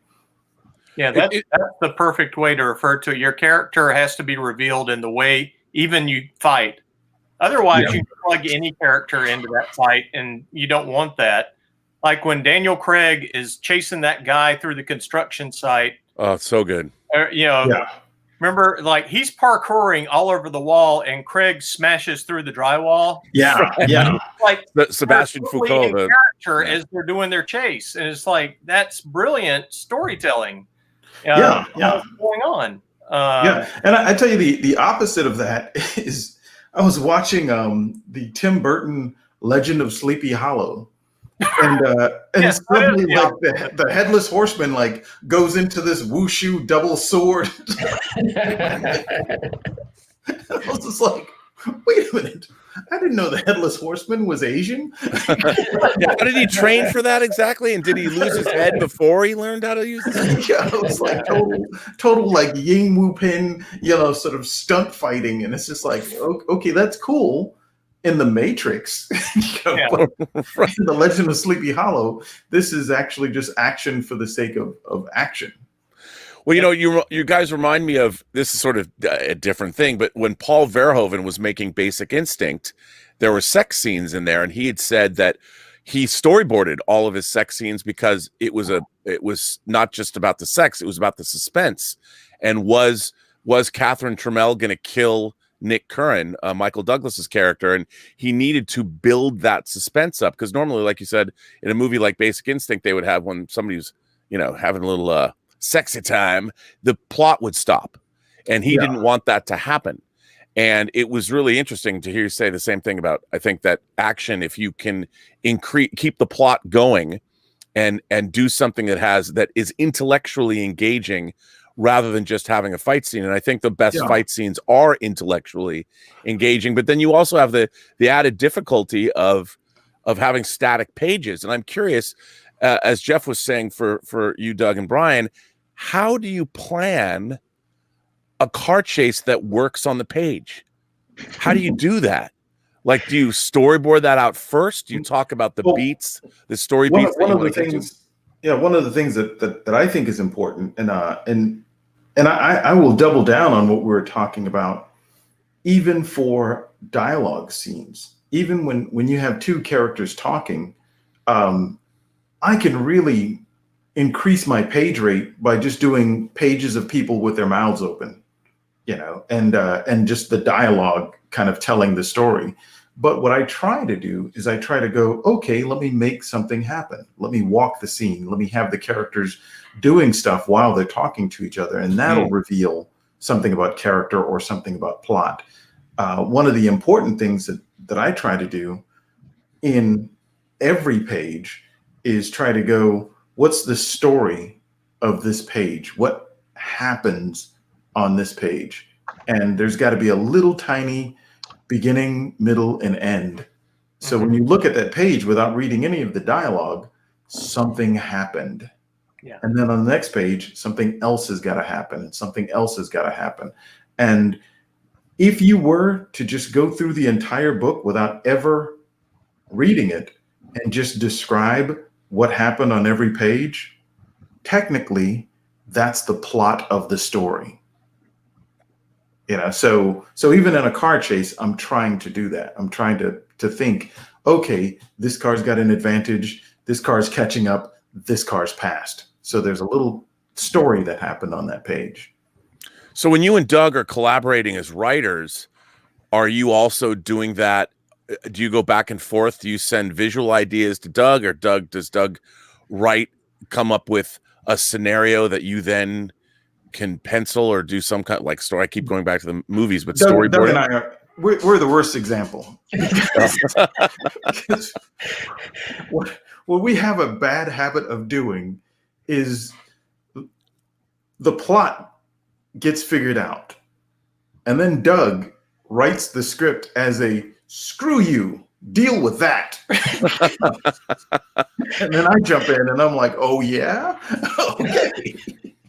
Screw you, deal with that. Well, that sounds like a great way to collaborate. I love it. Yeah. Oh yeah. It's taking like I know the story.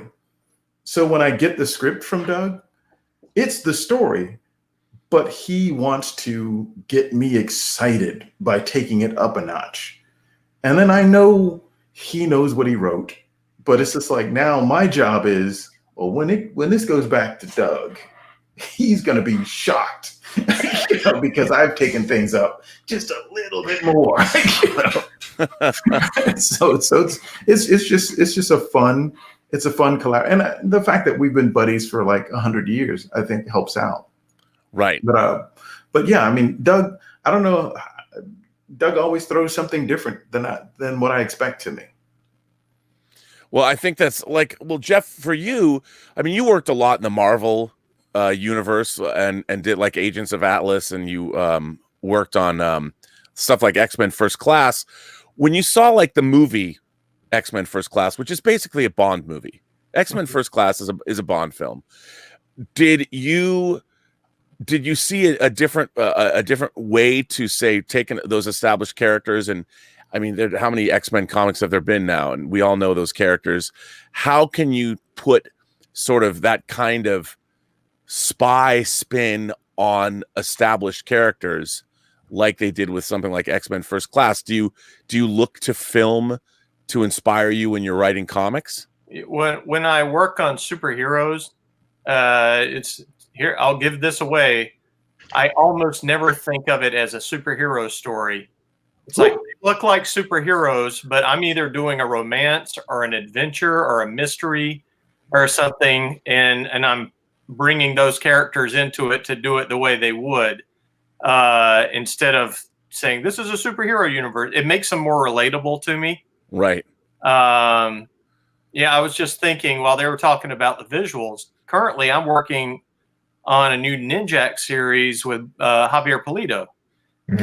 And nice. So what I'm trying, Javier is one of those guys like Marcos Martin, who's just going to do these bananas layouts, storytelling that really use the comics format. You know, it's not trying to do a movie in comics. It's a different way of thinking. And I try to give him a lot of visuals to work with, and yet at the same time get out of his way so he can do what he does. And then I go back and try to put the story back and make sure it's all still happening or whatever. And usually he explains to me, here's why I made this choice and everything. And then I can accommodate with that. And I love when I can drop out dialogue. That's always great. Anytime you have something nice and clear where people don't have to hear, I am shooting him with a Walther at 3 if you can, you want to do that. And I love to also sound effects. You're talking about the Chaykin sound effects, which I loved. Like with him and Walt Simonson would do that, where they'd have like brack, and it's all tucked in behind the art elements, so it felt like it's surrounding you, sort of. Yeah, it really did. I mean, I've never, no comics. That was the first time I actually heard a comic book, was when I started reading American Flag in the early 80s. I never thought that was possible. Yeah, I think, who is it? It's weird. American Flag is a noisy comic. It is a noise. And it was Ken Bruzenak. And he would use letters. They would be huge. Chaykin's work was already incredible, but then Chaykin wasn't scared to have giant text, that like if a machine gun was going bada bada bada bada, he would write bada bada bada, these big gigantic letters that would stretch across panels, and it was amazing. Oh. Yeah, a lot of times too, I'll write in the sound effects and I'll describe them. I'll blow them way up on the page, and it's really just for the artist's benefit, so that they're making something that looks like it goes with that sound effect. And then I'll take the sound effect completely out because you don't need it anymore. Right. And it made it visually loud. And it's like, all right, we don't need the sound. Everybody, if I think the reader can fill in with their head, I try to do that. Because sweet. You're going back and forth. Are you guys like, do you ever go the Tom Clancy route where you have to have real, like, I have to have this specific gun? or I have to have this specific car with these specific tires. Do you guys ever drill down that far? I just did that the other day. I was writing another, I've been doing this James Bond stories as like if the Bond of the books was in World War II. You never saw that stuff. Right. That's where he got all this experience. And yet I don't want to put any gadgets in there. I'm just trying to use stuff that people probably didn't know about that they were using in World War II, because I think it's more interesting that way. And so like I wrote in Bond using this Waldrop silenced pistol. And it's a pistol that looks like nothing but a silencer all the way across, and it holds 6 rounds and everything. And then you're done after you fire it. And it was perfect. Instead of a silencer, you screw onto the front of a barrel. And I feel like I love getting stuff like in there. It shores up the reality a little bit for when I make things that are kind of implausible. You can go back and look it up and go, oh, that was a real thing. I think that's fun. Oh yeah, and I agree with you. I think it's like Doug is always like, he'll in the script he'll send me a picture of this is what it looks like, kind of thing, and it, I think it does. The fans of like spy stuff. Oh, they'll burn you. They know the stuff. They won't tolerate you not knowing. And it's like, how many, so if you put a Glock like 17, back in the Civil War. Well, no, yes. Yeah, I'm sure Brian's like made fun of this a lot. You'll see an artist drawing a complete bullet, coming out of the gun, or whatever, like, not a round with the shell popping out. And you just like, oh God, like it's not a little missile, I've seen like just complete like bullets come out of the chamber. I've seen complete, like after someone's like unloaded a machine gun, actual complete full metal jacket sort of bullets are on the floor. It's like, yeah. And then the studio I'm part of, well, we can't go in right now, but it was Periscope. And we did that one day. We said, okay, we're all going to the gun range because everybody's not clear on this stuff. And we just keep getting so many assignments where people are shooting guns all the time. Oh, yeah. And we went out there and did a few hours just blasting away and everything. And then everybody's work changed immediately. Like suddenly everyone's holding it right. It's like it makes a difference when you know the stuff. And it's like, yeah, you're going to be doing a lot of fantastic stuff. They're going to have a car doing Fast and Furious stuff, blasting through the side of a building. But those little bits, like the fans will call you on it, and they don't like to see it wrong, especially the Tom Clancy types. Oh, right. Yeah. They get really bent out of shape by it. Yeah. One of the things that was really cool for me was getting a chance to shoot like powder, sort of black powder pistols before doing Jonah Hex. So it's just like, oh, okay.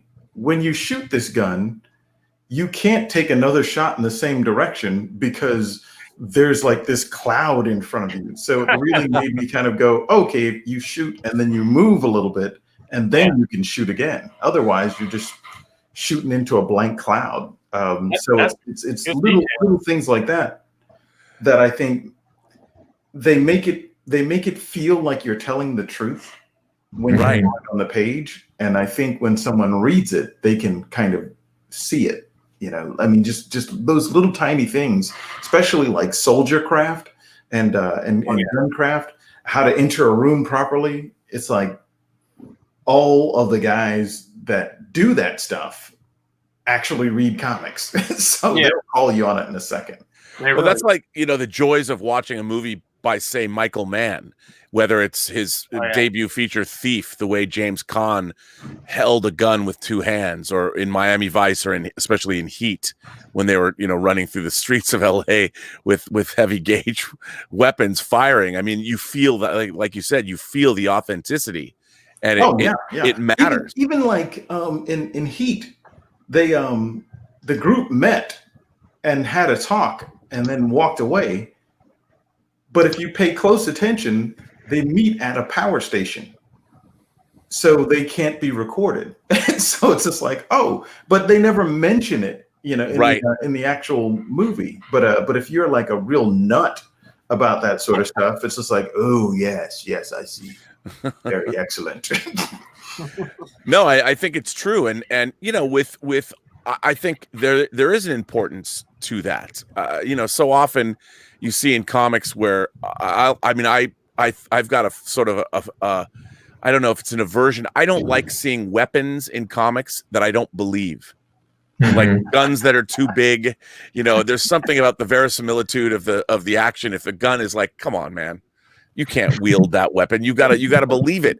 And as much as I might, when I was growing up, I liked a Rob Liefeld gun. The bigger the gun that Cable was carrying, the better. But then as I got older, I'm like, he couldn't carry that gun. He certainly couldn't carry that into battle. Then I would start getting, angry that the guns are just too damn big, and I think even in comics, especially in spy comics, when you want to pull back, you want to keep that realism in there.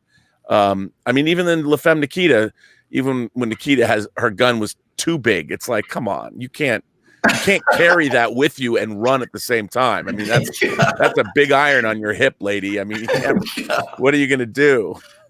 Yeah, the thing that always gets me is when people Bugs Bunny guns, where you'll see like this female character come into a room wearing tight jeans and a tight t-shirt, and she'll fight for a while and then produce a gun. It's like, wait a minute, where did that come from? Well, that's one of the things I like about how Black Widow has been portrayed in the MCU movies. She's got smaller weapons. It's like she is carrying guns that are right, and you see them strapped onto her, and she can wield, a la John Woo movie or something like Chow Yun Fat. She can wield two weapons at the same time, and you believe it. Like, I believe this, and they haven't pushed that character too far, which I've always appreciated watching the MCU films, is that they never make that. They keep it real, and it's interesting. I'm sure the impulse has been sometimes to make it a little bit more sexy by giving her a bigger weepon, but it wouldn't work as well. We should all spare a moment for the Desert Eagle. The preferred gun of Hollywood for like an entire decade. Right. Which pistol. Well, so now when it comes to back to comics, what about like the art? Do you change up an art style? I don't know. I guess do you use, say, like in film terms, deeper focus? Do you rely on close-ups more? People's eyes? What can you do from an artistic standpoint to sort of add to the espionage? Well, for me, I try to make it less cartoony, because one of the things that we've all been kind of coming back to is believability. Right. I think when you're doing a spy comic, if it's too cartoony, it's just you almost can't take it too seriously. So the style of it, I try to go for something a little bit more naturalistic. Sometimes I'll get slightly more cartoony in the action, but while I'm in the sort of espionage parts of the story, I try to make it as instantly believable as possible. And I think something you mentioned earlier, which I think is really, really important with a spy story, more so than a comic book story, is having a style. Having and I don't necessarily mean an art style, but when someone looks at the work, they can feel a sense of style. Right, sure. The spy himself has to have a sense of style, has to have a sense of fashion. And I don't necessarily mean like high fashion or anything like that. Right.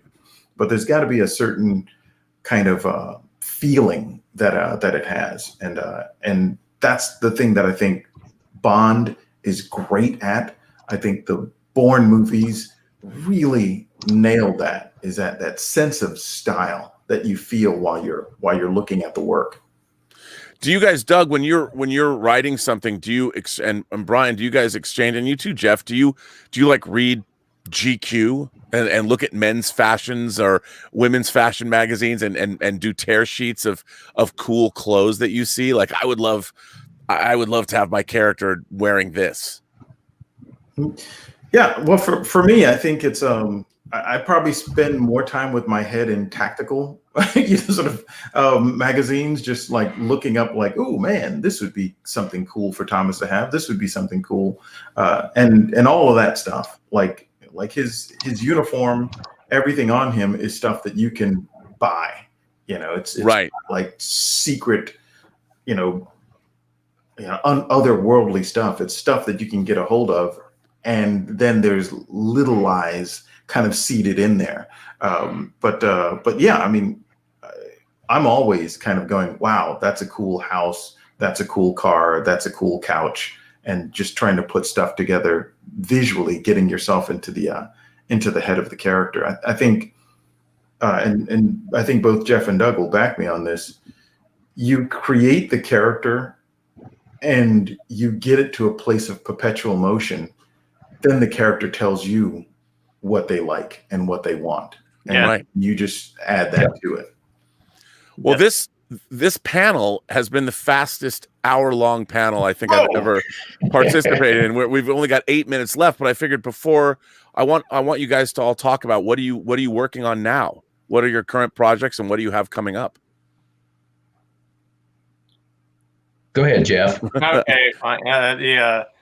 I am,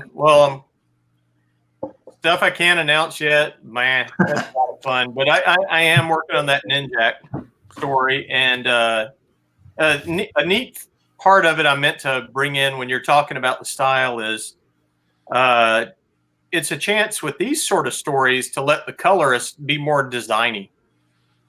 You don't have to do a local color all through it. In fact, that doesn't feel right.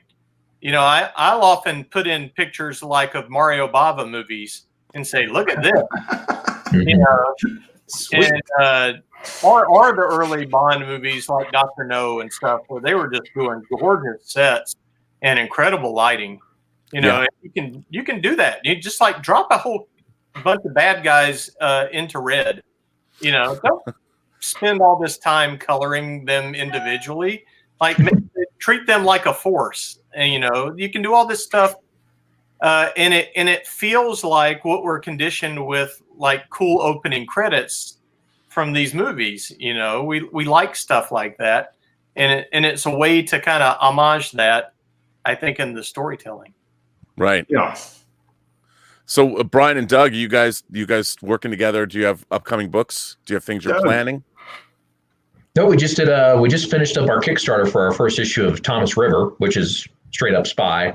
And then just like Jeff, I mean, everything else I'm working on, I'm not allowed to talk about. That's how comics has gotten to these days. Like everybody wants exclusives on stuff, and if you give it away, nobody will cover you afterwards. It's such a weird thing. But, I'm working with Hoyt Silva. It's awesome. The spy panel ends with stuff we can't talk about. I love it. I couldn't have planned. Well, to touch on that, I mean, to sort of take a detour.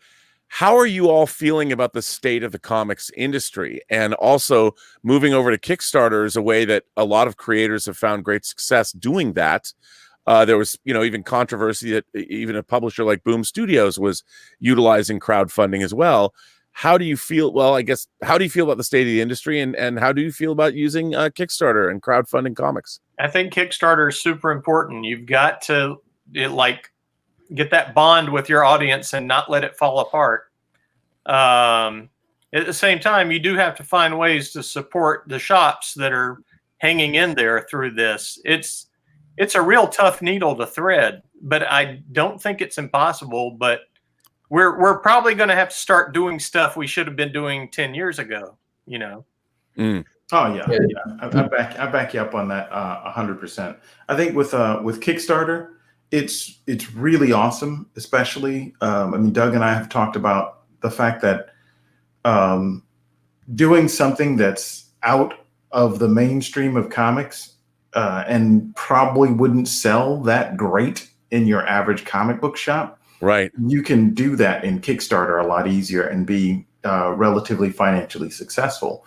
But I love the fact that I'm going to be doing more and more stuff for Marvel and DC and possibly Valiant and everyone. So it's just anything that's out there. Kickstarter opens up another road for us to travel.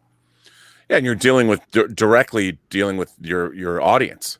There's no middleman, although it doesn't allow people necessarily to discover your work.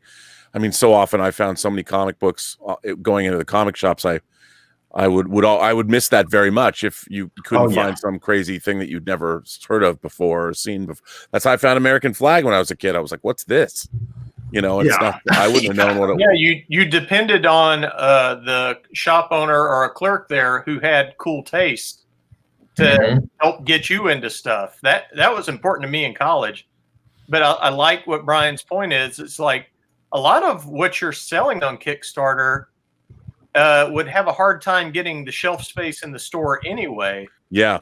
And so hopefully you can get it to a point where they don't really compete with each other too much. Yeah. And we found, honestly, I mean, Brian and I went through the whole list of you can see everybody that backs your books, and you'll be surprised at the lack of crossover between your comics fans and your Kickstarter fans. There's not a huge convergence of like, oh, we had 10,000 people that would normally buy a comic book in the comic book shop spend their money on our Kickstarter instead. It was people we have never encountered before, and people that it's the way you always find out after you do it, like a bunch of X-Men books, like, come on fans, let's follow me over here, and like, hey, where'd everybody go?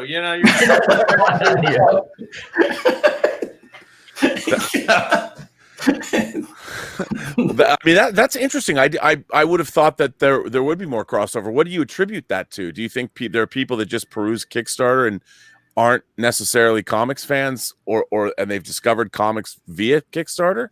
I think there are people that are perusing Facebook, Twitter, Instagram, not necessarily Kickstarter specifically, but there's people that are just kind of hanging out. They're reading like little articles and stuff like that, and they're going to the Kickstarter because they can usually port right there from whatever article or whatever Facebook post or whatever. Whereas a lot of times with the comics, you have to go to the comic shop, and I think a lot of these people are people who are like, well, I do this, and I don't know where the comic book shop is near me, and I'm not going to go to the comic book shop. But I can just pick this up right now. So it's a kind of I think a slightly different fan. Interesting.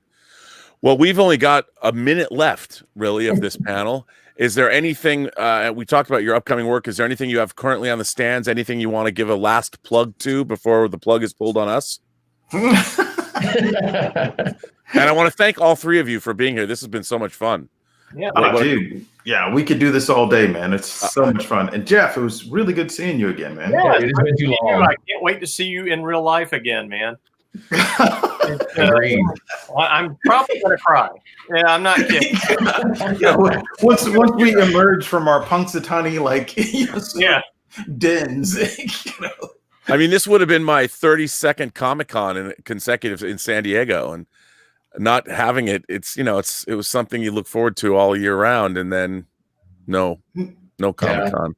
Oh yeah. Well, one thing, comics readers have shown over the years, they don't let anything kill them or their industry. It'll be back, Right. So I think we are going to be having these talks at a table, drinking little waters, and whatever, signing books again.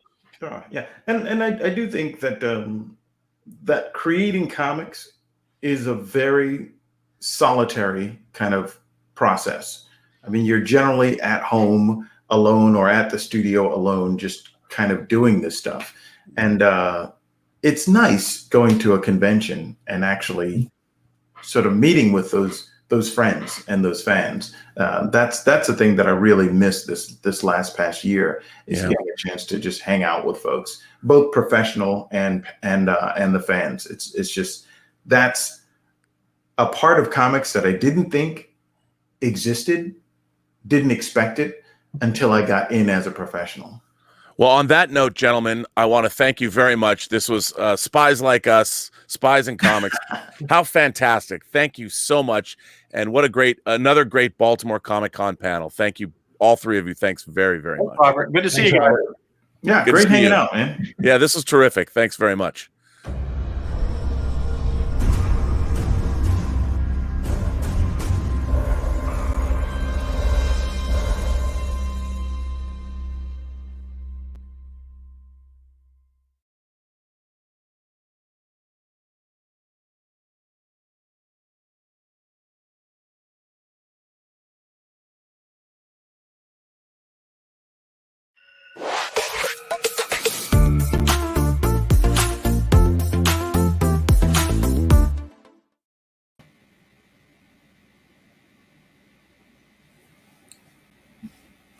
Hello, Baltimore Comic Con.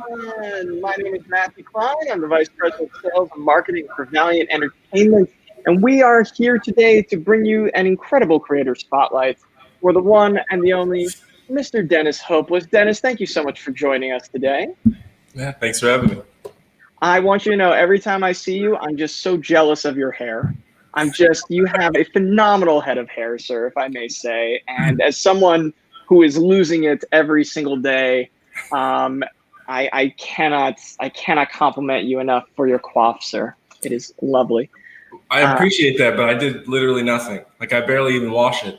So stop bragging. Just stop bragging. My parents can take that compliment. That's not fair. That's not fair. Also, I appreciate you have a wonderful fire in the background here. You look well set up, sir. Yeah, it's cold here. All of a sudden, it was warm and now it's cold. And joining us today, too, is literally the person I'm going to age into in about 20 years. With us today is John Petrie, the Senior Sales and Merchandise Manager from Valiant Entertainment. I say that in part because we unintentionally wore the exact same shirt today, repping. Wear the same shirt. And thank you so much, Matthew, for pointing out both my lack of hair by talking about Dennis's lovely hair, and for pointing out the fact he's older than you. Well, I'm just saying, look, we've got the glasses. I'm losing my hair. You don't have as much as I will when I'm your age. Dennis really is making it out like a bandit between the three of us here. So, so on that note, let's dive a bit in here. So, Dennis, my first question to you, sir. Is it true that you used to work in a comic book shop? I did. When I graduated college, it was like 2003, 2004-ish. And it was the first time when you get out of college with a liberal arts degree and there were no jobs. So I very briefly worked at a Best Buy as a loss prevention. So a yellow shirt. And I'd said, welcome to Best Buy, to try to keep people from shoplifting all day long through a holiday season. And I was losing my mind because I just been to college for 5 years and now I worked at Best Buy, and a comic book shop opened in my hometown, and I basically begged the guy to let me come and work part-time or anything so I could have a job that I liked. And then I promptly got fired from Best Buy. So yeah, my first couple years out of college, my primary job was working in a comic shop. Pulp Fiction Comics and Games in Lee Summit, Missouri. It's still there. It is still there. Now, yeah. John, part of your job with Valiant is that you talk to retailers, literally comic shop owners, almost daily, including weekends sometimes, as much as I discourage you. Have you spoken to Pulp Fiction in a while? I'm trying to remember. If not, we should put them on the list this week. I will put them on the list for this week. It gets to a point where you're sort of like, I can no longer remember which stores I've called and which stores I haven't, which is a product of age. So I will put them on for this week. So Dennis, first of all, can you share with us a story of a shoplifter while you were working at Best Buy that you caught? Here's the thing about loss. I guess I shouldn't tell this to the world, but it's very difficult to catch actual shoplifters because you haven't technically stolen something until you've left the store, and employees aren't allowed to chase you out of the store. So what you would have to do is suspect someone of shoplifting, then call the police so the police can apprehend them. Because if you were to make someone trip and fall in the parking lot, the store would be liable for their injuries. So most of the time we would just watch professional shoplifters on the camera, go into the bathroom, and then watch them walk past us and try to stop them. They would ignore you. Because like when you're leaving a Best Buy and they say, "Can I check your receipt?" You don't have to. You can tell them no and just walk past them. There's nothing they can do. So like we caught, this was a while ago, so we caught teenagers stealing CDs.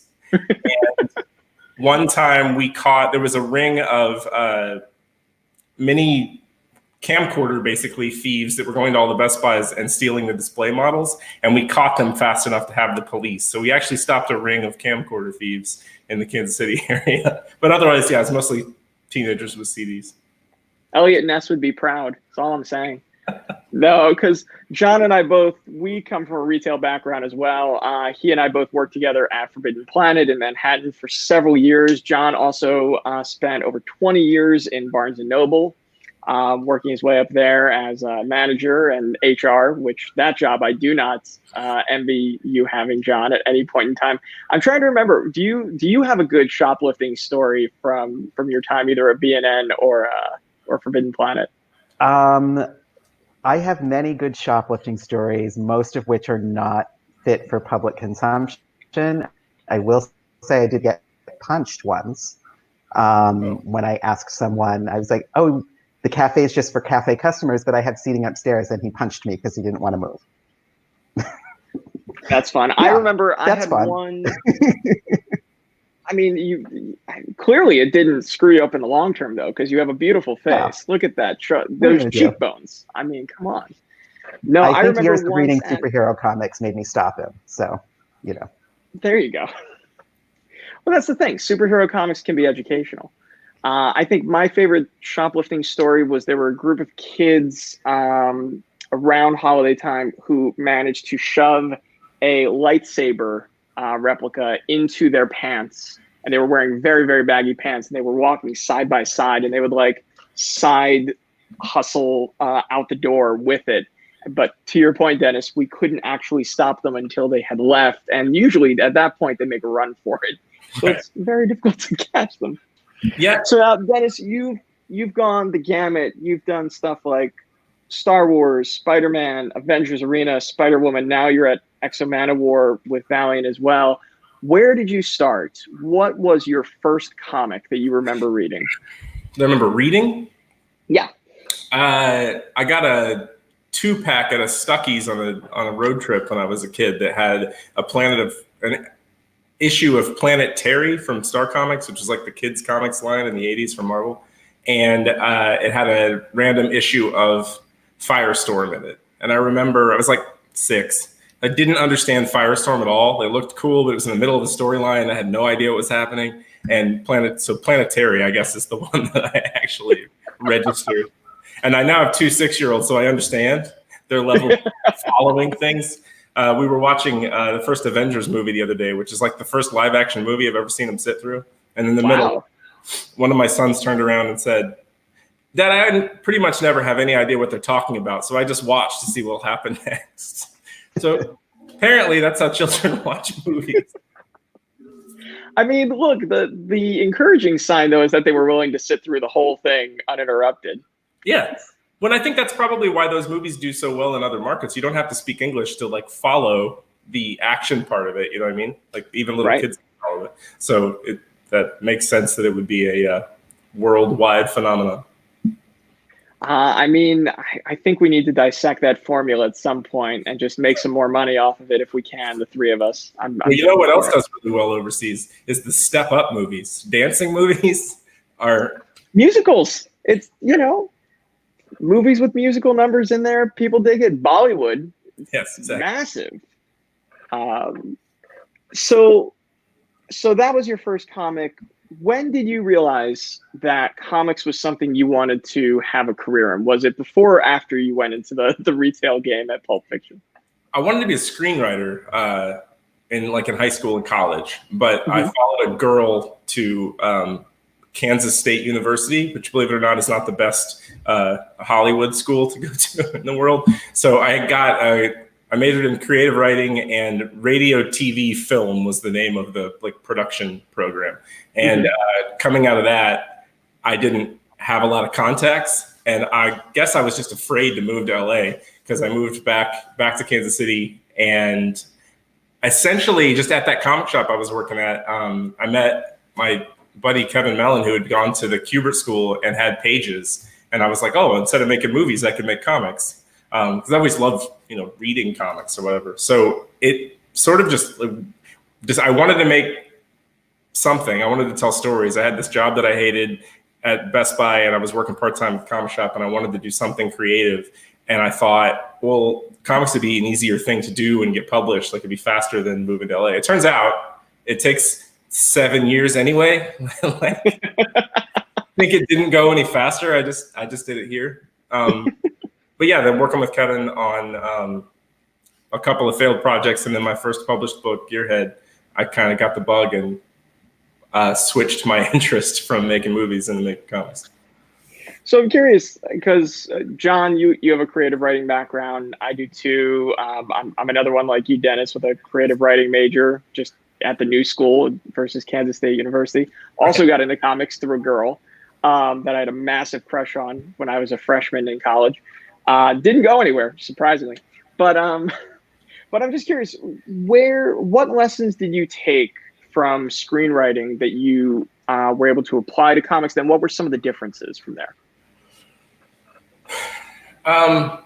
Honestly, what I would do, it was in college. I wrote all my screenplays in college until relatively recently. But what I would usually do is get about a third of the way into something, decide that I could do it better, and scrap it and start over on something else, and never finished anything. And I think the thing that made comics that pushed me toward comics is you're collaborating. Like, someone's waiting on you to finish the story. Someone else is going to do something with it, and it's a back and forth thing. So instead of just being me, typing away on my computer and hoping to sell the screenplay or whatever, it was, well, Kevin and I are developing this world. Kevin and I are figuring out the story, and if I don't get him a script, he doesn't have anything to do. And the collaborative nature of it, from the outset, like especially with creator-owned comics, like you're working with somebody else to figure a thing out. It's not just me typing. I think that was huge.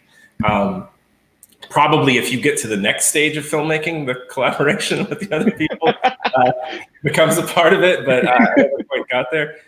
But yeah, also I think structure. Screenplays have to be very specifically structured to even be looked at. And comics, you're essentially just writing a long letter to the creative team that can be any format you want, as long as it's readable and they can tell what's dialogue and what's panel descriptions. So there's more freedom there. I love the nature of collaboration in comics. I think is one of the things that makes it so unique when you have, the writer, artist, letterer, colorist, editor, all in there kind of as this incredible team to go from scratch. And I think people really underestimate the collaboration that goes into a comic, from idea and pitch to outline to the script all the way in. To someone who has no concept how to make a comic, how would you describe that process to them? I mean, it depends. Especially on create your own comics, I've found the best collaborations and the best stories and the most successful pitches come from finding at least an artist, if not an artist and an editor and an artist and a creative team that are all on board to make this thing. So it's not like, hey, here's this, 500-page story that I've written. I want you to draw it. But it's like, hey, let's develop the thing. Like, what are you into? What do you like to draw? What, we both like this movie. What could we do that's in that vein?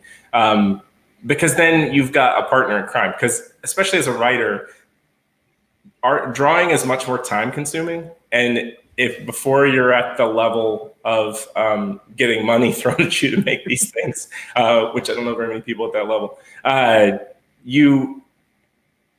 you need to both be passionate about doing this thing, because it might not ever make a dime. Like, you might have to put it out online because nobody wants to publish it, or you might just be doing this as like a business card to get to the next level. And you really need both people to be passionate about it.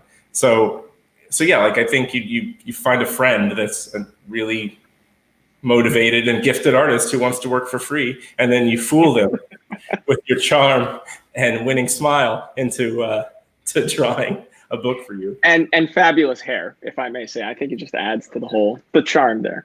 My hair came late in life. Like I was at it, I just didn't know what to do with it. And also my children made me turn gray, which made it wiry, which is why it stands up and things. My hair was very much less impressive when I was at the trying to trick people into working. What is the most embarrassing hairstyle that you look back on and go, what was I thinking? Oh, I have so many. I had a rat tail. I had a permed mullet. A permed mullet? I had a permed mullet.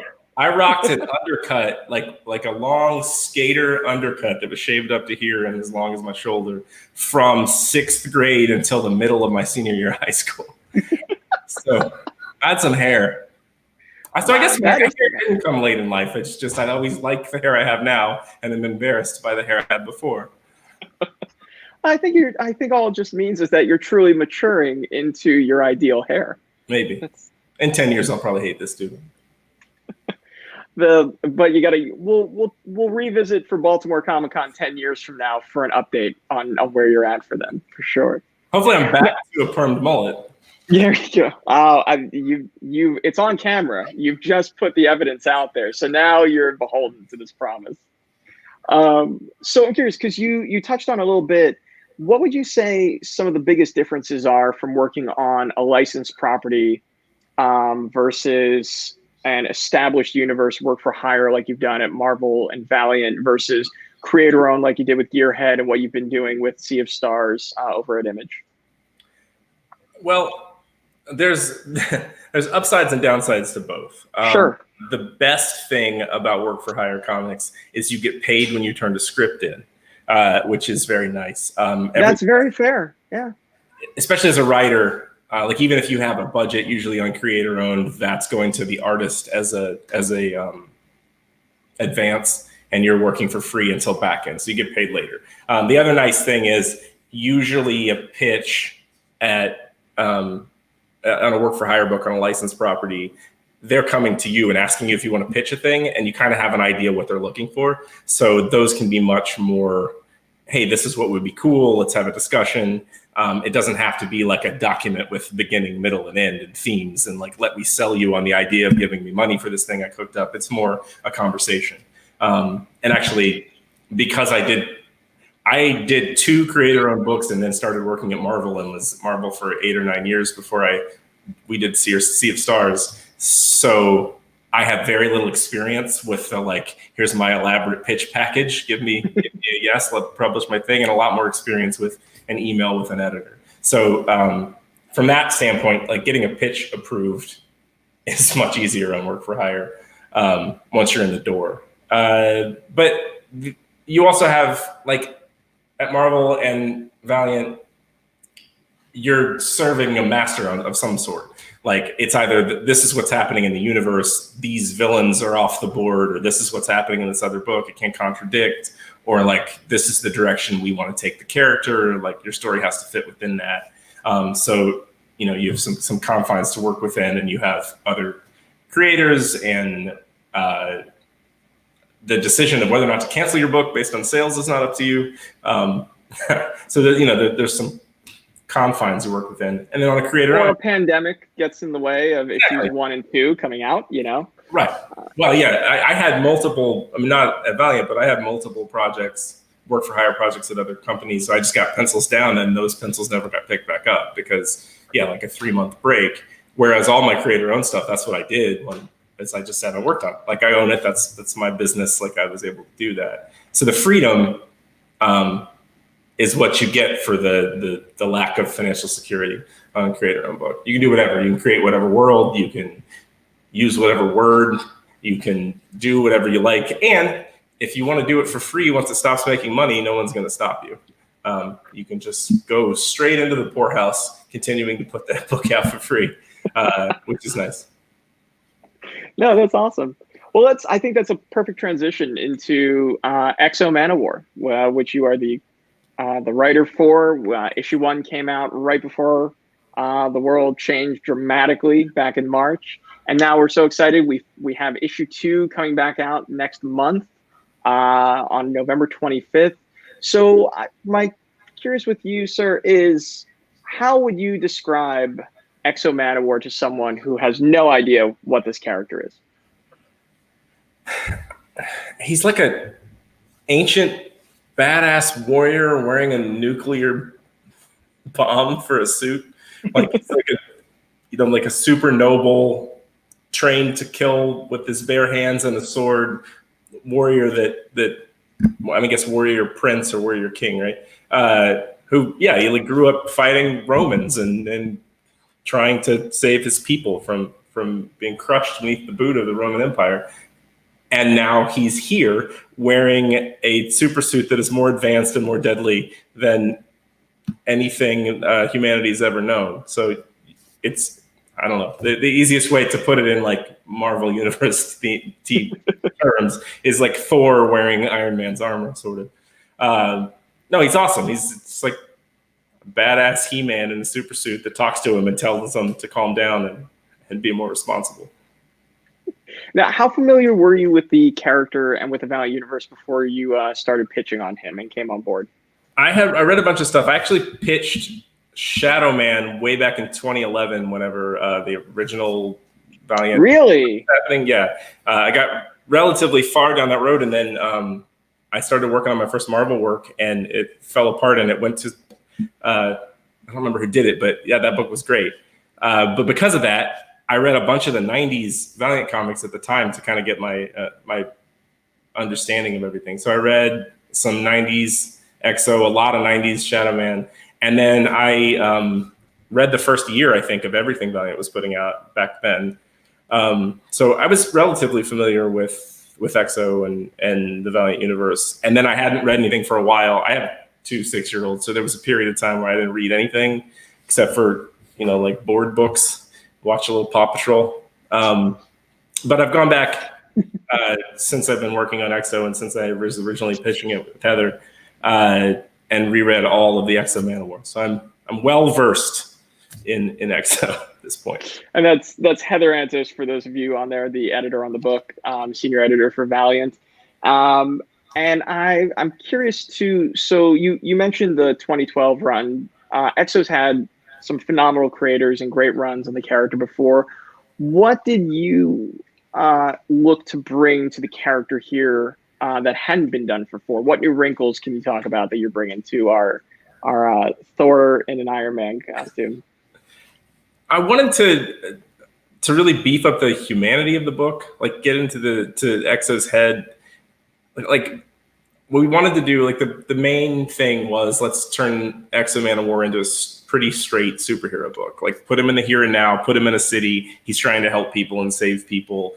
Like what does that look like, and how does that go awry and make his life very dramatic and difficult? And so for me, it was all about like building the family of the book and building the relationships. So one of the big things was Shanhara and I say Eric because I know a man named Eric whose name is spelled that way. I know everybody says Arik internally, but they, you have this guy who's this warrior who's pulled out of time and thrown at all these crazy space battles, and he just wants to solve everything with his fists and his sword. And then you have a sentient supercomputer that can read all human knowledge in a moment's notice and understands the complexities of modern society and what's going to happen if he drops a spaceship in the middle of rush hour traffic, and nobody's going to thank him for that, no matter what the spaceship was going to do. It's a phenomenal moment, by the way. That's one of my favorite moments from the first issue, which if you're watching this panel and you're going, what are they talking about? Pick up Exoman #1 just to see that first scene where he literally drops an alien spaceship that would have crashed and killed thousands, maybe tens of thousands of people. But by dropping in the middle of the traffic, nobody thanks him. They just go, oh my God, this guy just destroyed everything in Midtown Manhattan here. Right. It was a night. Can't get to work. And yeah, so we wanted that to be a relationship more than, like she's not just his suit. She's a person in his head. She's a person he talks to constantly. She's an irritating voice that's always nagging him and is right more than he wants to admit. And then that's just like a really interesting thing. Like, what would that be like to have a voice in your ear that that's all she can do. Like that's, she's trapped in this suit, which is on him, or not, even when it's not on him, she's just a voice in his head. So how do they interact as people? And then I also wanted to build a community around it. Like what does his life outside of that look like? Like he doesn't belong here. He doesn't really fit here, but this is where he is and this is what he's trying to do. So, like what relationships does he build? Who does he piss off? Like who does he befriend? Which isn't a thing, we haven't really dealt with that before in the previous, at least not here on Earth, in the previous runs. And we wanted to do that, like build the world around him, make that go. And I love that aspect of your run. Arik has had, his people, the Visigoths. He has built his life on other worlds as well. But he's never really gone out and found a community of his own that he chose to be a part of. It was either one that he was inherited into by his birth or one that he was conscripted into through war. It was never really a place where he got to choose who he would represent, who he would fight for. And I think that that's one of the things that's so fascinating about this. What made you choose to drop him into, New York City, basically? What was it about that location that you said, I want to take this Visigoth warrior from the 5th century and put him into here? I'll be honest with you. I just said the city in my initial outline, and Heather Antos assumed it was New York City, and I had no reason to argue with her. Also, it's very hard to win an argument with her. Let's be very clear. John and I know this also from personal experience. I'm not saying anything. But, I've been to New York enough times that I understand the city, and nobody wants a superhero book that's set in Kansas City, which is where I am. That wouldn't be very interesting. So it made sense to put it in New York. New York, I understand. New York has landmarks that we can easily draw upon. But yeah, no, it wasn't really to choice so much as that's just where he settled. No, and I think, John, I want to kind of kick this question over to you because, you've been with Valley for a few years in different positions here, and you've experienced Exo-Man of War. You've talked to retailers and fans through multiple runs. What is it about this current run that Dennis is working on that really excites you, that you think is resonating with people, that you're excited about? So there's a couple things that are upcoming that I can't talk about but I've seen outlines. Email me privately. I'm just kidding. I'm in trouble. But I about earlier, which was the humanity of Arik. You haven't really seen him interact with a whole lot of people, regular people. There is a question that I would love to ask Dennis, though. Considering we're all from comic book backgrounds, we're all from comic book store backgrounds, and the wonderful thing about comics these days is there's so much out there. There's really something for everyone. But as an employee, the clerk, you get very excited about certain particular books, and then you're sort of trying to always. I'm just going to keep going because we went out for a second, but I'm just going to keep going. So how would you, Dennis, give that 30-second pitch? You're back in pulp, and you're there one day a week just for the funsies of it. How would you put that book in someone's hand? I know how I do it, but I want to know how you do it. How do I put my? Sorry, you cut it a lot. How do you put your Exo-Man of War in someone's hands? Like, what's that? If you were talking to a customer and you were back in a store, how would you be saying, all right, in 30 seconds, here's what you need to know. Here's how you would pitch it. I mean, it's hard not to lean into the ancient warrior wearing a super advanced super suit thing. Absolutely. The high concept of the character is such a good idea. And that's what I would usually do. Whenever I was a clerk, it would be like, okay, what's your favorite movie? And then whatever I was reading at the time, like if they like zombie movies, I'd give them Walking Dead or whatever, that's the easiest thing to do. And yeah, I think that's just brilliant. Because normally the guy in the super suit is a brilliant scientist or some sort of evil scientist. They're always some Poindexter who's put on a super suit and is smashing things up. Like this guy has no business wearing super advanced armor, but he gets to because he because he bonded with it, right? Like it chose him. And that's just a really cool idea, because he would be doing all of this stuff with his bare hands if he didn't have a nuclear weapon wrapped around him the whole time. So he wasn't the most powerful thing on the planet. And I don't know, I love that. I love that idea. So it's very cool to hear you talk about how it's like he's someone who is not qualified in any way. It's not like this matches him perfectly as far as an archetype goes. He's now thrust into extraordinary circumstances and has to adapt and see what he's made out of. He's not like preternaturally perfect for this role in any way. Right. Which is, I mean, that really leads into the Shanghara of it too. Like if the customer would continue listening to me, that's what I talk about. Like the suit, it annoys the hell out of the suit that this guy just wants to punch everything. Like you can do all of this stuff so carefully. Like we know everything. And he's just like, yeah, but I go punch that. And I'm going to destroy that. That's a threat. The spaceship was going to crash. So I caught it. Now I'm going to put it down and go do something else. Now it's not my problem, which makes sense from his perspective. But yeah, that's the most fun part of the book to me. He's trying to do good, but yeah, he's not super qualified for the job. Well, and it's the relationship between he and Shanhara, is one of the things that we hear on our end that resonates so much too with returning readers, with new readers, with the shops. Like it's just a kudos to you and how you write this incredible relationship in a way that's never been explored in like this, which is so cool and so fresh. The relationship between the man and the armor, basically, in a lot of ways, which is really a testament to what you do. We've talked a lot about issue 1 right now. I mean, issue 1 ends with a hell of a cliffhanger. I mean, literally a gun to his head. What are you really excited for people to pick up this second issue in November? What are you excited for them to see as we go into the rest of this arc for the story? Well, the first arc is really about cementing his place in New York and him figuring out where he fits and who he can trust, and sort of the world adapting to him.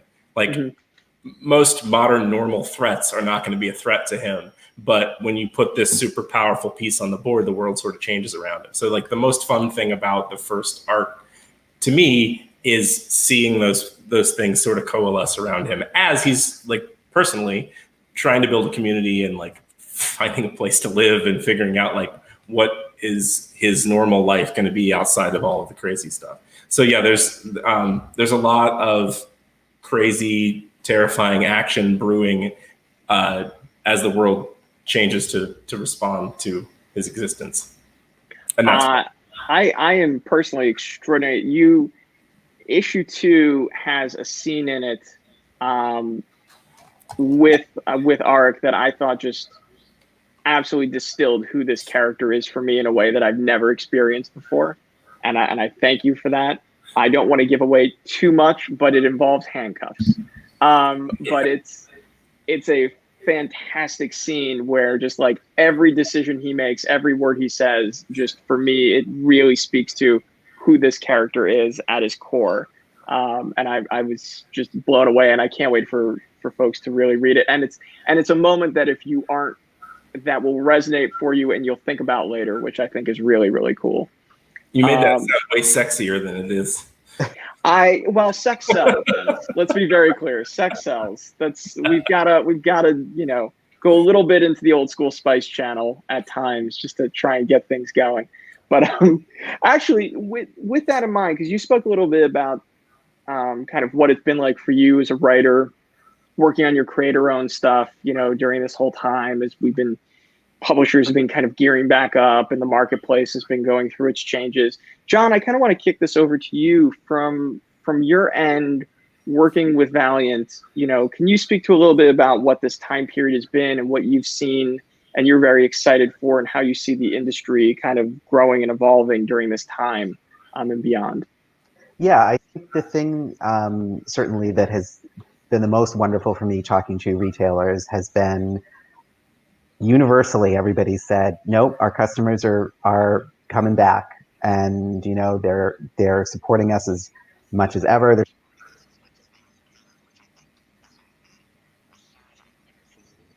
testament to the strength of the comics community. one thing that I have found fascinating during this time when stores were shut down, you know, a lot of actually through their libraries these days, and they're moving from the libraries, they're finding stuff, and then they're going into the comic shops and they're saying, you know, where are the rest of these books? So, you know, as someone who's a liberal arts major and wanted to be a screenwriter and all of that, I'm just wondering, Dennis, if you can talk a little bit about kind of some of your favorite authors that kind of got your, you know, creative juices flowing as a kid, and you know, maybe, you know, who did you discover at your local library that really inspired you? In terms of comics or prose or what? Both in general, whichever you want to share. It's a very broad question, I know. I used to read so much, and this would have been so easy. And my kids have completely broken my brain when it comes to that stuff. I had an Audible subscription, actually, like starting in college, where I would get 3 audiobooks a month. And I used to work at a sign shop for years while I was coming up, and I just burned through audiobooks. So in the last 15 years, I've probably listened to more books than I've actually read. But I don't know. I'm a huge Stephen King fan. I know that's not very highbrow, but I love Stephen King, and the Dark Tower series is really fun. Nice. That was really inspirational. Weirdly, one of the things that got me into comics as a kid was the novelization of the Life and Death of Superman. Really? Yeah. Wow. For whatever reason, that hit at that summer. I don't know if everybody has this, but I had a summer where I did basically nothing but lay outside and read. And my grandmother had bought me the hardcover of that when it came out. I was 12 or something. And I read it all in like 2 days. And then I went and got all these superhero adaptations. Most of them are not as good as that one, but Batman Nightfall had a novelization. And eventually I got to like some weird Iron Man book that was really not great. But that inspired me to get back into comics a little bit at that point. And yeah, I don't know. I've never been, weirdly, as a comic reader, I follow creative teams a lot. But as a prose reader, I would just go like to a section and grab a book and read it. And I'm a terrible snob because I just read it, whatever. If I start reading something, I'd finish it. I love some stuff and I hated some stuff, but I would just grab whatever. So I don't have a great answer. That was a wonderful answer. What are you talking about? Okay. That was a great answer. I'm just curious, like when you were growing up, like were there any superheroes that you like identified with? Like were there any, like we're in Halloween time, like did you ever grow up like putting on a Batman costume for Halloween or stuff like that? I love Halloween is a huge part of my life. I'm sitting in front of the stuff that I'm going to use to build my my knight shield. I'm going to be a charred knight. Anyway, my girlfriend's going as a dragon, and I'm going to be a charred knight. So that's brilliant. That's absolutely brilliant. But yeah, my mom and I would make Halloween costumes together from the time I was 11 or 12, and oftentimes, especially when I got older and they would be more involved, they were things from pop culture from when I was a kid. So I've been Destro from G.I. Joe in college. I was Lion-O from Thundercats one year. Wearing that costume required 8 months of exercise. And then, yeah, as an adult, Guy Gardner was my favorite superhero for a long time. So I have a Guy Gardner costume.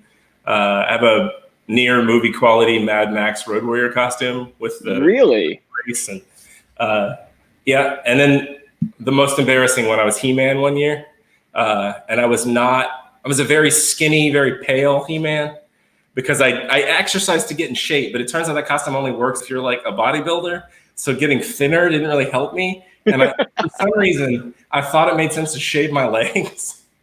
And so I had shaved lily white chicken legs and furry underwear and then like leather straps. And what I learned from that is there is not enough whiskey in the world to make you not feel naked in front of all of your friends. You were wearing a He-Man costume. I really hope Cullen Bunn saw you in that costume. That's all I'm saying. I'm sure he's seen photos. I don't think he attended. We're getting into the back half of things here, but that's amazing. I'm never a big Halloween guy, but during this He-Man, what hairstyle were we at that point in time? Oh, I grew out to the best of my ability in the 7 or 8 months where I was exercising. I grew out a page boy. So really, yeah, comic artist Kyle Strom called it my pumpkin pie haircut because for whatever reason it rounded. It was not a good look. But yeah, it was a lot less gray then and more blonde, and I grew it down to about here, page boy. Oh man, I assume there's evidence of this somewhere. But it's probably, if you look up Dennis Hopeless He-Man, I'm sure there's a photo online. Well, I know what I'm doing after this panel. So I'm curious, John. I want to kick a little bit over to you. You know, we've recently announced a Valiant series like The Harbinger.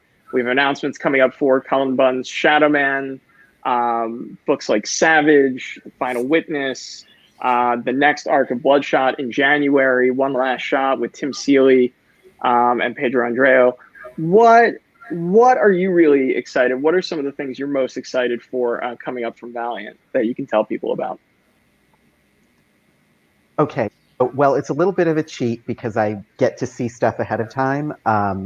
But certainly, abuse your privilege. Abuse the privilege. Oh, okay. All right, sure. Then obviously EXO, because I'm telling you, there's moments in your outline in 3 and 4 where I'm like, ooh, you get sneak peeks of covers, and it's like, ooh, what's that? I'm very excited for Ninjak because I love a good spy series. With Jeff Parker, who was on the panel before this one. Mm-hmm. I mean, Shadow Man. How can you beat horror? How can you beat, classic monster movie of the week horror? The Harbinger, the art is just so pretty. I'm naming everything because I can't pick a favorite. It's like, my own, how do you pick a favorite child? Final Witness. Sophie did. Just saying. Well, yeah. I will say, actually, so I'm gonna fly past that joke super quick. Thank you. Appreciate it. So, actually, Dennis, you are, funnily enough, I was just doing an interview with Fred Van Lente talking about Psylords, and he actually was also talking about how he had pitched Shadow Man back in the day. So, just out of curiosity, to kind of close the circle for me, how about you? Do you have other, now that you're part of the Valiant family, what other Valiant characters are you like, I have an idea percolating in the back of my head for that one? So my Shadow Man pitch was insane and doesn't make any sense now. Like, it only would have worked as a Shadow Man relaunch where everything was redoing. I still love that story and have sort of repurposed it into a Creator Realm book. So Shadow Man is not it anymore. But I also was talking about doing a Ivar book, and so that most recent miniseries from that was fantastic. And I don't know, I don't even remember what I pitched for that, honestly, but I just really liked that series and I really liked that character, and I think that that style of time travel would be super fun to do. So Ivar Time, is it Walker? Time Walker, yeah. Okay, yeah. Well, we could make a musical version of it and do Ivar Time Dancer. Well, there you go. That's true.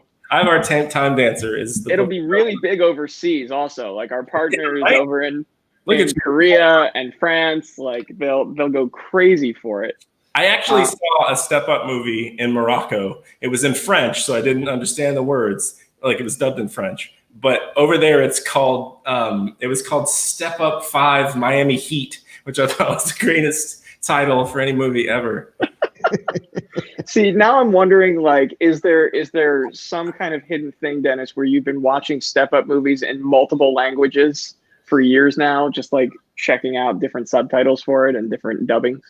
But I didn't know it was in French. I assumed it wasn't in English because I was in Morocco and nobody spoke English in Morocco for the most part. But I was surprised that it was in French. Also, it was interesting watching that with a foreign audience because that movie is such like American obnoxiousness on full force. Like there's all these cars, like souped up cars at the beginning, stop traffic, and they get out and dance on the cars, and they're like throwing glitter and money everywhere. And it's just like a really obnoxious. See, now I just think you're describing La La Land, because that also happens. It's similar, but more popping and locking. Yes. Another thing I will say is Step Up is Cullen Bunn's favorite movie series. And if you get him drunk enough, he will pop and lock at the table for you. Because I think we've got a whole new goal for another episode of maybe Valiant Voices, where we have you and Cullen on together talking about Step Up, and we just go from there. So Ivar, that to circle back. So Ivar is one of the things. I would love to see that. I would love to see that, and I think Ivar is certainly ripe for a return into the Valiant universe soon. And I think from there, I think that one of the questions that I have is kind of, what characters would you be excited to see kind of EXO cross paths with that he hasn't gotten to yet as you get deeper into the story? Well, Colin and I have been having a text message argument for months over who would win in a massive magic versus science battle of EXO and Shadow Man. So that'd be dope. If I can chump Colin Bunn's Shadow Man in any way, I absolutely want to do that. That's huge. And Tim has expressed interest in doing some Bloodshot stuff too, so that would be fun as well. What's really cool about that is when you go back into the history of the Valiant universe, those are characters that actually haven't shared that much time on the page together. Right. Like I can't recall an event or anything where it was really like EXO and Shadow Man, or even EXO and Bloodshot, or Bloodshot and Shadow Man for that level, really haven't gotten a chance to cross-pollinate. So I think there's a lot of fertile ground there that'd be really cool to discover. Yeah, I think so too. It'd be a lot of fun. I think that one thing I'd love to touch on, before we start getting ready to wrap up, that we haven't yet, is talking a little bit about working with Emilio Leoso on EXO, and because certainly I imagine you're writing for a specific artist here, and different artists have different strengths that you play to. And can you talk a little bit about that process and what Emilio has brought to the book in terms of storytelling? Yeah, it's usually hard for the first arc of something because you don't, you can look at someone's portfolio online and see what their work's been like in the past, but you don't know exactly how they're going to respond to a script or what they're going to be good at, and you're going to want to lean into. But fortunately, Emilio and I worked together on one of my Spider-Man Gamerverse stories. So we did an arc of that together. And so I knew how fantastic he is at both like the little quiet moments and facial expressions, and then also like crazy bombastic action, and just designing weird tech and figuring out interesting page layouts and stuff. So I knew what I was getting, which helped a lot. It allowed me to kind of lean in those directions. Because a lot of times when you're working with a new artist, it takes an issue or two to find your groove and figure out, because I can be boring and wordy a lot in my talking head scenes. And it's fun to be able to put different things in there so that you're not just looking at word balloons. And he's great at that. He's great at the facial expressions. He's great at putting the weird stuff in the background. And there is a character coming up that he absolutely kills every time he's on screen because of what Emilio does with that. So I'm excited about that. No, I got Heather was nice enough to share with John and I the inks for issue 3 as well, just to get a heads up. And we were just like blown away by all the stuff that we're seeing in here that Emilio's got coming up and for the rest of this arc. And it's extremely exciting stuff. And again, I just want to tell everybody, like, if you haven't, go to your local shop, go to Cards, Comics, and Collectibles, pick up issue 1, get ready for issue 2 on November 25th. Pre-orders, the date that stores have to pre-order the comics by is November 2nd. So please let your local comic shop know by that date that you want to get it. There's some amazing artwork. The story is incredible. Some awesome covers from Christian Ward, Netho Diaz, Francisco Francavilla is coming up as well, and others. It's a great time you don't want to miss, and it's perfect for where the world is right now. So I want to indulge in a small fandom, Dennis, that I think you and I have talked about a little bit in the past at previous cons. Do you still watch professional wrestling, even though you no longer write the WWE comics? I occasionally look. I love professional wrestling, and I dip in and out over the years, depending on what's going on. Writing 36 issues or whatever of the WWE comic book required me to watch so much wrestling and rewatch so much wrestling. Because the way that book worked is we basically went and took storylines from the past couple of years of WWE books and made the continuity make more sense by filling in the blanks and dancing between the raindrops. And so, like, you know, when they book a wrestling show, they figure out what's working based on what's happening in the ring and chemistry, and then they'll create a story and pretend it makes sense when it doesn't. Well, we'd go back and fix that, which was really, like, it worked really well. Fans loved the book, but it was a pain in the ass because I had to rewatch these moments over and over and over in order to put parts of them in the book.